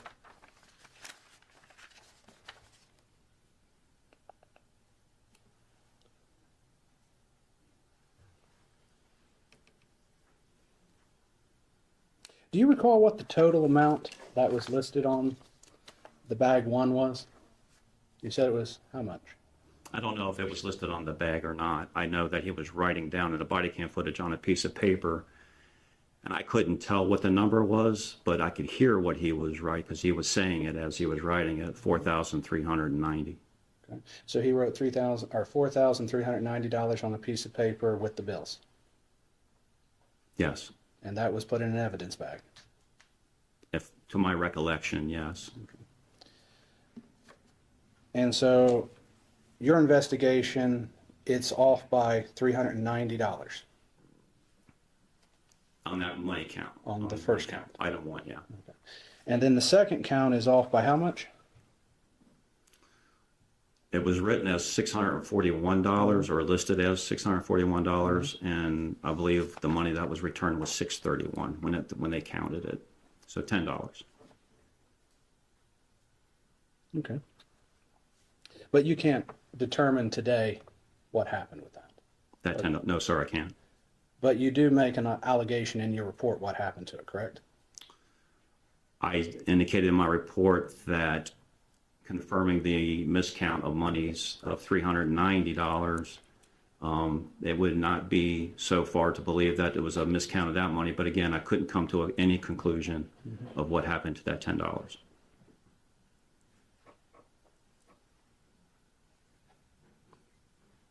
So when you said in your report, therefore, due to the history of proven miscount of money with item 1, it would not be so far as to believe a miscount of money occurred in item number 2? Correct, that's what I wrote. But you never put anything in here after that that said that you could not determine that, and that was just your guess. Well, I certainly couldn't determine it, but I didn't, that's not written in my report as word per word what you indicated. Well, if your report's open to the public, shouldn't it be accurate? It is accurate. You're saying today, though, that you can't determine, but you said here in your report that you can determine. So explain to me what's accurate about that. I indicate that it wouldn't be so far to believe that it was a possible miscount of the $10. But it doesn't go on farther in that same paragraph after that to say that you could not determine it. No, it doesn't say that. Okay, that's what I'm saying. So that's Okay. not, this is not accurate But to your testimony. But that's exact, I mean, that's the fact. I cannot determine. And so that should be in the report here. I believe by reading that, you can believe that it cannot be determined. That's how you read it. That's how I read it. Okay. And you went and interviewed Mr. Foreman, correct? I didn't interview Mr. Foreman. Who did you interview in relation to this? I didn't interview anybody in this situation. Not even Dee Russo, the evidence technician? Yeah, she was with us when we did the audit. So you interviewed her? It wasn't an interview, Well, what was it then? just indicating of what, providing what we needed as far as the audit concern and the money count. And she was with us when the money was being counted. So not to be mean to Dee, but so she was what, just fetching and carrying the evidence for you? Well, she's in charge of the evidence property room, and that's how we made contact with her. But you didn't sit there and ask her what she saw when she counted the money when it was returned to Mr. Foreman? I didn't ask her that, no. I'd like you to look at the second to last paragraph. I submitted a subpoena for the raw footage from Channel 19. Why would you submit for the footage of a news agency when you could have interviewed one of the people standing in the room there because she was with you the whole time as the evidence technician? Well, I thought the raw footage may involve some assistance in while counting money, so that footage was in reference to the money being counted or returned to the homeowner. So that footage is more important than a witness who stood there, who had power over it, whose duty was the responsibility to watch that? I think video and audio are just as important. Just as in this case where it's clear for item number 1 with a miscount of the 390. Okay. But your audit showed a discrepancy of over 10% of all of the money and evidence, correct? I think it was 66 items and 7 discrepancies, with the largest one being $5. So roughly, So whatever that percentage is, okay. So roughly about 10% then. roughly. And each one of those was only off by less than $10 either way, correct? Yes, less than $10, $5 and less, yes. Okay. So even by your own audit, the second count, which is off by $10, is actually even an anomaly compared to the other 10% that was miscounted. I'm not sure what you mean by anomaly, or are you saying it's unusual, or? No, let's not get to unusual yet. So let's go back to your testimony.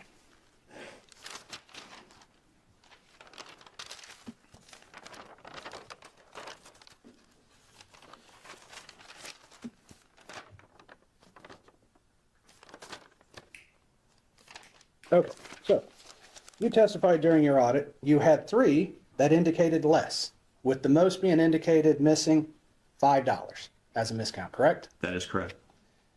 You then found 4 that had more money than listed, with a highest being $2.40, correct? Correct. So $10 is more than you found in the 10% audit, correct? Yes.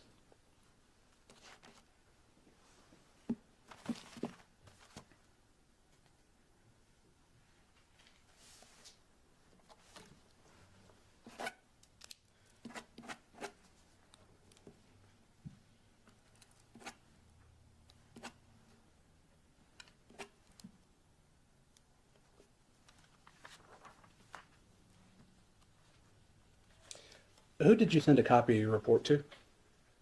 I can't recall if I sent any copies. I may have, I just don't recall.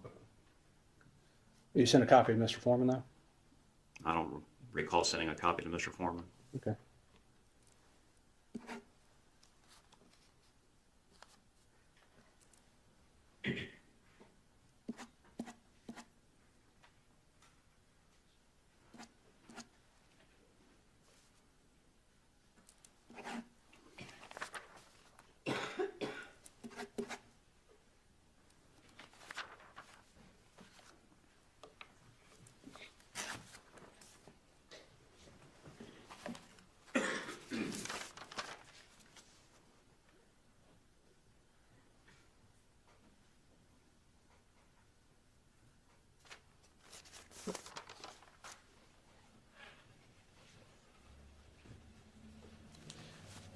Did you look at the return on the search warrant?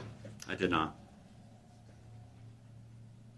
But as far as you know, it would have an incorrect amount of money on it due to the miscount? The search warrant return should have $4,390 as And one count and $641 as the other count. Which adds up to over $5,000? Yes. So, okay. If I may have a second, Your Honor.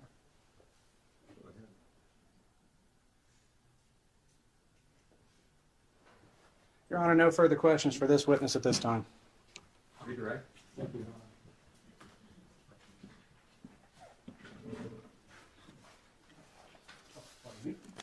Detective Robinson, we're going to pull up this report one more time, and let me ask you just a couple questions about it to clarify what happened here. What exhibit is this, Natalie? 31? Yes. Looking at exhibit 31 again, the last page of your report, Detective.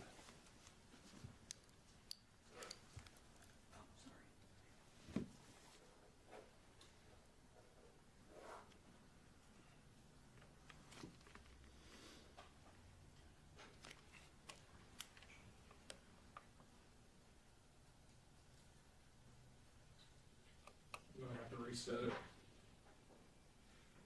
Persistent correction. Yeah, the whole report in paper form. I wonder, Just use the document. we could do that. Set it down on the document. Mine is marked up. Your Honor, mine is not. We could use Thank mine. you. Thank you for the accommodation. Your Honor, mine, just for the record, mine does have one thing at the top that says Plaintiffs Exhibit 31, so I know what it is when I refer. We're just going to use this one page. Thank you. Flip the switch back. Yep.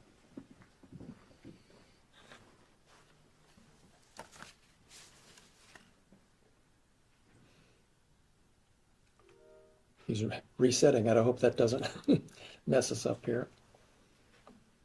She's great when it works.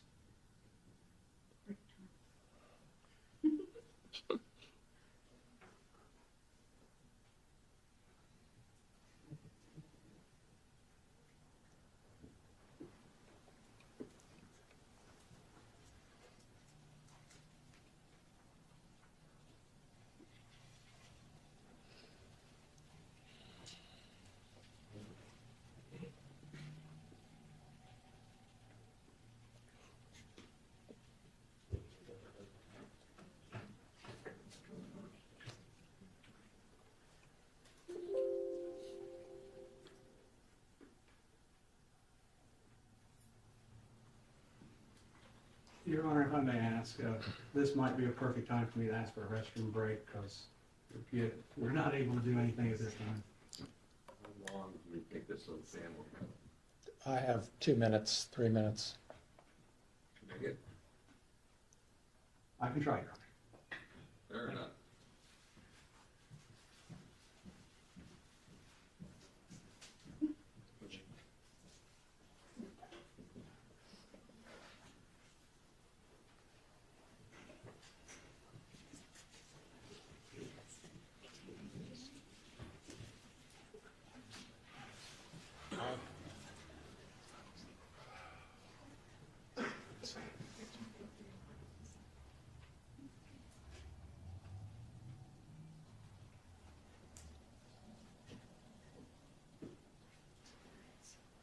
Don't say a word.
Thank you, Your Honor. Perfect. Okay, go ahead, Mr. Klinger. Thank you. Okay, Detective Robinson, we have this Exhibit 31 back up on the screen. And the page we're looking at has a second to the last paragraph there from the bottom. And you wrote, as I'm reading it, as to evidence item number 2 and the alleged missing $10 from the counted and recorded $641, I cannot determine from the body cam footage the amount possibly collected. Did I read that correctly? You did. And was that true? That's true. That's an accurate representation of your conclusion? Yes. While we're on this page, and since Mr. Osborne asked you a question about Channel 19 footage, I want to ask you about the short paragraph right above the one we just looked at, where you wrote, I would like to note that a news article published by WXIX reporter Ken Baker on August 30th, 2022, a week after the execution of the search warrant, the homeowner reported that investigators removed $4,000 from his home. Why was that important for you to include in your report?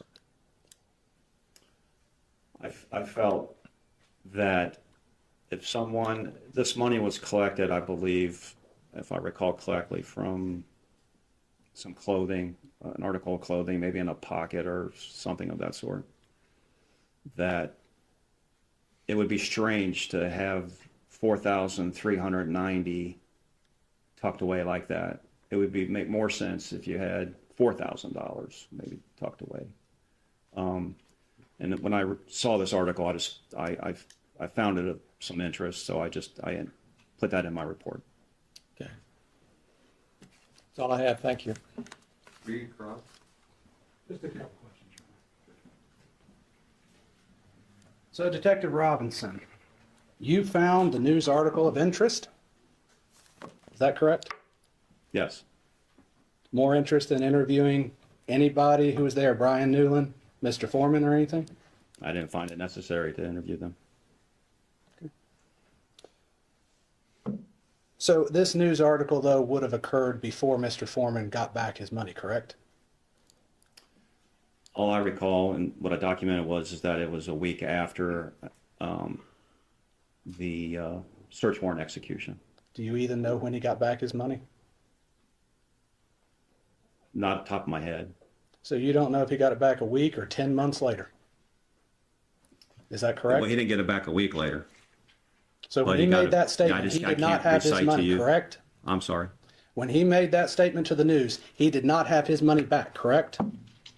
I don't know that for sure. Mr. But I don't Robinson, believe he did. How about, let him finish, it's easy to step on each other. Go ahead, Mr. Osborne.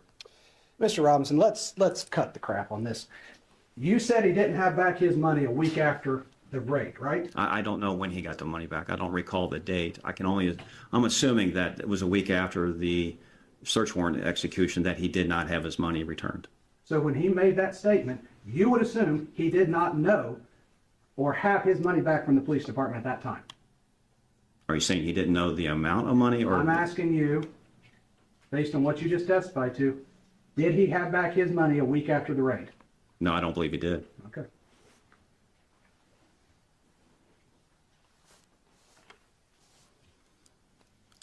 Did you call Ken Baker? No, I did not. No further questions, Your Honor. Redirect. No redirect, Judge. Go ahead and step down, thank you. Thank you, Your Honor. Thank you. Next. Roll another blunt. Yeah. Oh, la da da da da la da da la da da da la da da da la da da. The plaintiff called Joseph Foreman as if on cross-examination.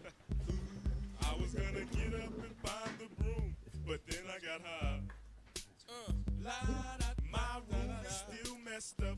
And I know why. Why, man? Yeah, cause I got high. Because I got high. Because I got high. La da da da. You solemnly swear the testimony you're about to give shall be the truth, the whole truth, and nothing but the truth. As this, you shall answer unto God. Yes. Thank you, sir. But I got high. La da. I'm taking the next Thank you, Your Honor. For the record, would you give us your name, please? My name is Joseph Edgar Foreman.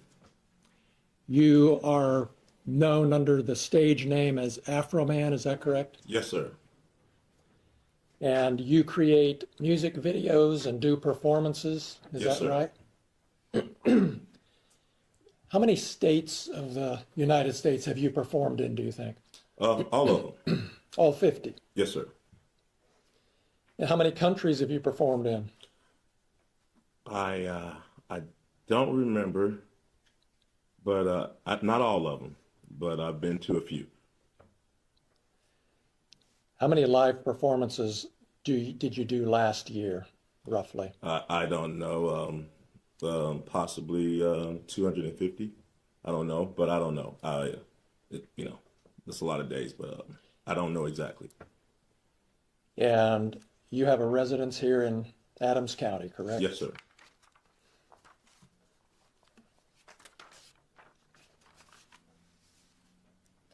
You've been performing for 20 or 30 years, is that right? All my life.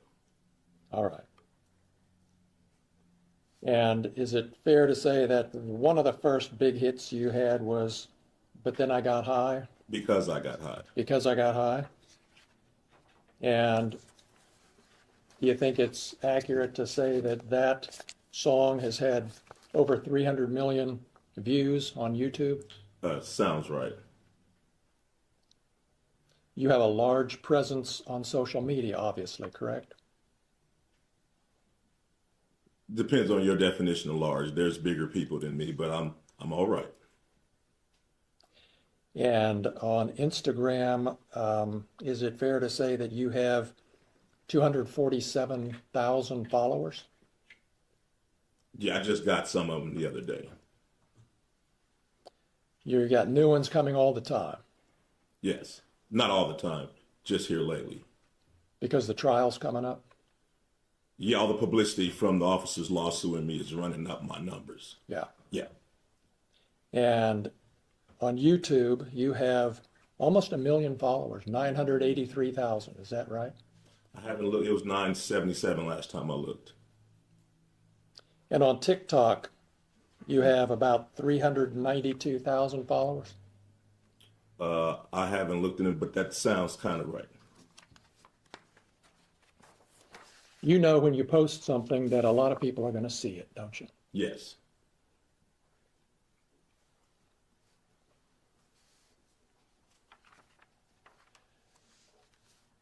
When this search happened back in August of 2022, Mr. Foreman, you weren't at home? No. You were driving home from Chicago? Yes. And you got an alert from a family member that the sheriffs were there searching your home, is that right? Yes. And you were able to turn on your phone and watch through your home security system what the deputies were doing for a period of time, weren't you? Yes.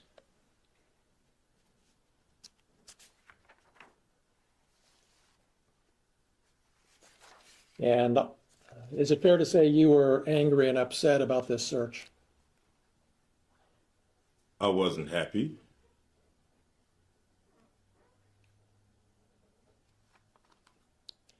And is that why you posted the things we've seen this week, because you weren't happy? No, I posted it because the sheriff's never supposed to raid in my house in the first place. The whole raid was a mistake. All of this is their fault. If they hadn't have wrongly raided my house, there would be no lawsuit. I would not know their names. They wouldn't be on my body. They wouldn't be on my home surveillance system.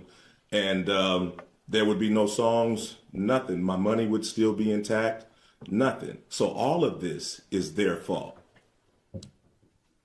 And because they executed a search warrant on your home, that gave you the right to post the things that we've seen this week on the internet? Because Is that they- right? Is that right, Mr. Foreman? yes, for Yes. tearing down my door, not paying for it, not being apologetic, me being a sport, doing something peaceful to raise the money to pay for their damages, me having the right of the freedom of speech as an American to talk to my family, friends, and fans about what the sheriffs did to my home. Yes, I had the right to my freedom of speech. After they left, I had the right to kick the can and to do what I had to do to repair the damage they brought to my house. Yes, I did. That includes the right to post the videos that you've just been posting up until Friday and beyond, right? Yes, I have freedom of speech. I'm a rapper. I entertain. I write fiction, comedy. Yes, I mean, I entertain for a living like you practice law for a living. So I have to go to work.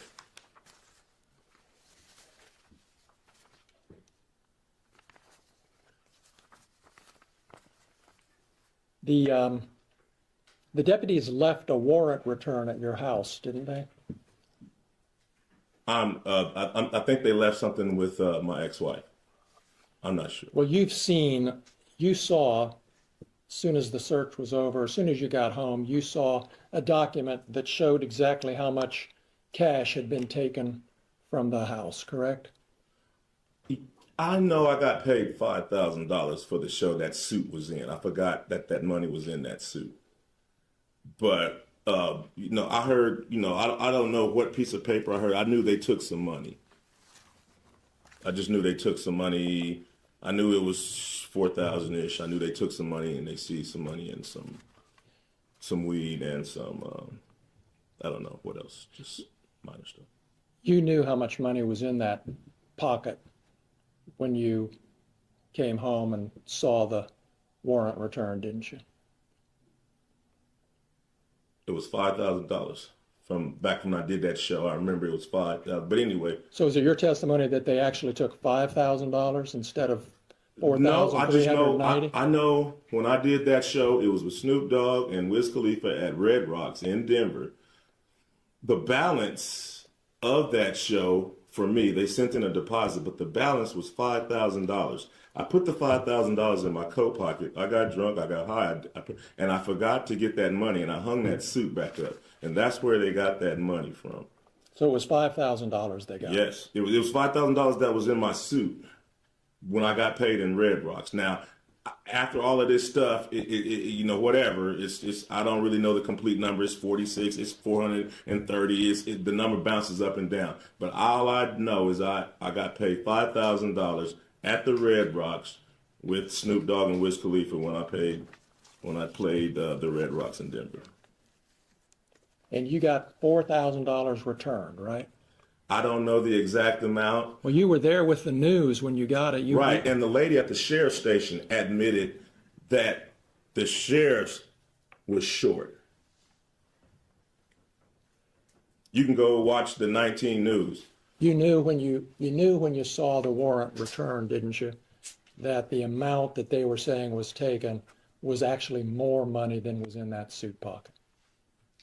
I didn't warrant. That's why you brought the news to the sheriff's office when you got the money back, because you knew that they had miscounted the money and the number on the evidence bag was actually more money. I didn't know nothing. The lady at the sheriff department just volunteered the information. I was sitting there, if she had been, I might not even known I got ripped off. She admitted it live on Channel 19 News that the money wasn't right. You remember in your deposition when I asked you, why did you bring the news when you picked up the money? Yeah, I didn't want to get beat up or Epstein at the sheriff's station after I seen him running around my house with AR-15s. So that's why I brought the news and my attorney. So to make sure I got out of that place with my money. You brought the news to protect you physically. Yeah. Yeah. You didn't bring the news because you already knew there was a miscount and you were going to make. I didn't know nothing about the miscount. I didn't know. I figured they stole my money. They turned my cameras off. So if you turn my cameras off, you must got something bad in mind. So yeah, I'm accusing them of it. They turned my cameras off. I can't see what they're doing. So your testimony under oath here today to these 10 jurors is that you brought the news when you picked up your money to protect you physically from being beat up or shot by the sheriffs, right? Yes. All right. And they volunteered the information that the money wasn't right. That's just an extra something we found out. But I came with my attorney and the news to make sure the people running around my house with guns didn't take me into jail and do something.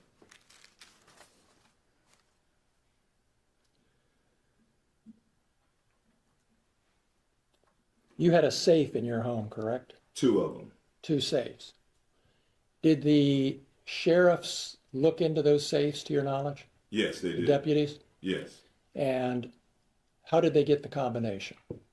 I gave it to my ex-wife so the sheriffs wouldn't pull my safe out the floor, take it to the station and put something in it and try to say that whatever they put in my safe was mine. So I went ahead and gave my ex-wife, who I didn't want to give my combination to, it was just safer. I went ahead and gave her my combination so they could open up the safe and realize that they just vandalized somebody that don't even have nothing in the safe. And do you know what was in those safes? It was absolutely nothing in the safes. Don't you keep jewelry in those safes? No. Didn't you tell me that in your deposition, that you keep jewelry in those safes? I do. Was anything missing from the safes when you got home after the search?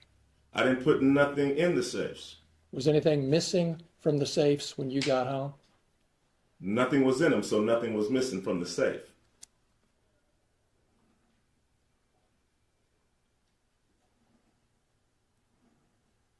You talked to Randy Walters on the phone before you got home that evening during the search, or right afterwards, didn't you? Yes, sir.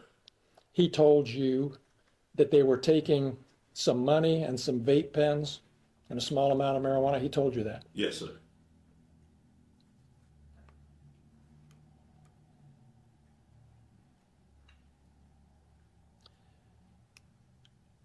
You knew, didn't you, Mr. Foreman, that there had been an investigation by the Claremont County Sheriff's Office into the discrepancy about the cash that was missing from your home, correct? You knew there was an investigation.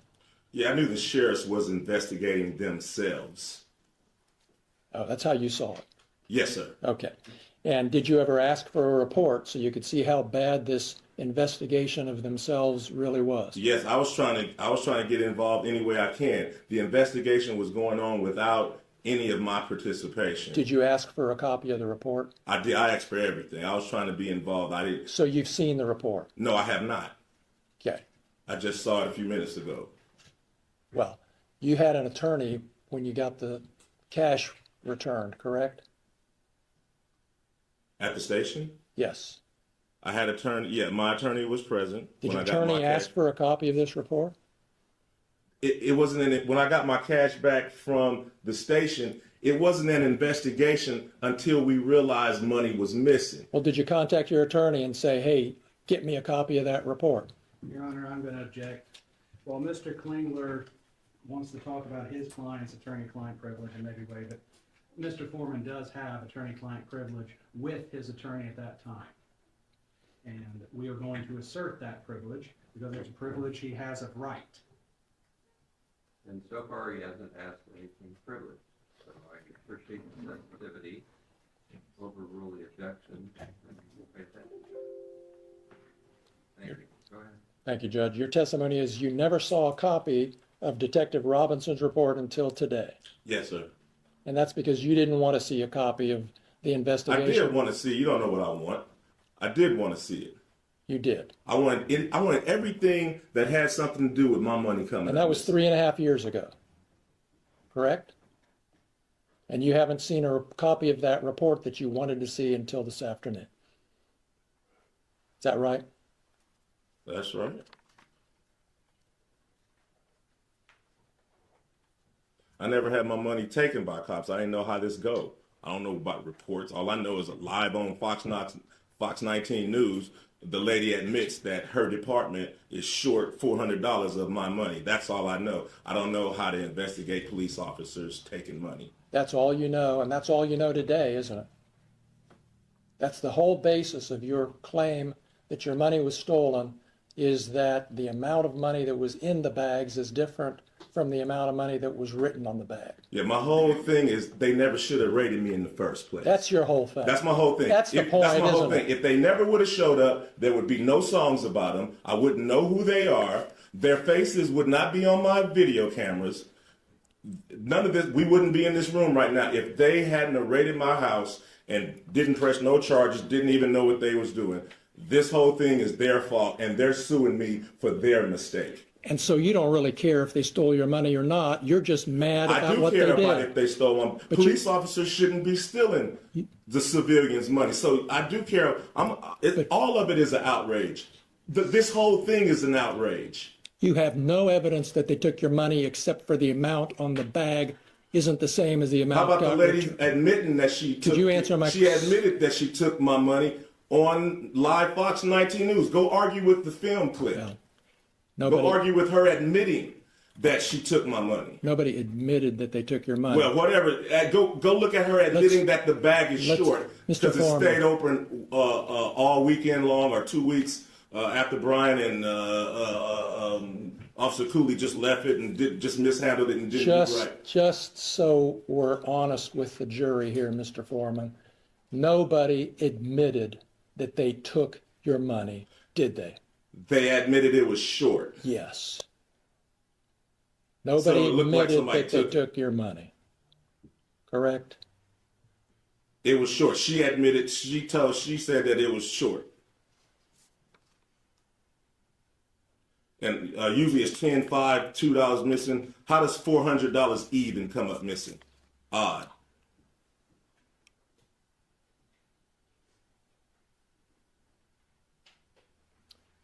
You posted videos about Brian Newland doing hard drugs and snitching on his friend, and you posted those based on rumors, didn't you? We can look at your deposition, but before you argue with me, but isn't that a fact that you made those allegations based on rumors you said you heard? It's a fact. William Newland is a convicted pedophile, and Brian Newland is his brother. After I zeroed in on Brian, I asked about him. Come to find out, he's a large statutory rapist that has sex with all kind of underage girls. He buys them beers and gets them drunk and all kind. That's probably the reason he had to leave the Adams County Sheriff Department, because he beats up his wife and he messed with underage girls, and he had to get out of town and go get a job in Norwood. All right.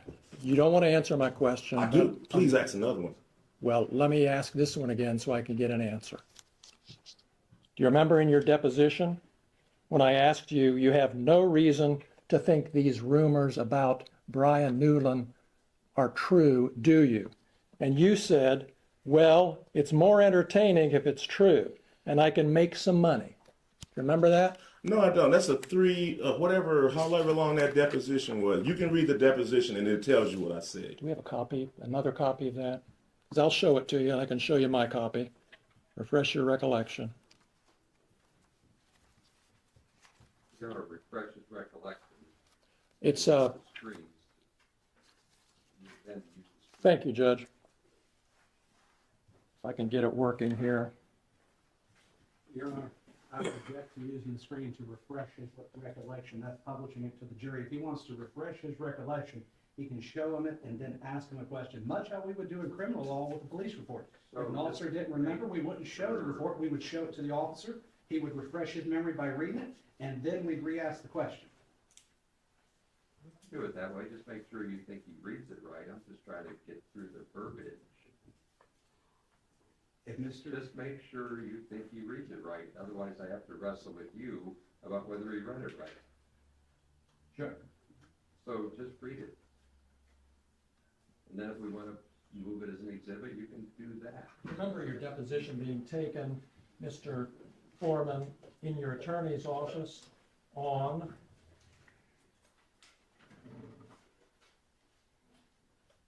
September 3rd, 2024. I remember the deposition. And that deposition was taken in DJ Osborne's office? Yes, sir.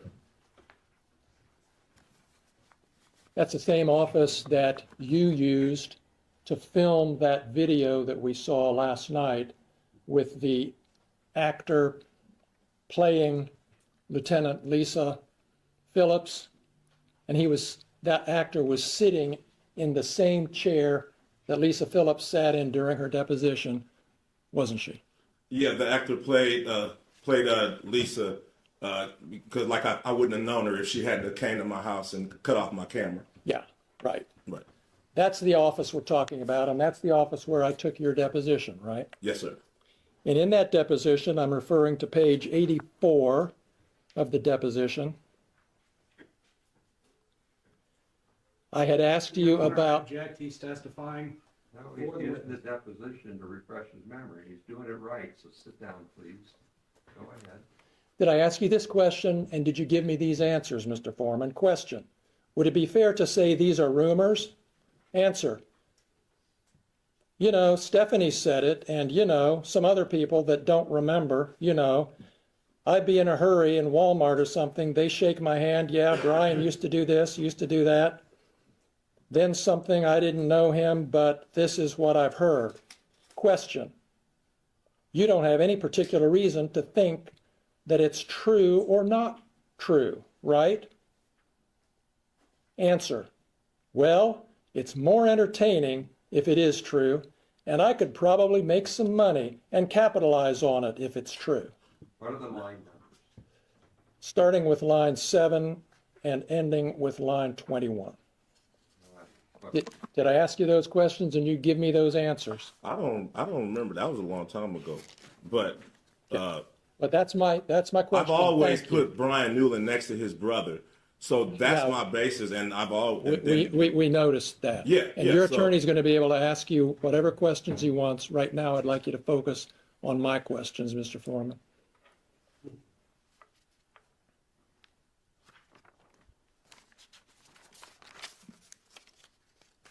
You have no evidence that Brian Newland ever molested little boys, do you? If you look at the picture, he's holding the little boy butt. It's too much for me. So if you just use your eyeballs, and then his brother's a convicted pedophile. That's your evidence for posting that pedophile stuff about little boys. I'm trying to figure out what kind of guy is kicking on my door. What kind of guy is walking around my house reading my bank statements? It's a dude that's possibly a pedophile, got a convicted pedophile brother, deputized by the sheriff, walking around possibly stealing my money. I'm just trying to figure out what's going on as I zoom in with my cameras. That's not the type of guy I don't think should be on the police force. I'm going to refer you again to your deposition. If you don't trust my reading of it, I'm happy to give it to you, Mr. Foreman. But on page 98 of your deposition, on that same day,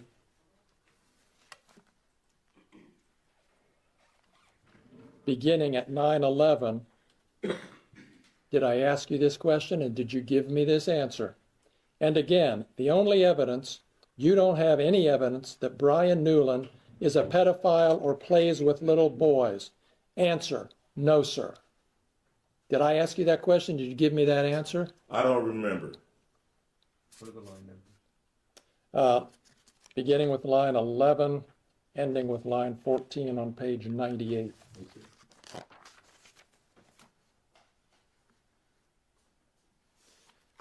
You have no evidence that Lisa Phillips stole your money, do you? I know if she hadn't raided my house, we wouldn't be having this conversation. Nor a lawsuit or nothing. They never should have been at my house. Since you're not going to answer my question, I'm going to go back to your deposition again, Mr. Foreman, page 102. Your Honor, if I may, can I just enter a continuing objection so I don't have to object every time he does the deposition? No, it's too important, so please be specific. Thank you. So I would enter a notation of objection at this point. He is now testifying for the witness. He is no longer refreshing his recollection. I'll be sensitive to that, so you can rephrase and I'll sustain that. You made the conclusion you didn't have memory, so you've got to go back and fix that. All right, Judge, I will. Thank you. You remember telling me in your deposition, Mr. Foreman, that you don't have any evidence that Lisa Phillips stole your money.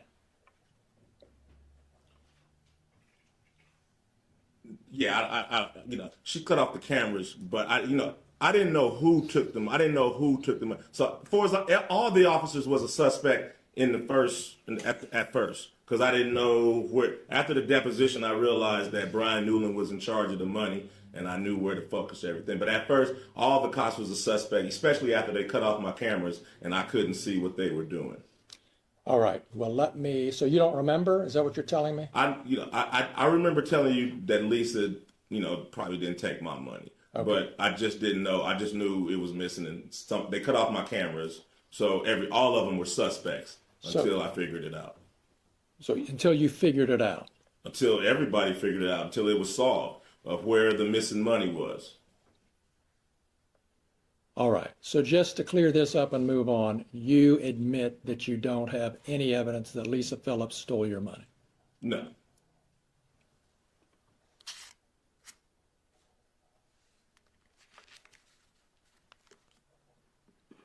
But I know if she wasn't there in the first place, we wouldn't be having this conversation or be here.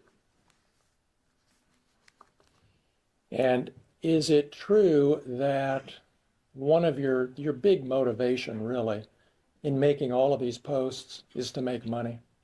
To pay for the damage that they brought to my house under the circumstance that they shouldn't have even been there in the first place. Okay. So the answer to my question is yes, your motivation was to make money?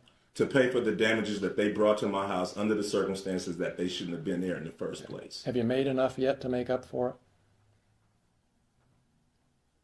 Not really. You know. How much have you made on it? I don't know exactly, but it wasn't hardly $24,000.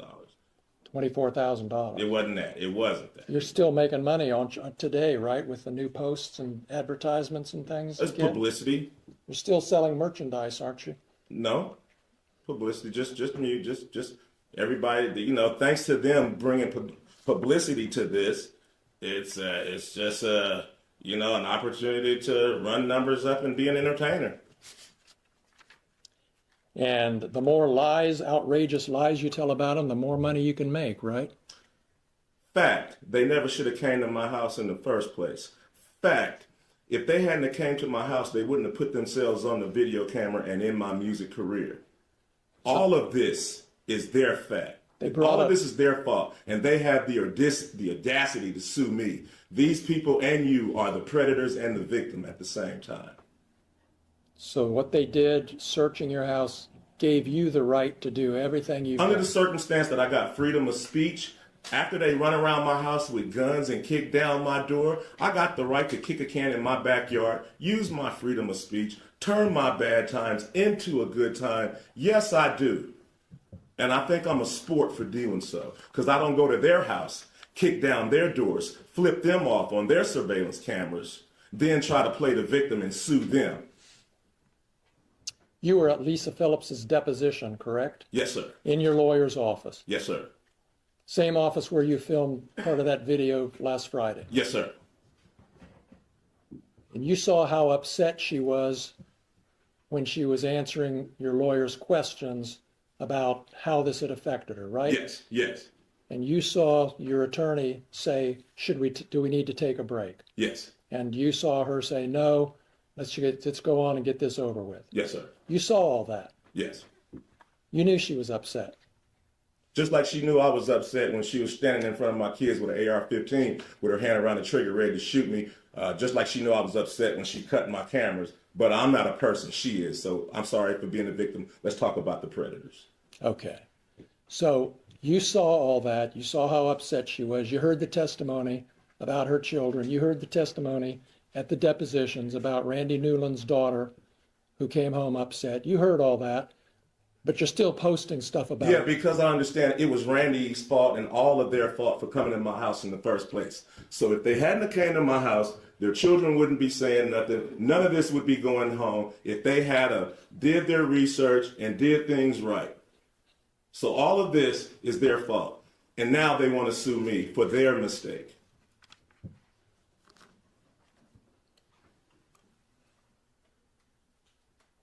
Is there anything that could change your mind about what you're doing to these deputies?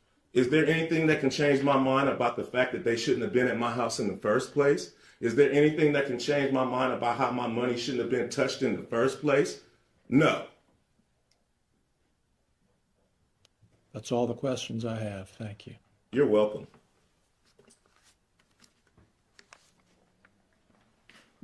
You want to continue, I'm sorry, Mr. Osborne, do you want to continue the direct examination of your client now? Your Honor, I was going to actually ask for a sidebar so we can talk about that. Okay, so let's just talk about it. Okay, so I was actually going to not do cross with Mr. Foreman this time. I was going to hold off until our case in chief. Yeah, I just offered you the chance to do that. So do you want to do your direct examination on your case in chief right now? Not right now. Like the pogo stick of witnesses up and down is what I was talking about. If he testifies on his own direct case, it could be now or it could be later. I just gave the lawyer a chance to do it now or later. He said later. So you'll likely see Mr. Foreman again. This was an examination on the plaintiff's case. You get a chance to hear his testimony on his case. There's your explanation. Thanks, Mr. Foreman. You can stand up. Plaintiffs rest subject to the admission of all our exhibits, Judge. Okay, thank you. We'll deal with the exhibits on a break. What do you have? I had no one ready. All my people were subpoenaed to be ready tomorrow. I will have to call them to get them here in the morning.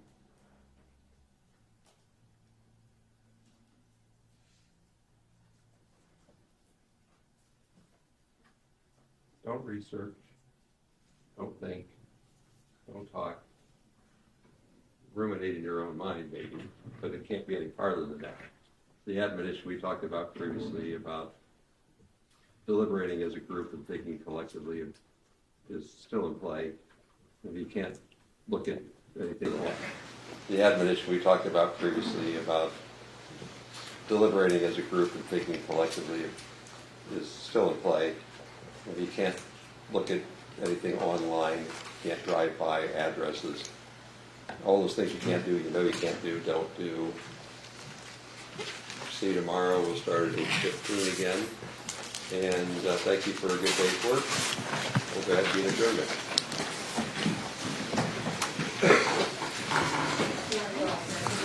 Yeah. Yes, we are. Do you have any objection to the, that's not fair, any new objections? There are times you object to two exhibits in the moment. I would just renew. Besides, yes, it's a renewing notice. I noted a particular objection from the plaintiff's exhibits 4, 5, 6, 7, and 26. That sound right? Sounds right. I'd have to go through all the notes, Your Honor. If I could see the exhibits, I could. I believe there's also 33 was the video from last Friday, which I believe was Yeah, I don't object to anything that. Was it 33 or 30? I think I might have said 34, but we can keep it as 34. No, we are keeping it. Yes, of course. There is no 33. Okay. Right? I'll go back and check. Okay. But that video from 3:13, Yes. which I would agree, you would object to. Yeah, that was the one where I put the motion on Monday for anything after April. Yeah, okay, so then add to the list of objectionable objections, number 34, the video from 3:13. Yes. Yeah.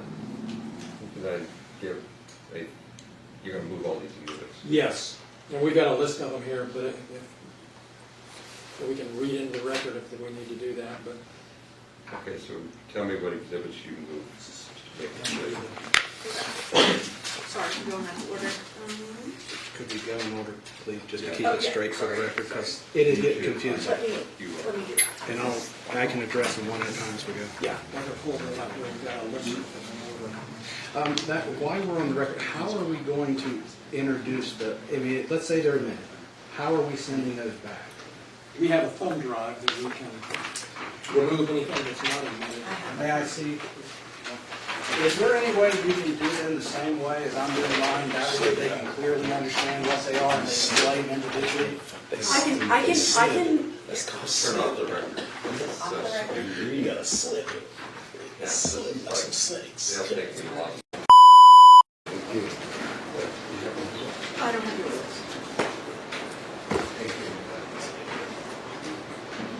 Oh, sorry. Thank you. After a confab with the lawyers, it appears that the plaintiffs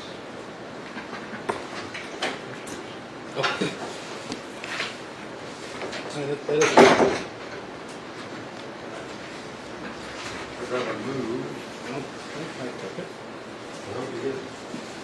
the following exhibits. Number 1, 2, 3, 4, 5, 6, 7, 8, 9, 10, 14, 15, 16, 17, 18, 19, 20, 21, 22, 23, 24, 25, 26, 27, 28, 29, 30, 31, 34. Yes, The other exhibits not mentioned are not moved. Mr. Osborne appropriately raised objections in the moment, and when the court overruled, so he's renewing those same objections now, right? That is correct, Your Honor. We'd renew all of our objections during trial. So I list your plaintiff's exhibits correctly? Yes. And I have your objections handled appropriately, right? Thank you, Your Honor. Thank you. So the exhibits as moved will be admitted. With regard to schedule, the attorneys did a fine job of being very efficient today. So tomorrow at 8:15, we'll start with the defense case. Your Honor, I have to move for a directed verdict at this time. You can do that. Don't hang on a second. Before I forget. So we're going to now go to the defense case tomorrow, starting, so like witnesses are coming from the defense side earlier than noon, it'll be at the beginning of the day. It might be that the trial schedule moves along with deliberations, closing arguments, and everything will happen on Thursday instead of Friday. That's in flux.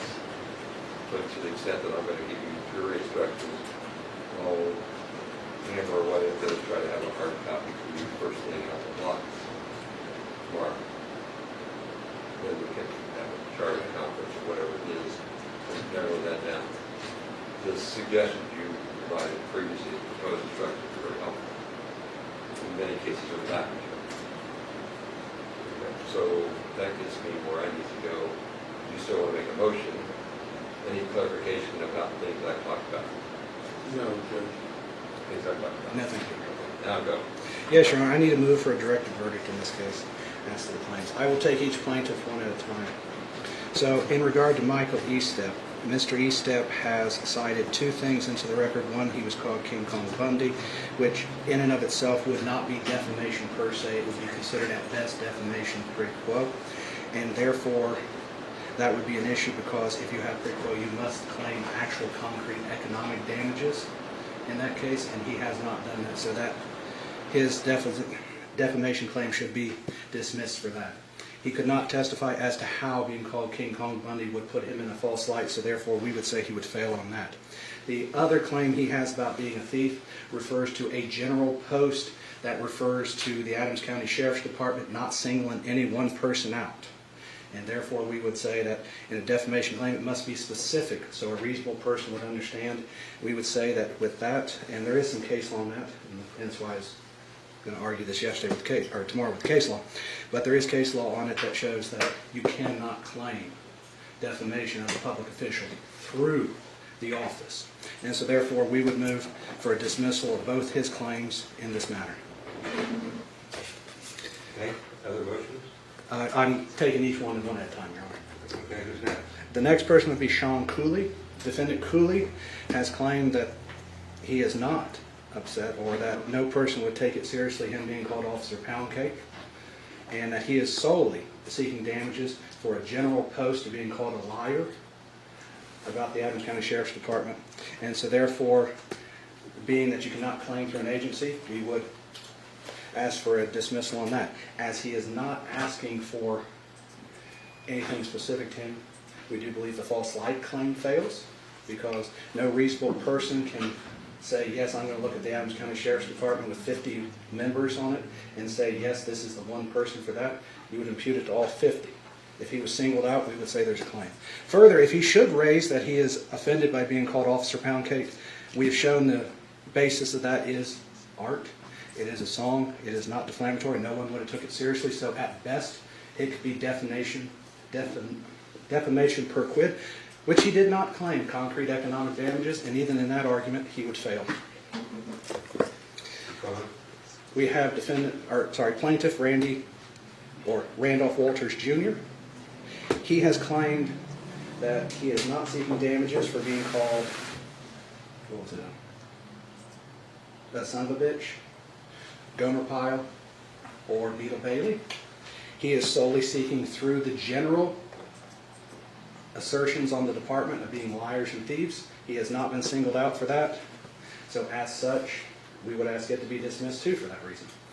Further, should they consider that's defamation, given the remoteness of it, it'd be definition per quid, especially if you're going off of a son of a bitch and Gomer Pyle and Beetle Bailey. Those things would be defamation per quid, which you would have to prove economic damages. None have been listed, so therefore it would be dismissed as a matter of law. Now, the question of the other thing, which is someone fucks his wife, the reality is that is an opinion at best and cannot be taken seriously. No reasonable person would take that seriously, not in this community. And so therefore that would fail. And we'd ask that to be dismissed because I've never seen a defamation case on the internet about that. Going to the next one, which is Justin Cooley. Justin Cooley, defendant claims he was called receding hairline and dipshit. Neither one of those would be defamation. At best, it would be defamation per quid. He has not claimed any solid economic damages. So therefore, they would fail as an operational law. Further, you can't, dipshit and receding hairline would not paint him in a false light. So that would fail as a matter of law. And it seems like the only thing he is claiming is also through the general assertion that the police department has been defamed by being called liars and thieves. And as such, his should be dismissed for that reason. That brings us to Shawn Grooms. Shawn Grooms was called the Hunchback of Adams County, basically Quasimodo. That is not derogatory. Quasimodo is a Disney hero. And so if it is defamatory, I don't know how, but if it is, then it would be per quid. He would have to show solid economic damages. He has not done it. He has not articulated how being called Quasimodo the Hunchback would render him in a false light. So his claims are solely on the idea, or at least it seemed to be from his testimony, from a general thing calling all the officers liars and thieves directed at the Adams County Police Department. That would bring us to Miss Phillips. Sorry, let me say Miss Phillips. That would bring us to Brian Newland. Brian Newland's, both his claims fail as an operational law because he testified that, yes, Mr. Foreman's statement of him being a pedophile is Mr. Foreman's opinion. And then he also testified that it would be the opinion for the other thing he was called, which is,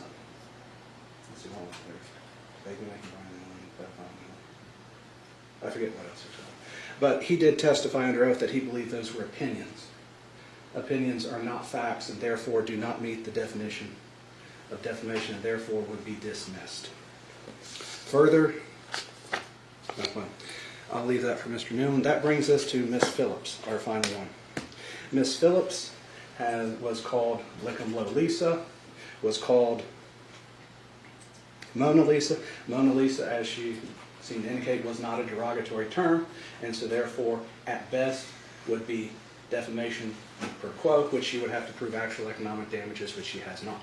Lick'em Lisa, the same way. It is not a crime to be a homosexual in this country. It is not a crime to cross-dress. It is not a crime to have oral sex with the opposite sex. As it is not a crime, it does not shock the senses like pedophile would, and so therefore would not be defamation per se. It would be defamation per quid, and she would have to show actual economic damages, which she has not. It would fail as an operation of law there. As the false light goes, it does not even go there because technically asking someone if they have a vagina or a penis is something that no reasonable person would ask. Further, she has testified that she has had that her entire life. And so through her entire life, she has already put up with this. She has, I should say, this is nothing new that would affect her reputation if it's something you've had your entire life. And so we would say both her claims fail as an operation. Anything else? No, thank you, Your Honor. Go ahead and respond. Judge, we think the evidence is clear that there's plenty of evidence from which the jury could reasonably conclude that each one of these plaintiffs has suffered defamation and false light damages in the context of the entire case, in the context of all of the posts. It's clear that I think the jury could reasonably conclude that each one of these plaintiffs were singled out as thieves, and we are going to do some research on group defamation, which we haven't submitted a proposal, an instruction for yet, but we're going to look and see tonight what that involves. But even aside from group defamation, each of these individuals on the theft testified that they suffered harm from being called a thief. They all have images posted on one of Mr. Foreman's posts someplace along the line, so they've all been associated with this theft allegation. Of course, with respect to the others, Mr. Randy Walters, I mean, it's up to the jury to decide whether saying what was said about his wife and the effect that it had on him is reasonable and caused him pain and was opinion or stated fact. With respect to Newland, it doesn't really matter. I mean, it might matter to the jury that Brian Newland said, yeah, I think that's an opinion, but it's up to the jury to decide whether that was really to the average person or to them, if that was just an opinion or if it was stated as a fact. There's plenty of evidence from which they could conclude that that was stated as a fact. The same, of course, with Lisa Phillips. All of the things that were said about her, it's up to the jury to decide how outrageous those were and whether they were just opinions or exaggerations or whether they were actually lies. That's why we have juries. I think the evidence is sufficient for all of these plaintiffs at this point for the jury to take everything into account and decide that each one of them has a claim for defamation per se and has suffered damages as a result. Your Honor, Mr. Klingler, while generalizing law, has missed one point. The court decides what is defamation per se and what is defamation per quid, not the jury. And that standard is clear. He has to prove those standards. Now, they can go forward. I have included both in my jury instructions because he has to prove that calling someone a son of a bitch shocks the senses. Calling someone a pedophile, the reason why that is defamation per se is because it would shock the senses because it's a crime. Hence the reason why I asked the question about homosexuality. Calling a person a homosexual right now is not a crime. In the 1940s, different story. But this is 2026. So there has to be a determination of exactly which statement is defamation per se, defamation per quo, and they have to meet the burden for that. And that is the court's decision to make, not the jury. The jury does not decide what is defamation per se. If not, why would we be making jury instructions to that effect? And also, group defamation was never raised in the complaint. So therefore, we would object to anything that talks about a group defamation because, in general, if the group is the Adams County Sheriff's Department, they're not here. If the group is everybody took the raid, well, we've all agreed there was 10 people and 7 are plaintiffs. Where's the other 3? Judge Roy Gabbert's not here, and they've introduced one of his posts. So group defamation was never raised and would be inappropriate at this time, and there has to be a determination on which statements are per se defamatory and per quote. Get a decision tomorrow morning. You can send me emails tonight with aspects of law. Just make sure the other party, the lawyer, gets in the loop. So it's under advisement. Thanks for appropriate motions. Anything else for the record? No, Your Honor. No, thank you. Thank you. All done today. Thank Have a good evening. Thanks, you too. Yep.